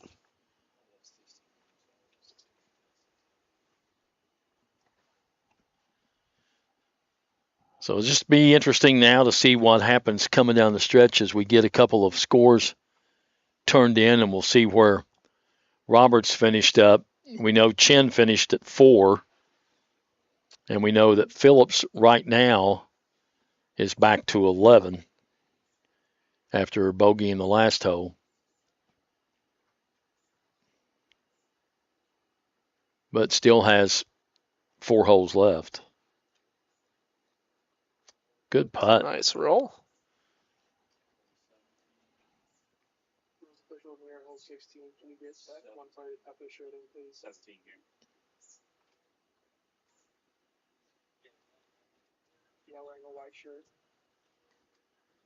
So we're still on 17 here putting. And one of the things that you guys look for while you're out there as a rules official is throwing clubs, attire, correcting. I mean, just having good conduct. Yes, absolutely. Having good etiquette to the game and having good respect for the golf course, and that's definitely a big thing for us, and something that we have our eyes on while we're out there as rules officials. Now, most of the time, do you warn players? Do they get a warning, or does it depend on what the infraction is? So I'm not necessarily talking about a rule of where a ball is or what you can hit. Etiquette things. Yes, when that happens, a lot of it just call it into the TD and then walk you through it, and we'll explain what happened, and then come to a conclusion from then. That's the best way to go about those that we've found in our short time this summer. So definitely by communicating it with the TD, and then you'll come to a decision from there, and then you'll relay the message to the player. What are the type of penalties? So Can you do they get stroke penalties? Okay. 2 warnings for divots. The third one's a penalty. Code of conduct, it depends on the infraction. Tuck it in your shirt, we're not going to give you a penalty, but if you keep doing it, I will tell you 4 or 5 times, probably give you a penalty for code of conduct. So, yeah. And most penalties are stroke penalties. So that makes it pretty tough. You got to, and it should. Golf is a game of etiquette. I mean, yeah, absolutely. Really, I mean, no one wants to see clubs being thrown and possibly the course being damaged and stuff. Respecting the course, and we want to try and leave it better than we found it. So, all around good putt there. All right, so our leader is coming up to number 15. Looks like a little crowd there on 15 up on the hill watching. Yep. A little bit of golf. Some shots come in. That's a great spot to watch. Have we got an update on the scores yet? Okay. Yeah, Robert's still on 14. No, Roberts is finished. Well, that's scores on 14. Oh, yeah, but We had trouble scoring yesterday. We missed a lot of holes. he turned in, I think he's still down there, turning in a score. Getting everything. Hopefully get updated score very soon. We're going to ask that question in a minute, because I do want to ask that question of how do you, in the AJGA, do you keep your own score? Does your partner, somebody in your group, keep your score? You can keep your own, but Keep your own and your partner. but somebody else. Yeah. The one you see is a partner. Yep. All right, we're at 15. And this is the group that our leader is in, and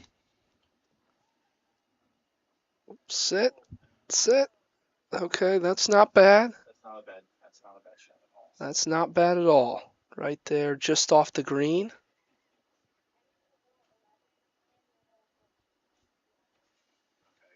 Roberts finished 2 under. ooh. So he lost a couple of strokes. So then second place Is 4 under by 10. He's a 3 under, or third place.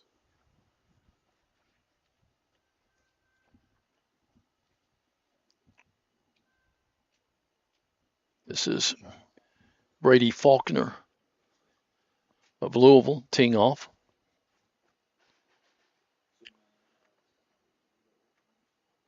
And that's another good one. Mm-hmm. Oh, good shot. That's very good. A good look at birdie there. And that looked Tough little putt because it's going to break a little bit, but that looked like it's up on that top ledge like you were talking about, where you can actually get it to stop. Both of those first two have been. The lower half of this green, especially the right lower half, is the danger zone. Yeah, it's where it won't stay. It's just going to roll off. And you can kind of see that picture from. That's why I said if you put the there. pin down there, you're just asking for a lot of people chipping back up again. Yep. You just don't do that. Here's our leader on the 15th. Sort of been hit and miss here. And that's pretty good. Not bad up on the upper right, just off the green. And the fringe a little bit, it looks like. That's his ball right there. That's on the green. Looks like Who's about over 10 here? feet. That was the first shot. Okay. Which, well, that's a really good shot. Yeah. Straight uphill. So a little bit of a break. A very good look at birdie there. I think 16's where he has to think coming in, you want to try to get par. 17 maybe, 18 maybe, increase the lead, but, it's already a really big lead. A very big lead. The last thing that you want is a hole to get away from you and all have that. And also just a bad feeling going in off the golf course in your mouth. You want to have a good feeling about yourself getting ready to go into tomorrow. So with cutting the field and the girls only having 24 in ties, the last tee time for the guys probably a little bit earlier than they've been the last 2 days, I would think. Or do you start later? 27. Do something called a reverse horseshoe. So go up the leaderboard, then back down the other side, then back up the other side. So should be girls, boys, girls, boys. Oh. It makes it a lot of different things. So it's not just all the girls tee off and then all the boys. The girls will finish. The later girls will finish. I don't know, 5 groups before they go. There'll be 4 or 5 groups. So it's a mix, sort of alternate almost, to a certain extent. You got more boys than. Yeah, makes sense. Nobody has to wait around. Nope. Forever.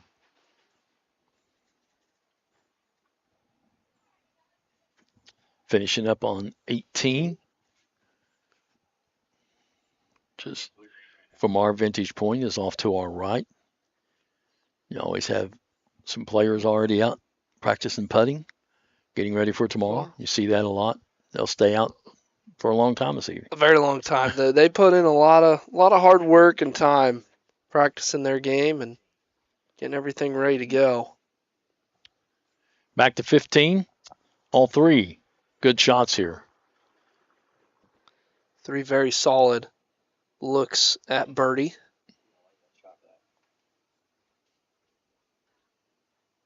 But it looks like the straightest one, though, probably going to be Phillips, would we think? That's almost directly straight up that hill. I mean, he might have a little bit of a break right to left, but not much. Not much. It's almost straight. Just got to have the right speed on it. Coming back up that hill.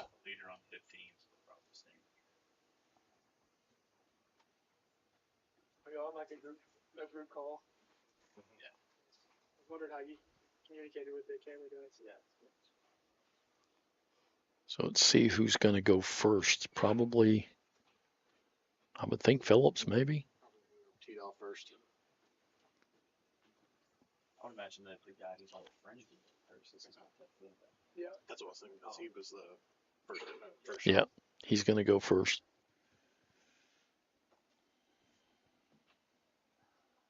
Best card is out there about 5 seconds ahead of him. Bryson White, Clinton, Tennessee. A little tough putt there. Ooh, had to leave it up a little bit. Yeah, stop. Wow. Mark it now. Yes, mark it while it's stopped. That rolled out a lot more than you would have thought.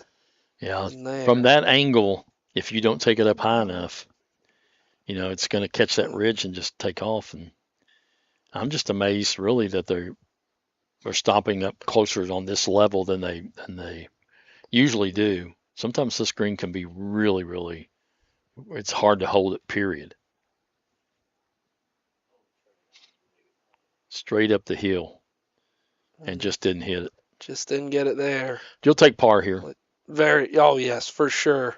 For sure. Would have liked to have gotten it to the hole, but nothing wrong with par. Really, the rest of the way on the back 9. Just get into the clubhouse. And I mean, that's your leader. He's 11 under par. Got a 7-stroke lead right now. And you would think he would be happy to par 16, 17, 18 if he gets a birdie out of one of the 3. This one's for birdie. Great. If not, it's all good. Grady Faulkner from Louisville with his birdie putt.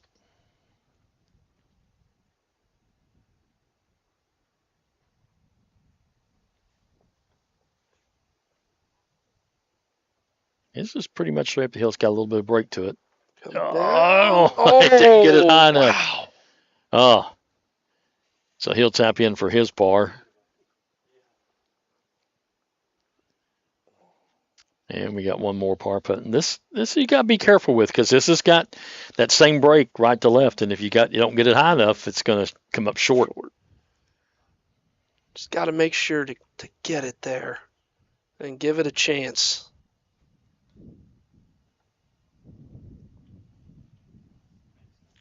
Wind starts to pick up a little bit. The breeze does, which usually does about this time in the afternoon.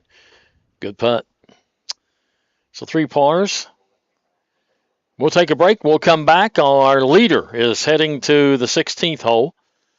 And 3 holes left for him, and we'll continue our golf coverage of the Natural Resource Partners Bluegrass Junior, presented by Encova Insurance. But it's too early to get up, Uncle Rick. But I brought you a fresh cup of coffee from Clark's Puppet Shop. I'm up. All good mornings start at Clark's Puppet Shop. Plus, get 5 cents off per gallon of gas when you use the code from the app. Clark's Puppet Shop. Return, refresh, refuel. If you can picture yourself in a better job and a better life, there are thousands of openings in Kentucky right now. And with the Work Ready Kentucky Scholarship, you can prepare for many of them tuition-free. Good at Ashland Community and Technical College. This scholarship offers 100% free tuition for classes that can prepare you for a great job in healthcare, advanced manufacturing, and more in as little as 13 weeks. Get started today at workreadykentucky.com. Bellefonte Country Club is widely recognized as one of the premier golf country clubs in eastern Kentucky. Founded in 1921, the club prides itself in providing best-in-class amenities and services. The club features a restaurant, pool, and a challenging, beautifully maintained 18-hole par 70 golf course featuring zoysia fairways and bent grass greens. The practice facilities include a driving range along with putting and chipping green, and they have several pickleball courts for those pickleball enthusiasts. For more information, go to bellefontecc.com. The Bellefonte Country Club, proud host to the Natural Resource Partner AJGA Junior Golf Tournament. Where does your money go? When you bank with us, your deposit becomes your neighbor's loan. A real estate agent sells a house. They get a commission. They deposit it with us. We use it to make an auto loan to one of our customers. Hometown people helping each other grow. That's what it's all about. First and People's Bank and Trust Company, member FDIC. We are the home office.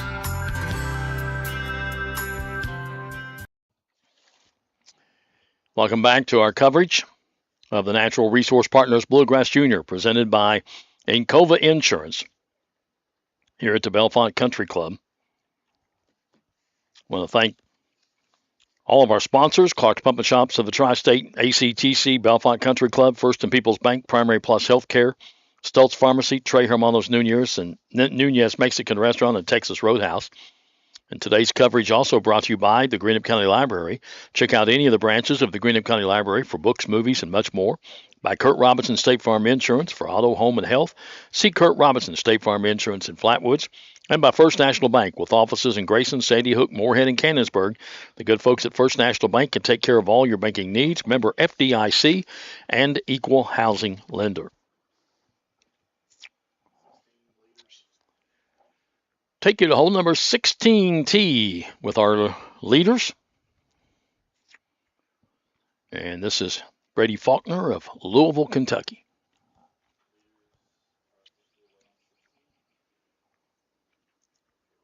Fly over 16. 16, dogleg left. Trees really get you on the left side. If you get over there, you're in trouble. Right, you got a little bell out area around the 150, even if you get over in the rough. Still got an angle at the green, but the green is well protected by 3 sand traps.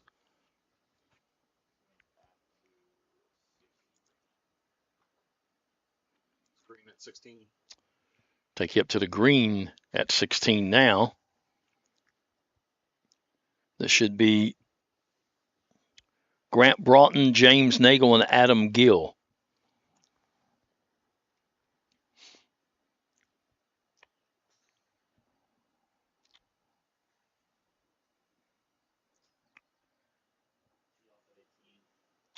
Should be James Nagel of Ponte Verde Beach, Florida. Now we go back to 18, tee off.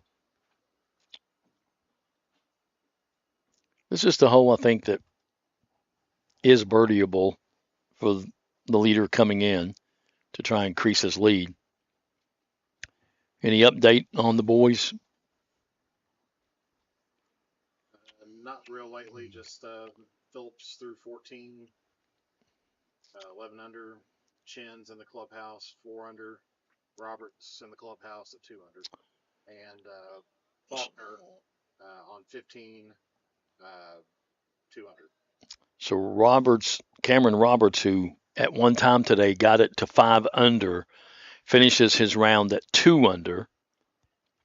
He's tied for third place right now with Eason Chin, who finished early at 4 under. Or actually, Chin's in second place by himself at 4 under.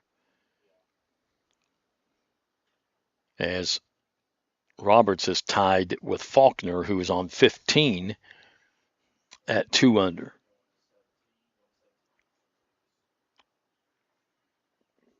No, Faulkner is in the group with Phillips. So he's tied for third. So we got 2 of the top 3 in that group. Good chip here. Got it. Yeah. What a chip.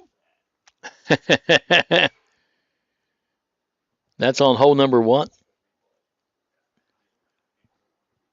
What hole is that? That's 17. I don't know who that would be. 16.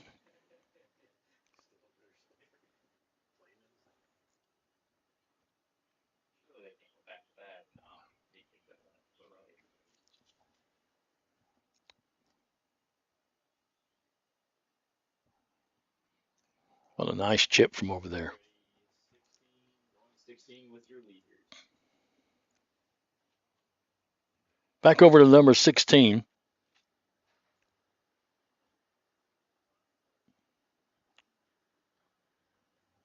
Faulkner will hit first.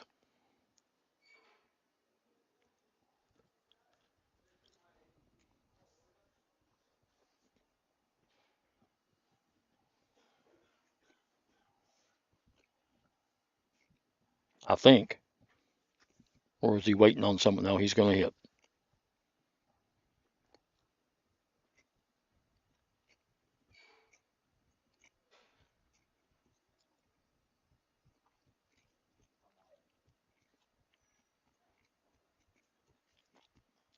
Good shot. Not a bad lead. Have a birdie putt.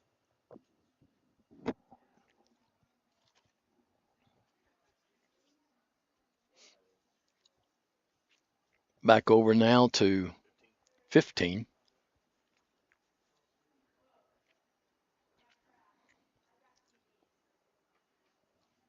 This is a long putt up the hill.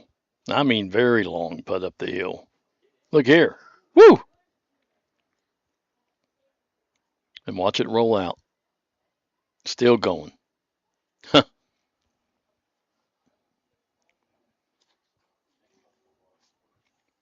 Right here on 15.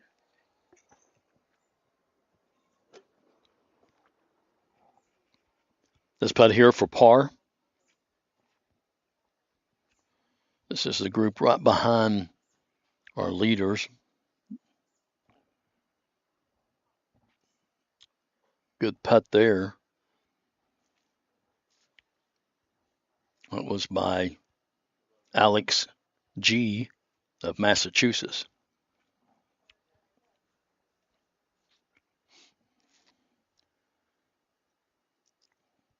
This is Grant Goodig of Louisville, what we were going to see, but now we've switched it back over to 16.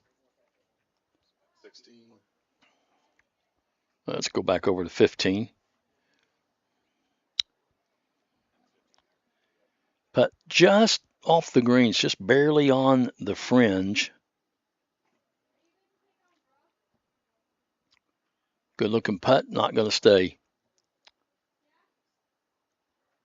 Grant Goodig of Louisville, Kentucky, graduates in 2028.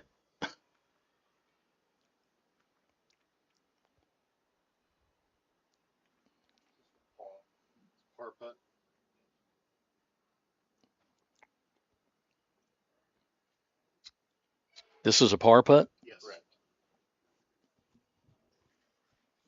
They leave a second shot short.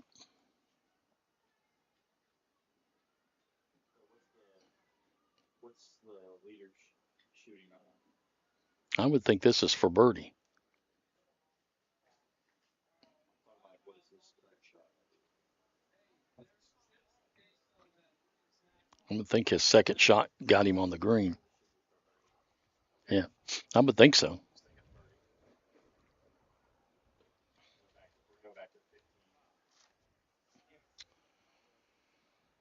Scott just finished up the 8th grade. Puts it in for par.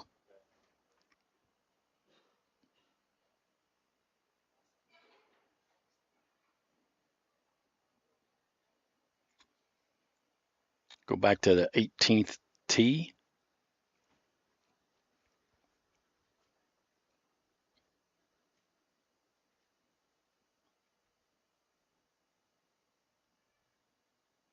And still waiting. People down the fairway haven't hit yet.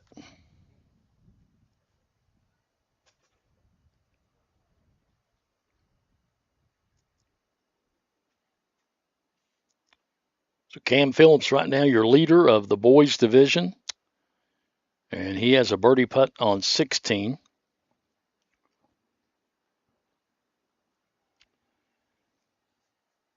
Meadow Tian, last year's girls champion, in the clubhouse with a 4-stroke lead in the girls division.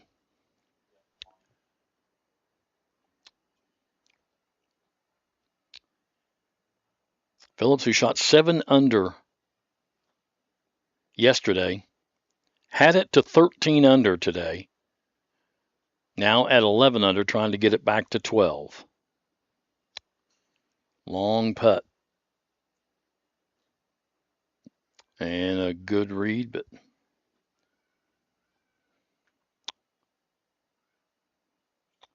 comes up short.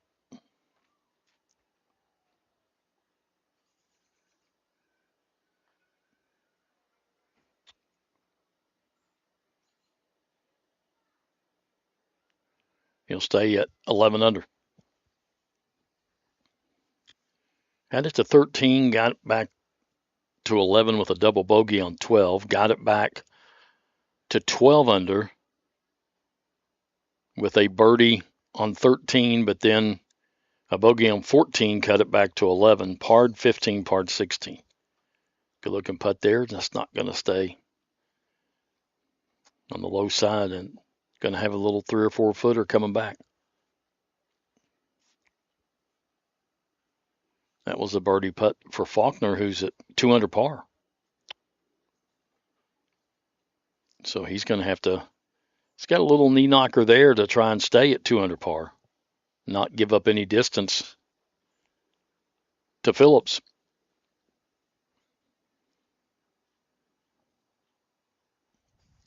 This is Bryson White out of Clinton, Tennessee. 4 over on the tournament. 4 over right now. Well within the cut margin, which cut margin was at 9. I don't know where it's at right now. 10. 10, moved up to 10. Good putt.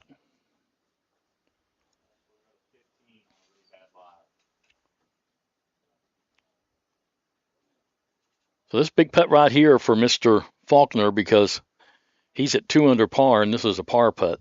You don't want to lose any strokes to Mr. Phillips here.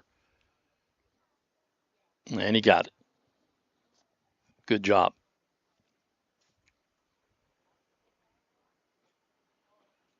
So the leaders will head off to the 17th green, and we'll see what Mr. Phillips decides to do on 17, if he's going to lay up or take it over the trees.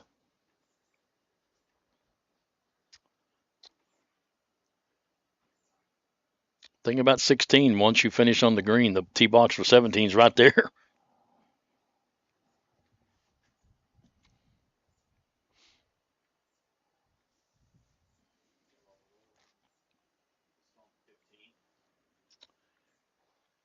15, we've got a tough shot here over the cart path.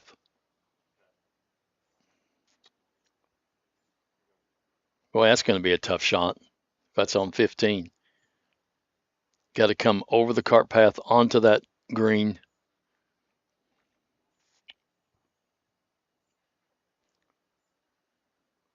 Sand shot on 15. Not bad. Not a bad leave. Kept it up there on that level. Gonna have to keep that putt high though.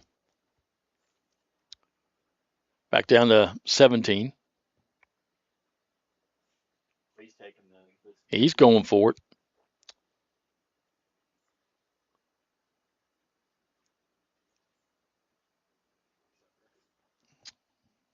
Appears to like it.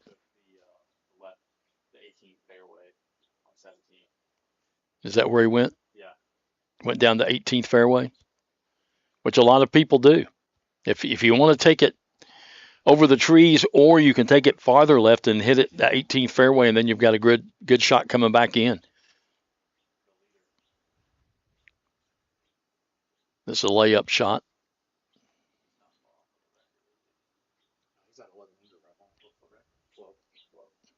But I mean, that's for the tournament. Let's put himself in plenty good position to. Iman Chin, -4. Cameron Roberts, -2, as you see the scores. Faulkner, who just teed off here at 17.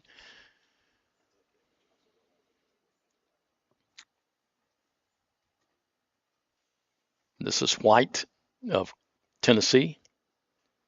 He's got the big boy out too. He's either going to go over the trees to the fairway or take it to the 18th fairway.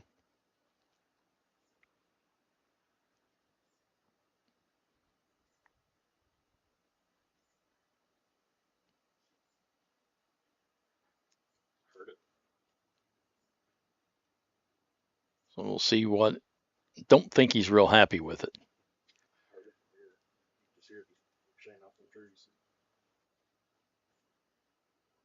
Depending on where it ended up. Back to 15. I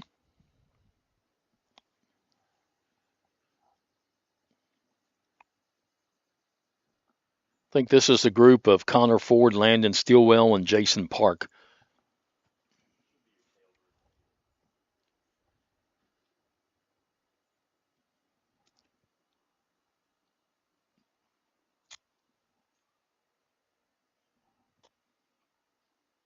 And this is Jason Park of Maryland.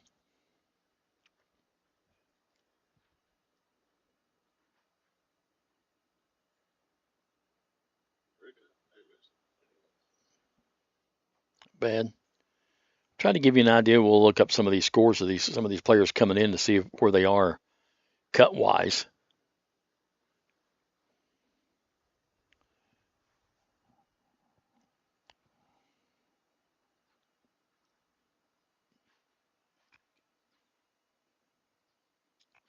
I don't know where this next shot, who's shooting and where they're at, but got a nice view of our cameraman. But other than that,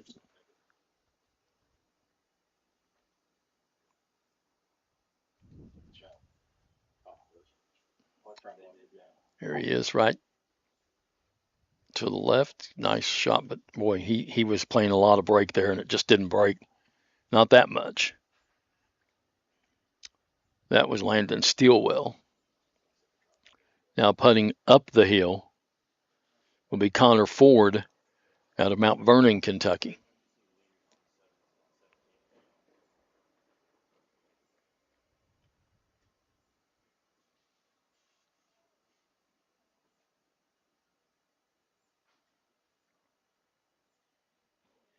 Just not enough.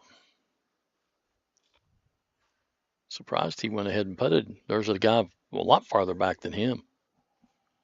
Sort of putted out a turn there.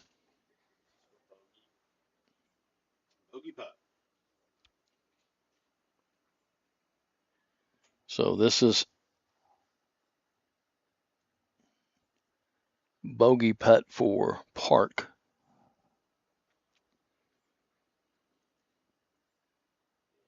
Up the hill, got to go.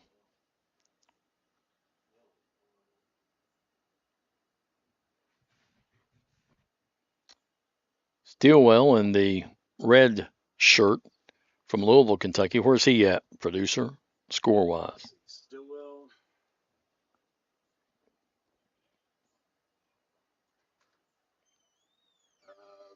14 over. He's under the cut line. Over the cut line. Yeah, he needs to make something happen on 16, 17, and 18, and then I don't know if he can get in or not. And what about Mr. Park here from Maryland?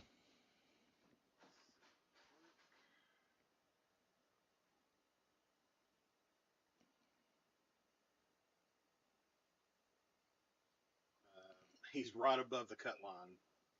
He's at 10 over. He got a bogey right there, so now he's 11 over.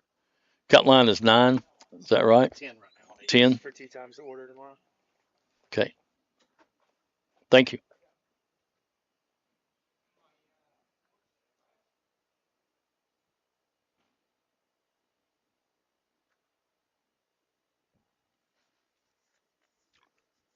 Tee shot at 18. I think let's go back to 17 where our leaders are. If we can.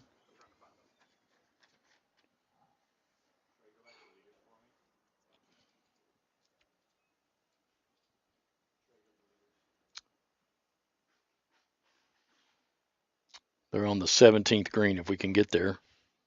Here we go. We're in the 17th fairway.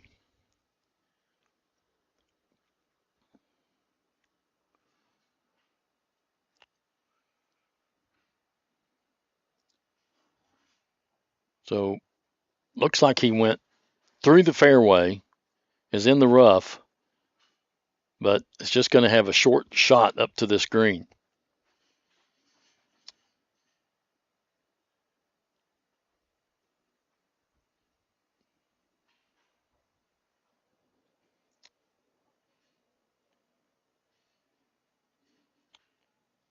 But it is pretty far right, so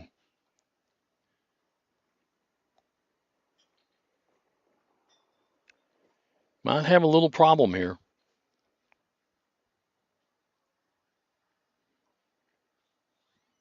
This is your leader, Phillips.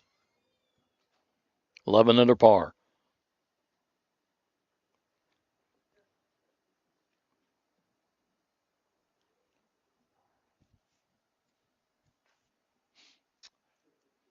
And I don't know what he's waiting on. I think he might be waiting on somebody else to hit. Nope. He's ready.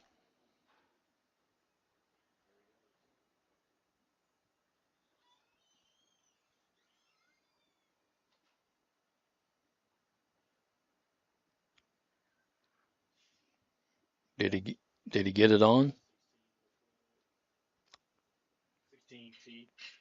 Did not see where that ball ended up. 16. This is 16 tee box. That group heads to the 16th green. Trying to somehow get to the cut line, but they haven't. They're 2 or 3 strokes over the cut line right now, that group is. This is Bryson White from Clinton, Tennessee. We'll check and see where he is. White. Yep, Bryson White. Time for 15th, 4 over. 4 over, so he's playing tomorrow for sure. This group's playing well. You got 11 under, 2 under, 4 over. Good shot there. Yeah, I really don't see anybody else on the green. I think our leader might have went into the sand. Nope. I think he's in the rough too. Both he and Faulkner are both in the rough with their approach shots. 16 might be rated as the toughest hole on the golf course. Good chip there, but he runs it by probably 12, 15 feet. And that's going to be for par.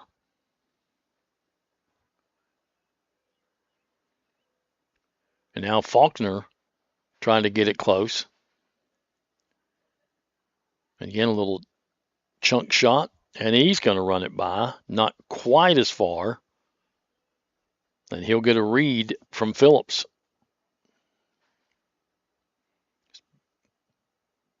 Both of those will be putting for par, and White's going to be putting for birdie.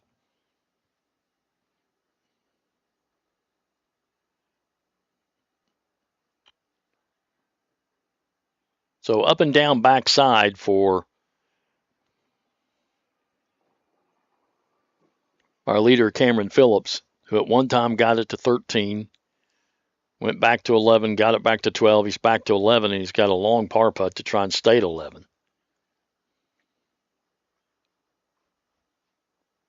But on a day like today, when nobody else behind you is really moving a whole lot, you get in the clubhouse at 10 under par, that's still 3 under for the day. That ain't bad.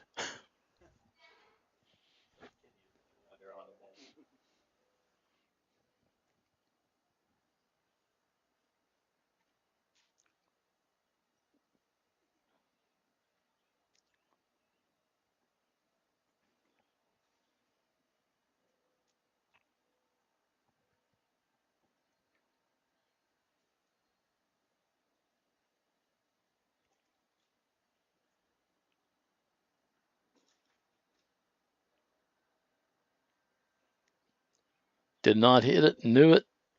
As soon as he hit it, he knew he did not give it enough speed and take it out far enough.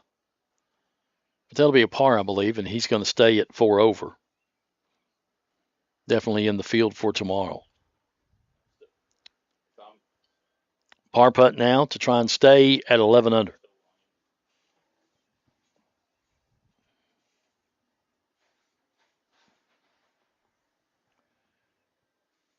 Got it. Nice save. So Phillips with a nice save at 16.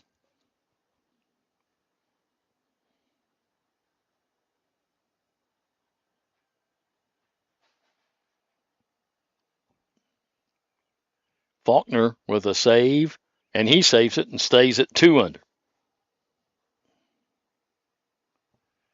So let's take a break. We'll come back with more of our live coverage of the Natural Resource Partners Bluegrass Junior, presented by Encova Insurance at Bellefonte Country Club. Back in a couple of moments here on Cool TV. Hello, everyone. I am Rick Clark. Let me introduce you to Carlisle, Annabelle, and Zach. And as you can tell by these commercials, this family has a lot of fun. We have a great team here at Clark's. And we would love for you to join our family. Whether you're a young person looking for your first job, someone who's looking for extra work, or maybe you're ready to start a career at a growing company, we want to talk to you. To find out more and start the process, go to myclarkspns.com. Clark's Pub and Shop. Return, refresh, refuel. Primary Plus is celebrating.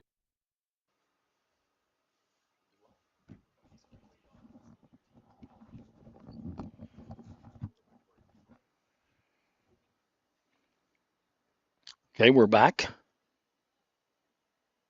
And our leader, who is at 11 under par, enjoying a 7-stroke lead, comes to 18 on this second day.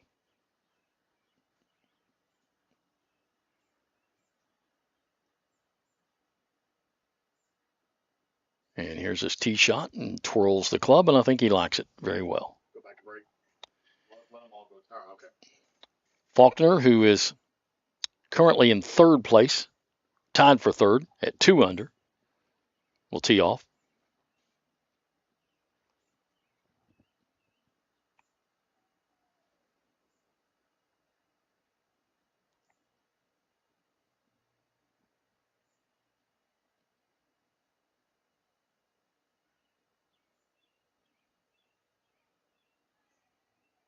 And looking a little bit right, but I think he's going to be okay.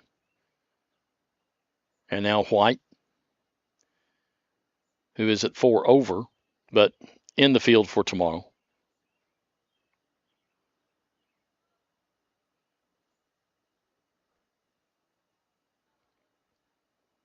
I mean, I would have to think that if you're under par, you have to at least think you might have a chance tomorrow, but you're going to have to come out and be aggressive. You're going to have to go after the leader, because if you're Cameron Phillips and you have a 6 or 7 stroke lead going into tomorrow, I would think you would make sure that you play not defensive, but conservative anyway. Okay, we're going back to break. We're going to go back to break now, and then we'll come back and follow this group in as we finish out day number 2 here at the Natural Resource Partners Bluegrass Junior, presented by Encova Insurance at the Bellefonte Country Club on Cool TV. Hello, everyone. I am Rick Clark. Let me introduce you to Carlisle, Annabelle, and Zach. And as you can tell by these commercials, this family has a lot of fun. We have a great team here at Clark's. And we would love for you to join our family. Whether you're a young person looking for your first job, someone who's looking for extra work, or maybe you're ready to start a career at a growing company, we want to talk to you. To find out more and start the process, go to myclarkspns.com. Clark's Pub and Shop. Return, refresh, refuel. Primary Plus is celebrating 40 years of its mission of quality, advanced, affordable health care. With over 11 primary care locations throughout the region, Primary Plus believes in our communities and our patients. The Primary Plus name means primary care plus so much more, offering extended services such as women's health, pediatrics, dental, counseling, diabetes management, infusion services, and on-site pharmacy that offers free delivery. Primary Plus believes in connecting health care for you and your family and is always welcoming new patients. Learn more at primaryplus.net. If you're looking for a complete discount pharmacy with old-fashioned service and excellent prices, look no more. Since 1979, Stultz Pharmacy has provided our area with the finest in pharmacy care, 24-hour emergency prescription service, free delivery, and drive-through service for prescriptions. Stultz Pharmacy continues to fill all of your expectations. They carry a nice selection of gift items. For hometown service, see the professionals at Stultz Pharmacy in Greenup. More than you expect from a pharmacy. Stultz Pharmacy. From hand-cut steaks to fall-off-the-bone ribs, Texas Roadhouse has something for everyone. Visit TexasRoadhouse.com or download the Texas Roadhouse mobile app to get on the wait list or place an order to go online. Fresh baked bread with honey cinnamon butter will melt in your mouth. At Texas Roadhouse, order their legendary catering for your next event. Texas Roadhouse, 501 Winchester Avenue, across from the Ashland Town Center Mall. Texas Roadhouse will help you support your local school. When you want real, authentic Mexican menu items, you want Tres Hermanos Nunez. Accept no substitutes. None compares. Fajitas, tacos, burritos, quesadillas, chimichangas, even vegetarian choices. A kids menu, desserts and salads, a tasty, budget-pleasing selection for you and your family, unlike any others. Should be your first and only choice for authentic Mexican all throughout the tri-state. Ashland, Greenup, Grayson, Paintsville, Canova, South Point, Olive Hill, and Cannonsburg. Tres Hermanos Nunez, the best around. Welcome back to our live coverage of the Natural Resource Partners of Bluegrass Junior, presented by Encova Insurance here at the Bellefonte Country Club in Ashland, Kentucky. My broadcast partner from a little bit ago, Leaf Clark, getting ready to tee off on 10. Not part of the junior golf tournament, though.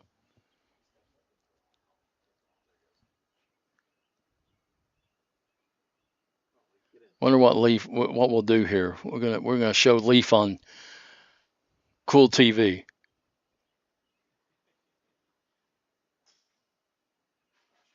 Pretty good tee shot.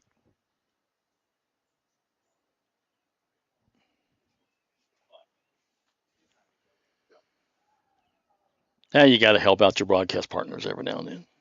This is 18 right. We'll do a quick flyover 18. Taking a look at the finishing hole, the 18th hole, which is pretty straightforward, a little bit dogleg to your left. As you see, it's tree lined, but the dogleg starts at about 130, 125. You want to get it out there, and then you got a straightforward shot into the green. Bunkers on the front and front left and right. You don't want to go long. Back there's nothing in the cart path, and so If you're in the middle of the fairway, like our leader is, you just put it up there on the green somewhere and try to two-putt, finish up. And he's done just that. It's all he wanted to do is put it on the green. Got a long putt for birdie, but should be able to get par and get out of here to 11 under.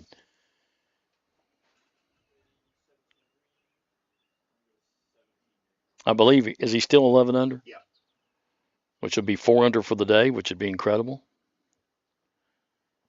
After 7 under yesterday. The 54-hole record is 12 under par. Still stands. It was shot in 2008 and then repeated in 2009, both by Justin Thomas. Yes, JT of the PGA Tour.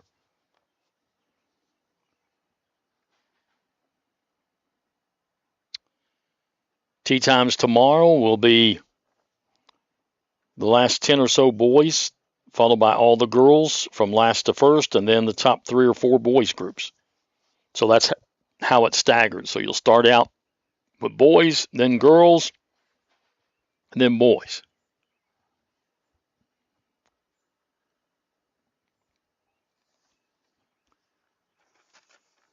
And we'll have our producer bring up the leaderboard for you in just a moment and give you an idea of where we are as we get ready to close out our coverage today here in just a bit. Only a couple more groups out on the course. We'll try to get an update on where they are, trying to see if they're going to make the cut.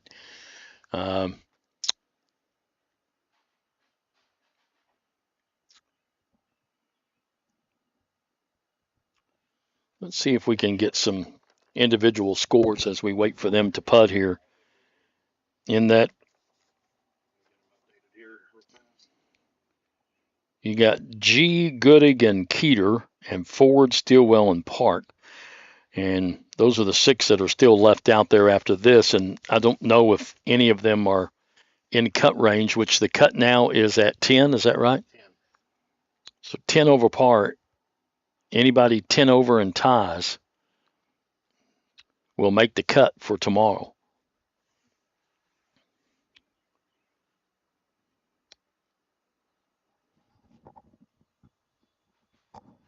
So I guess we're waiting on somebody else to putt. Let's see if we can get the camera on them instead of. I still need to see regular shots.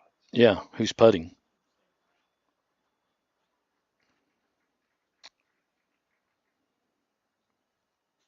That was a good putt. That was Mr. Faulkner. And that might have been for birdie, which would put him at 3 under par if it is, and put him in sole possession of third place, and would put him in the last group. So we'll have to check that out and see if that was indeed a birdie putt, which I think it was.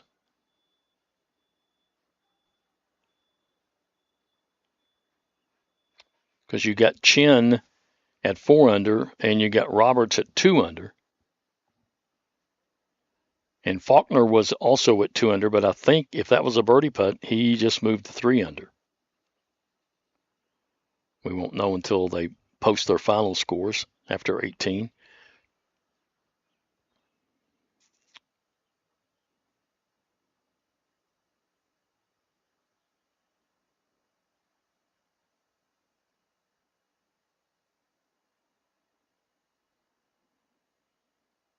Yeah, just missed it.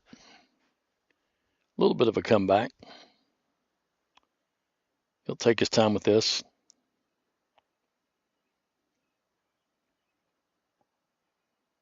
I think he's going to finish at 4 over par.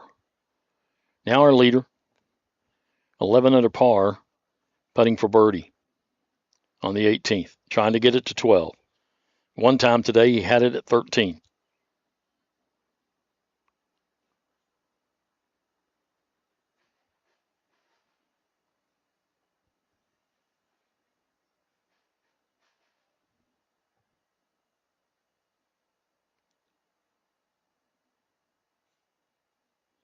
Boom. Ooh. Hit the hole and just rimmed out. So he'll take his time and try to make sure he gets par here and finish at 11 under, which would be a 4 under for the day, which would give him a 63 and a 66.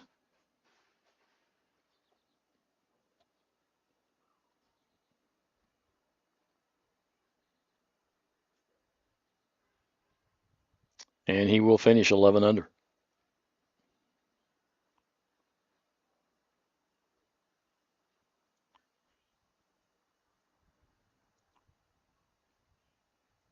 Scoreboard ready if you want. So let's check the boys' scoreboard right now. And what we have so far, Cameron Phillips, 11 under. Eamon Chen, 4 under. Cameron Roberts, 2 under.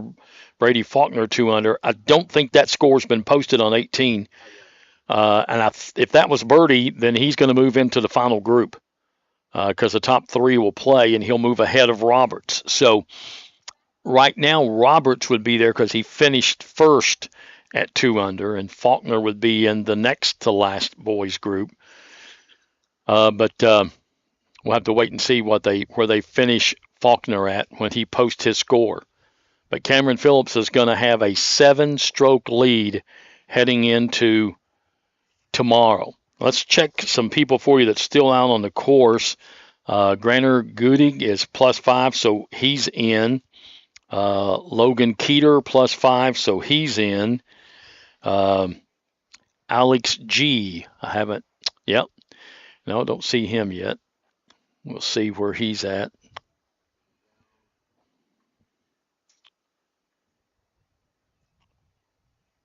And then you got Connor Ford. G is 7 over, so he's in right now. Connor Ford and Landon Stilwell and Jason Park, I think they were on the verge of not making it.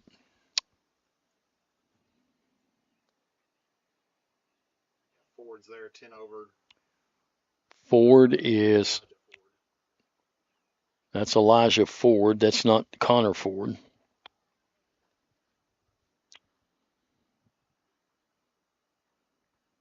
Stilwell is not going to make the cut. Connor's a 5 over. Park. Let's see where Park is. Jason Park. Connor Ford is going to make the cut.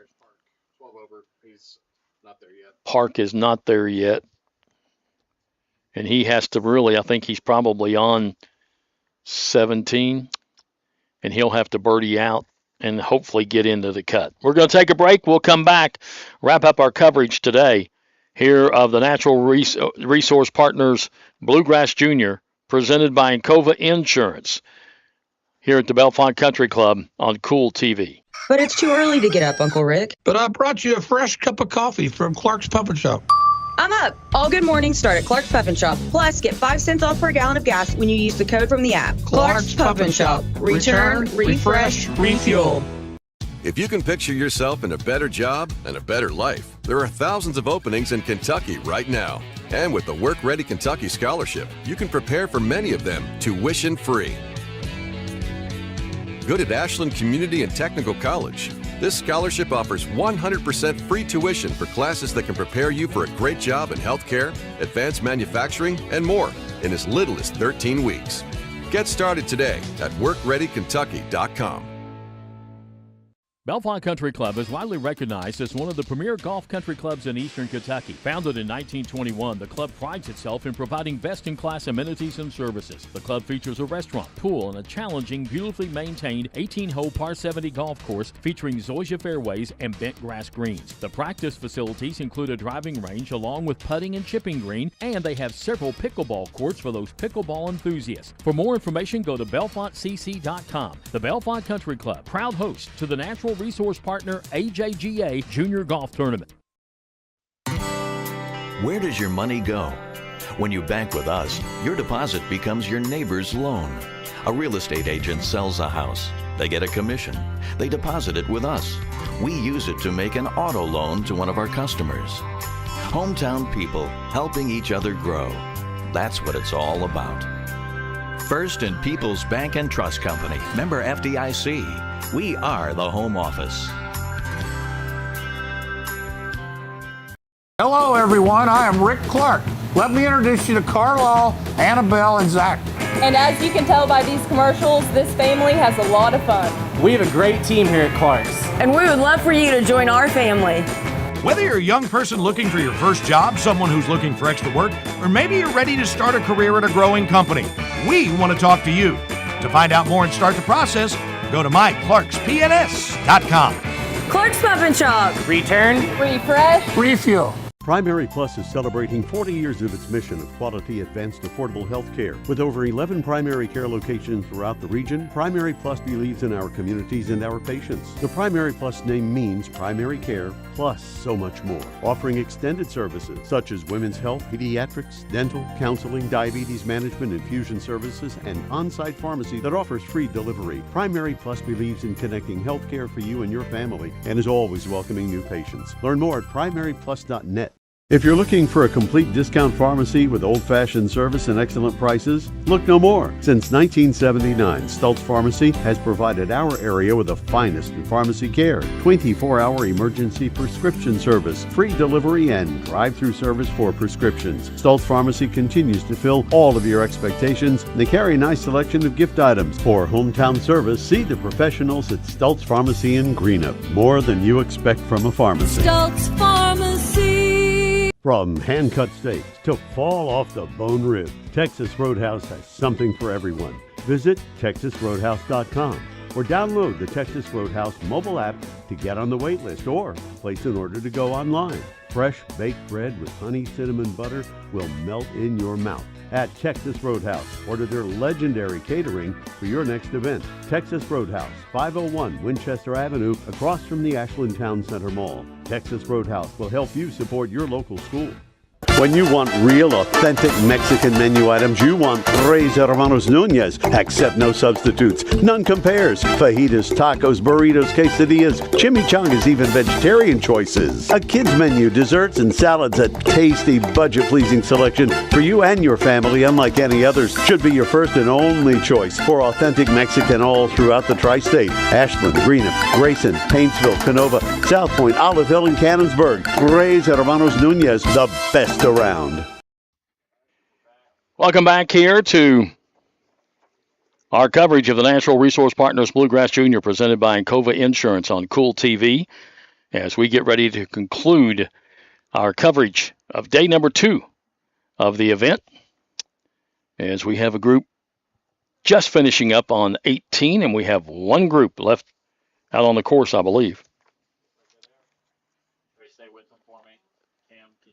And I think they just teed off, if I'm not mistaken. We want to thank our sponsors of this year's event, Clark's Pump & Shops of the Tri-State, Ashland Community and Technical College, Bellefonte Country Club, First and People's Bank, Primary Plus Healthcare, Stultz Pharmacy, Tres Hermanos Nunez Mexican Restaurant, also Texas Roadhouse. And we want to remind you that today's coverage has also been brought to you by the Greenup County Library. Check out any of the branches of the Greenup County Library for books, movies, and much more. By Kurt Robinson State Farm Insurance for auto, home, and health insurance. See Kurt Robinson State Farm Insurance in Flatwoods. And by First National Bank with offices in Grayson, Sandy Hook, Moorhead, and Cannonsburg. The good folks at First National Bank can take care of all your banking needs. Member FDIC and equal housing lender. As our final pairing comes down to 18, we'll stay with them till they finish up and tell you that tomorrow's tee times, the way they are going to do it, they're going to redraw everything. And the last 10 or so boys groups will go off, or 10 or so players will go off. And then all the girls from last to first will go off. And it's the top 24 in ties. And then the top 3 or 4 boys groups will go last. So the last tee time tomorrow, we can tell you right now, should be our leader, Cameron Phillips. And he will have with him Eason Chin out of British Columbia, Canada. And also with him will be Cameron Roberts out of Robinson Creek, Kentucky. Brady Faulkner of Louisville, Kentucky, also at -2. Should be in the next to the last pairing. But we'll wait and see because they'll redo all that tonight, and official pairings will be later this evening. But they will start teeing off at 7 o'clock tomorrow morning. Our coverage will start at 11, and we'll stay with you until the girls and boys winners are crowned tomorrow. While we're waiting on this group to hit their, let's take a look at the girls' leaderboard, if I can. Comfortable 4-stroke lead heading to tomorrow. She is at -2. 4-stroke lead over Yi Wang and Grace Yao. Ray Yi Feng and Athena Singh of Moorhead and Alina Lee back of them. So 24 girls plus ties make tomorrow. Morgan Kennedy of Ashland, Kentucky +9. So 11 strokes out of the lead heading into tomorrow's play here at the Bellefonte Country Club. You look at some of the other ones, the top 24 and ties. So Victoria Karenga is the last one to actually hit the cut line. And that's the girls' leaderboard for you. We'll pull up the boys' leaderboard for you as soon as we can and give you an idea of how we're finishing up there. And Cameron Phillips is 11 under. So it means he shot 63 yesterday and followed it up with a 66 today. That's pretty good shooting. One time had it to 13 under. The record for 54 holes in this tournament is 12 under. He's within striking distance for sure. Eamon Chen is 4 under. Cameron Roberts is 2. Brady Faulkner 2. And the top 42 boys and ties. As we go down through the list, you'll see Brady Faulkner, who played with Phillips today, is -2. So you got 1, 2, 3, 4, 5, 6, 7 in red figures, and everybody else even or above. As we look at the next page of the scoreboard, all these players made the cut. They'll be playing tomorrow. Top 42 plus ties. All of these players are in. The cut for the boys was 10.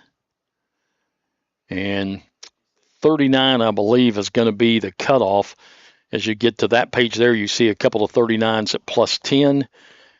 And as we go to the next page, Alex Lee, Leroy Harris, Elijah Ford, Ajax Lanasa all have made the cut. So all of those players are in tomorrow. And that's going to be your field for tomorrow. The rest of the players not able to make the cut. It should be a very, very interesting day tomorrow here at Bellefonte Country Club. So let's take a look at this final group as they get to the 18th tee, and somebody went over the greens, chipping back a little bit downhill. It's going to leave an uphill putt. And this will be Connor Ford, Landon Steelwell, Jason Park.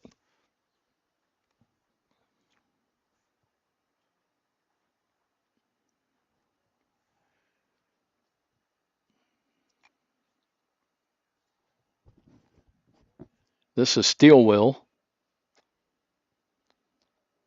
Straight on forward chip, and again lift a little right and long.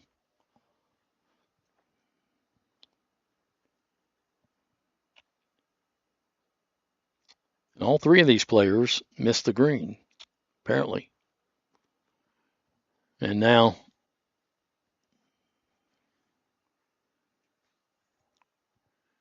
Mr. Park from Maryland will chip.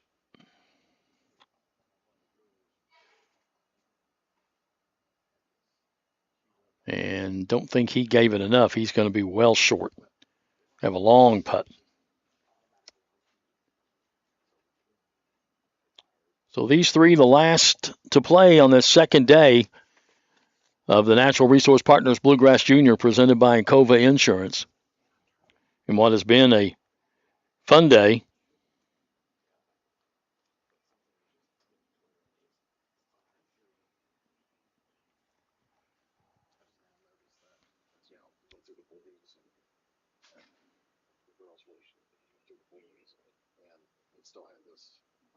And the first putt, long putt, misses it. It's going to have a little two-footer coming back.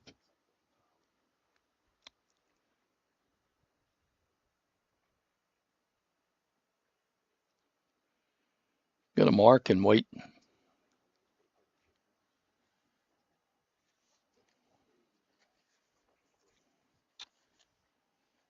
Good putt. Connor Ford. This is Steelwell.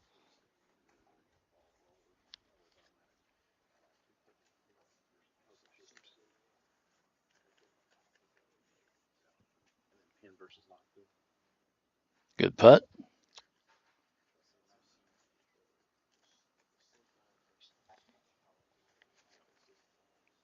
And now Mr. Park will finish up. And we can officially tell you the second round of the Natural Resource Partners Bluegrass Junior, presented by Encova Insurance here at the Bellefonte Country Club, is over. 2 rounds are in the book. The cut has been made. It was 10 for the guys, and it was 14 for the girls. Top 24 and ties for the girls, ready to go tomorrow. And the top 42 and ties for the boys, ready to go tomorrow. It'll be the last 10 or so boys going, then all the girls, and then the top 3 or 4 groups of the boys will go last, and that's how we'll finish up tomorrow. And we'll have it all for you beginning at 11 o'clock tomorrow morning with our live coverage all the way through the presentation of the awards at the end tomorrow. And our producer, our director, everybody's been just so wonderful. Our thanks to all the people who joined us, to Jack Thompson of the AJGA who joined us for some play-by-play, to Leaf Clark, to those who came by and talked to us, to Matt Doris, who is the AJGA tournament director here this year, for talking to us and sharing with us and keeping us up to date on all the rules. We appreciate it very much, and a big thanks to all of our sponsors. Until tomorrow at 11 o'clock when we go on the air, thanks for watching the Natural Resource Partners Bluegrass Junior, presented by Encova Insurance here at the Bellefonte Country Club on Cool TV. Good evening, everybody.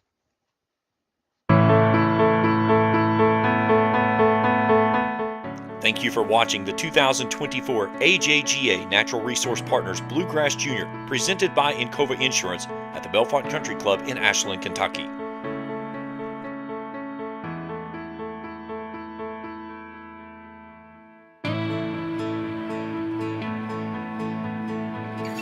This broadcast of the 2024 AJGA Natural Resource Partners Bluegrass Junior, presented by Encova Insurance, has been an exclusive sports presentation of Cool TV.